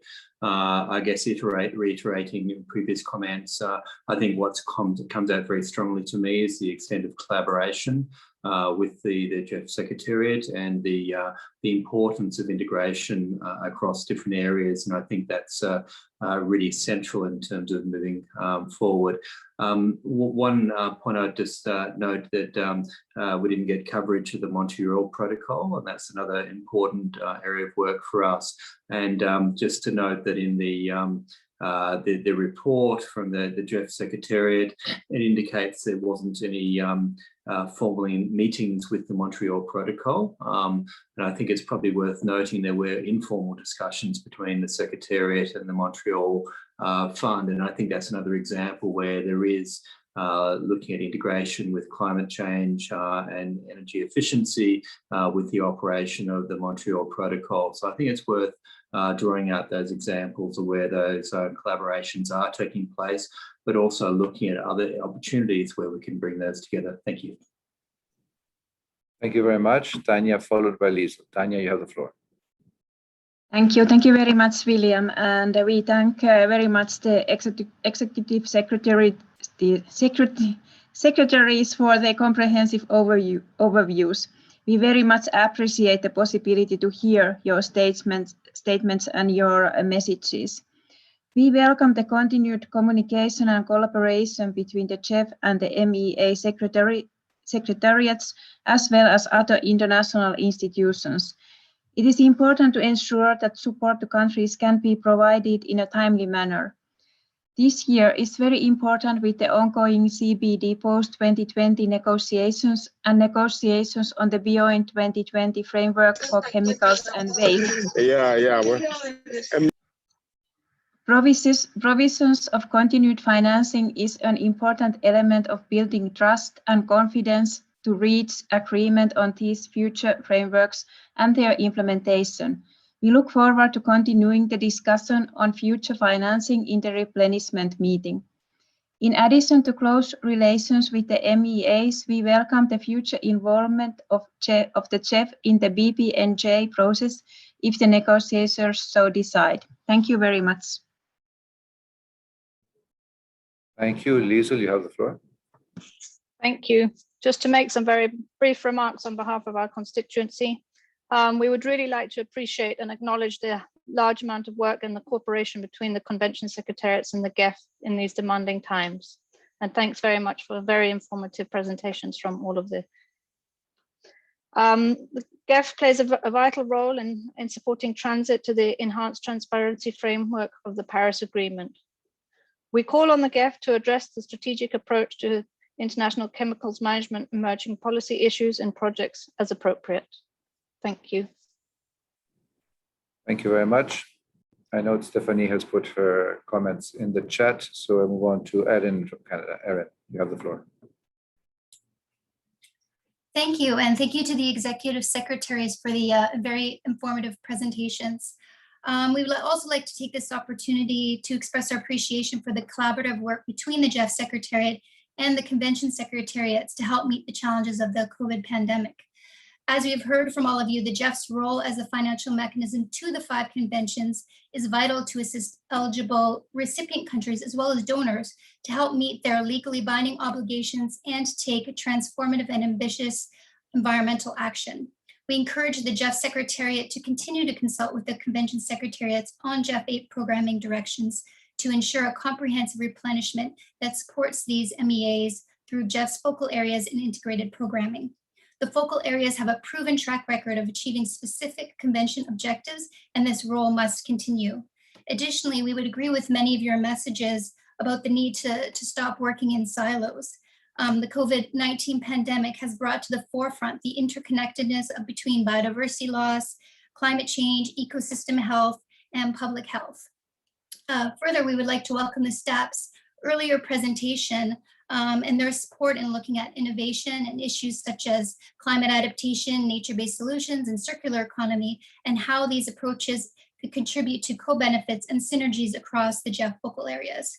We feel that going forward, it'll be even more important for the integrated programming in GEF 8 to demonstrate how the needs of the conventions are served through measurable objectives, tracking, and reporting, including as related to co-benefits as much as possible. Thank you.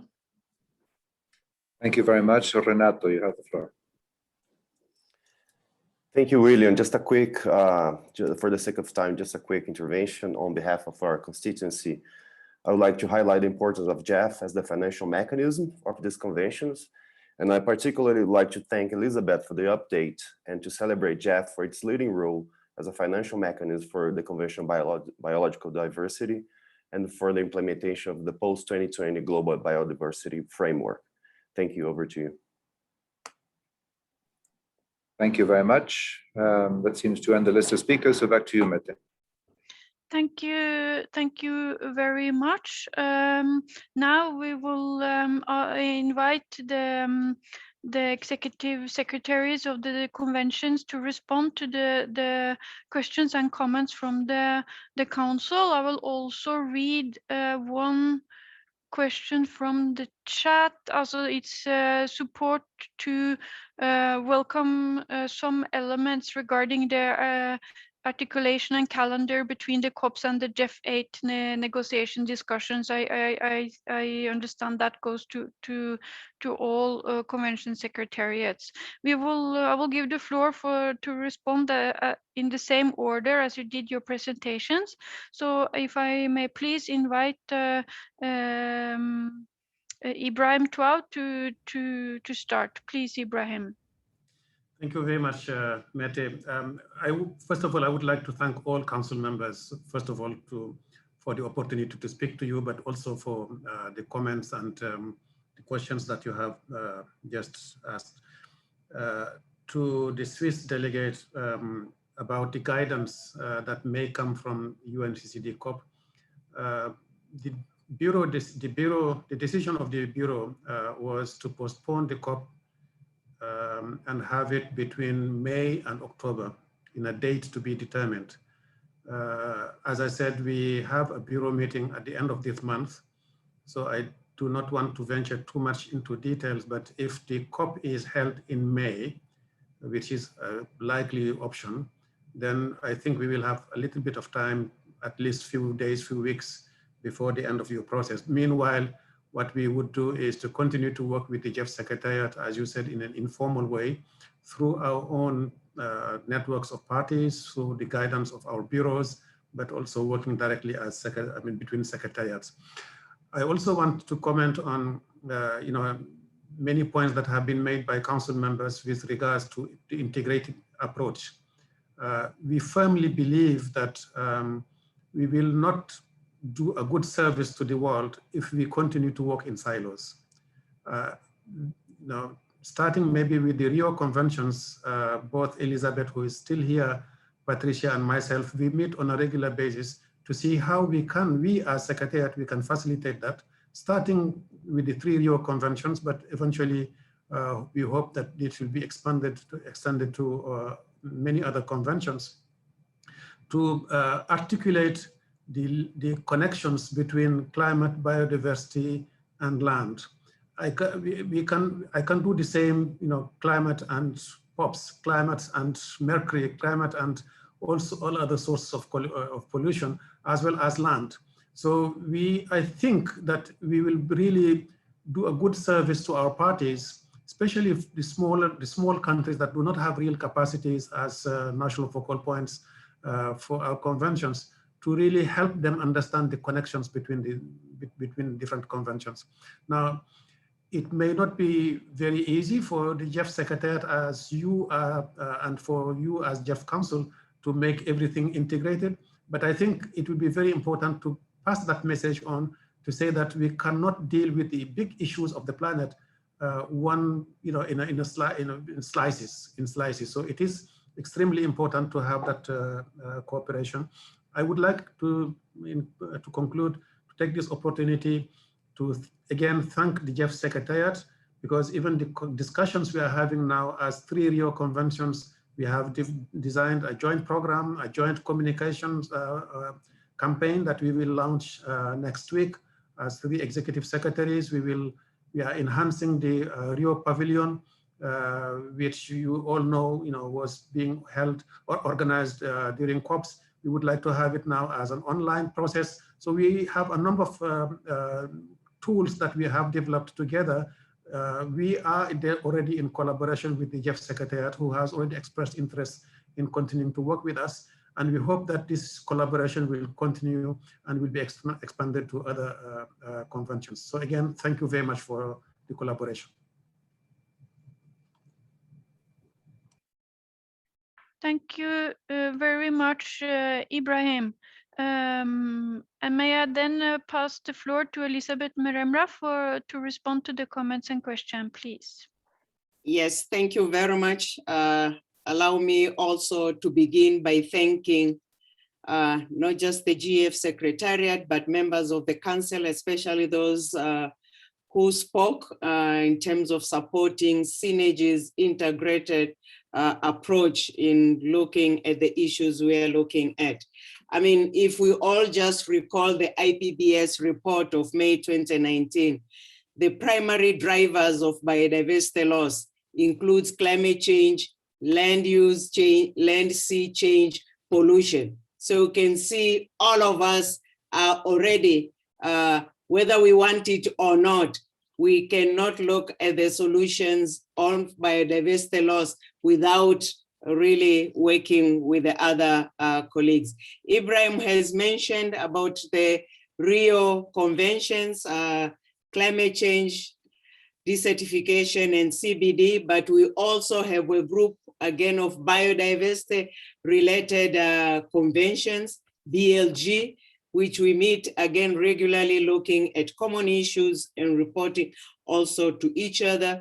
Within the UN system, we have the environmental management group, which normally will look at specific convention issues and deep dive into them. And just a few weeks ago, all UN also launched a publication, a report of the UN entity contribution to the development of the post-2020 framework, which actually include how UN is looking itself into contributing into the implementation of the framework when it is adopted. So I think we are there. Yes, we need to strengthen. There's always not enough, and I'm sure this is where we are heading.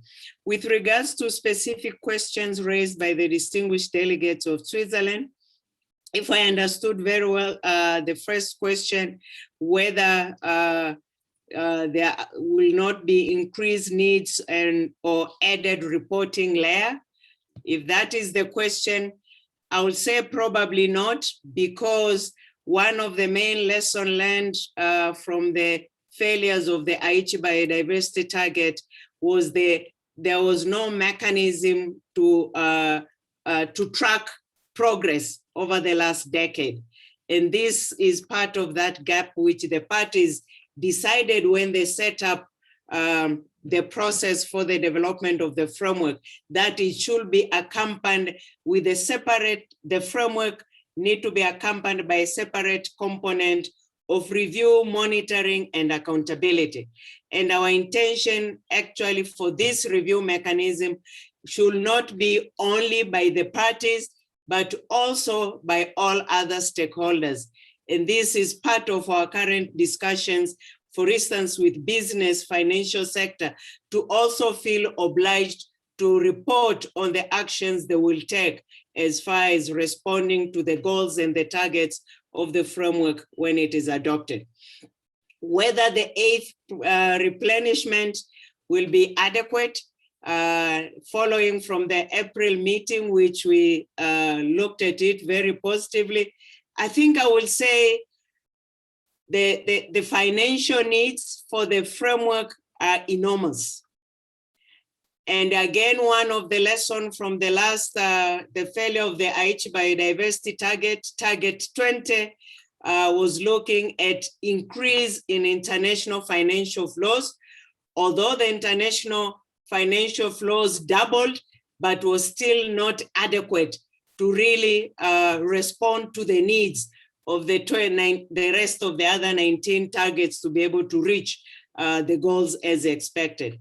So we are looking at what, of course, the GEF will be able to provide, but it doesn't mean what is on the table now will be adequate, because already recent statistics are looking at between $700 to $1 billion a year to respond to the needs for the implementation of the framework.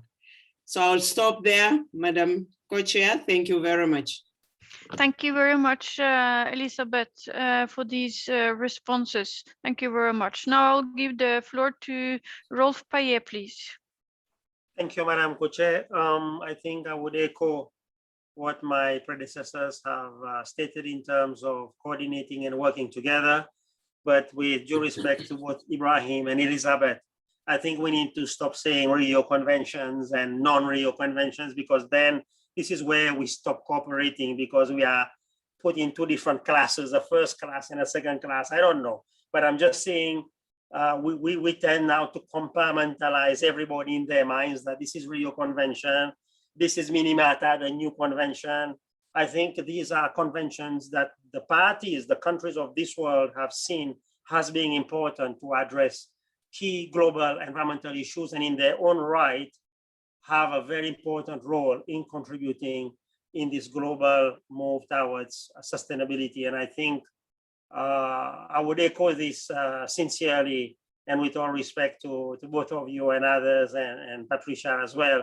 I mean, even before we had biodiversity and climate change, we had Basel Convention. Basel Convention is older than the Rio Conventions, and we're still struggling with dealing with the issues of waste. We're still struggling with illegal transportation of waste. So the issue is about getting our hands really dirty and cleaning our planet. And I really say this with a lot of sincerity. And GEF stands at this important position in supporting the initiative, supporting the decisions of the parties, addressing the needs of the parties, addressing these global challenges. And together, I think, as you know, both with council members, both with MEAs, I think we can make that difference if we continue to work together and try to ensure that in GEF 8 will reflect in a very realistic way. Yes, we're talking billions of dollars to solve the world's problems.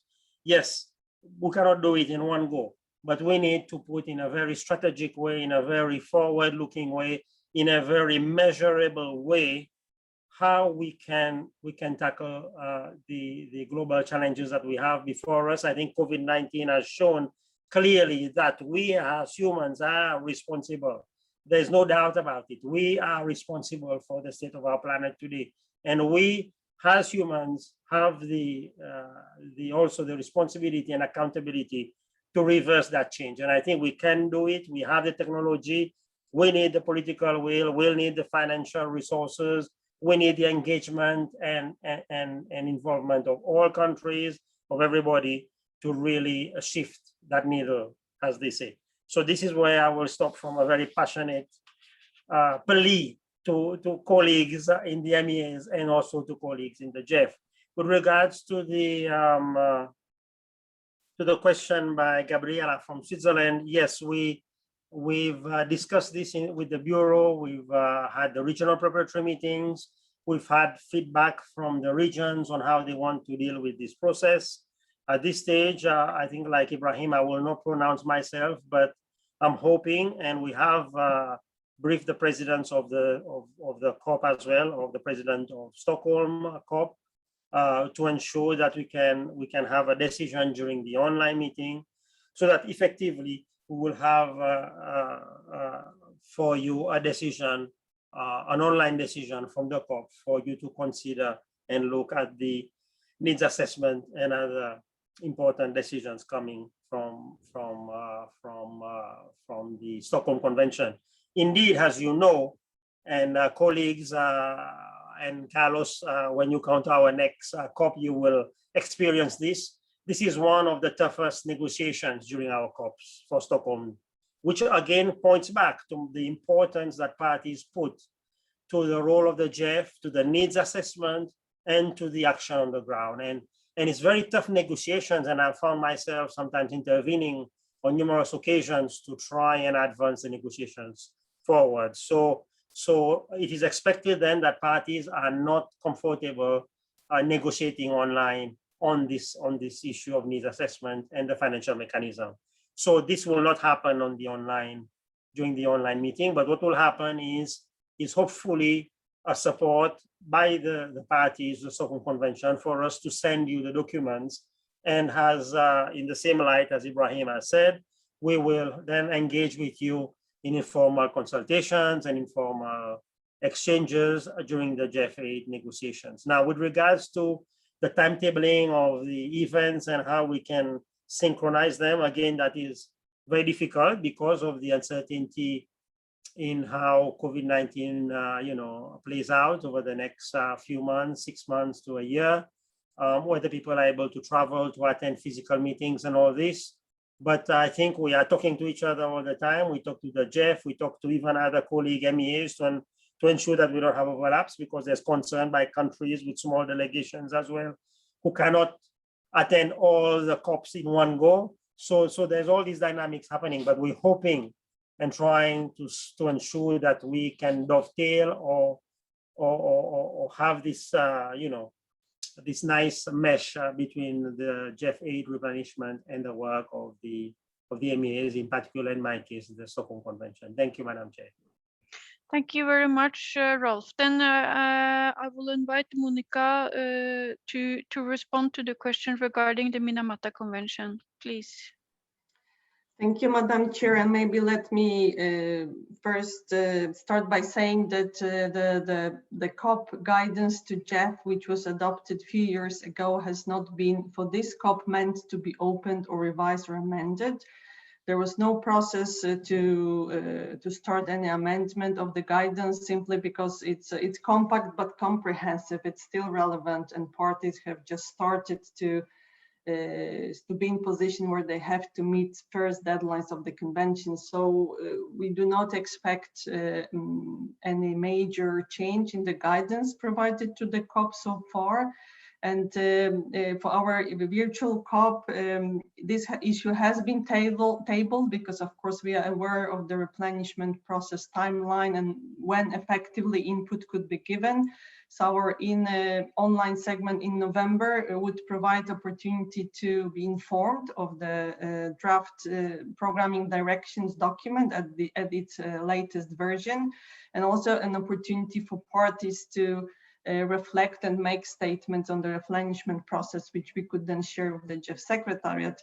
One purpose is also to ensure that the process within GEF replenishment on a national level and the process within the convention on a national level, they meet, that we provide this opportunity to ensure alignment. So while the online segment will have a decision making that's related to entire 2022 budget and program of work for the GEF, the guidelines which is in place continues to inform the GEF replenishment and its future projects. And then in addition, we are seeking these statements from the parties or any input may wish to provide to have in time contribution to the GEF aid replenishment process. Thank you to all who have taken the floor for the support of the work of the conventions, including the Minamata Convention, and many of you have spoken about the integration. I would say GEF Secretariat and GEF as such has shown a really high ambition for integration. So I would like to applaud you for this effort. I think we within MEAs and especially chemicals and waste clusters have done our job. We have together with Rolf have made steps and paved the way for really bringing the knowledge forward on the linkages. And from the chemicals convention side, we do understand how big impact any work related to chemicals, any processes make on biodiversity and climate change. I mean, this knowledge is in place. And I would say what will be important when we continue working together is also serve and collaborate with the parties. Integration goal could be realized. So I think that's, in a way, we know about the linkages and we can move from the phase of showcasing linkages to really acting together with the parties and then on national level where the actual integration could be a place where it actually matters the most. But thank you so much for the comments, and that's it from my side. Thank you. Thank you so much, Monica. And this concludes our discussion on this first part of this agenda items and And I just want to thank very much the executive secretaries for joining us today and being present and responding also to council members' questions and comments. I really hope that we will be able to maybe see you in person the next time we have a council meeting. Thank you very much. I see Stephanie from France has requested the floor. Oh, you yeah, want sorry. to speak now? You want to speak now, Stephanie? Merci. Oui, je vais m'exprimer en français. Désolée, Madame Co-Chair, de reprendre la parole. Simplement, je ne suis pas sûre, peut-être ai-je mal suivi les interventions à la fin, mais je ne suis pas sûre d'avoir entendu les éléments concernant l'articulation du calendrier et notamment les guidance qu'on pourrait avoir sur la COP Biodiv au regard de de la reconstitution du GEF, et vous savez que ce sujet de la biodiversité est particulièrement important pour la France, donc je voudrais m'assurer d'avoir bien compris comment vont s'articuler les calendriers et les guidance qu'on pourrait recevoir de la COP Biodiv sur la reconstitution. Merci. Thank you, Stephanie, and I'm sorry that I did not see your name on the list of speakers. May I invite you, Elisabeth, to respond to the question from France? Yes, I can try. Indeed, for us, for instance, at the Secretariat, before we confirm any meeting, we'll always check first the international calendar of meetings.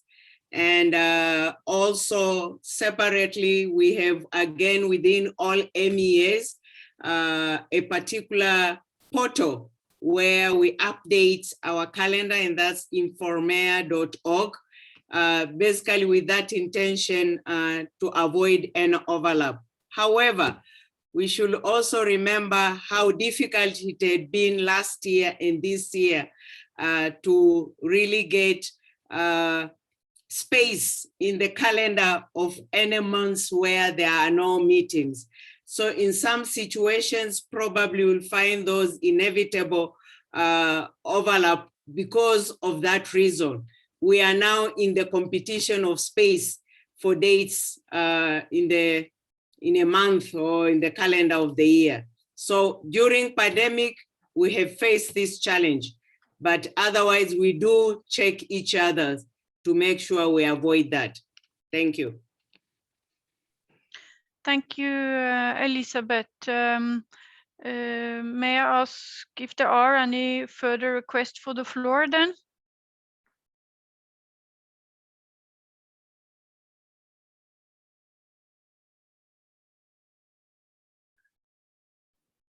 I see. There seems to be a question in the chat. Yes, I see. It's a question from Julia from Angola. I would like to know how are convention focal points engaged at regional and national level? Are there any one of the executive secretaries that would like to respond to this question? Yes, I'll be very happy to. Sorry, Elizabeth, I got before you.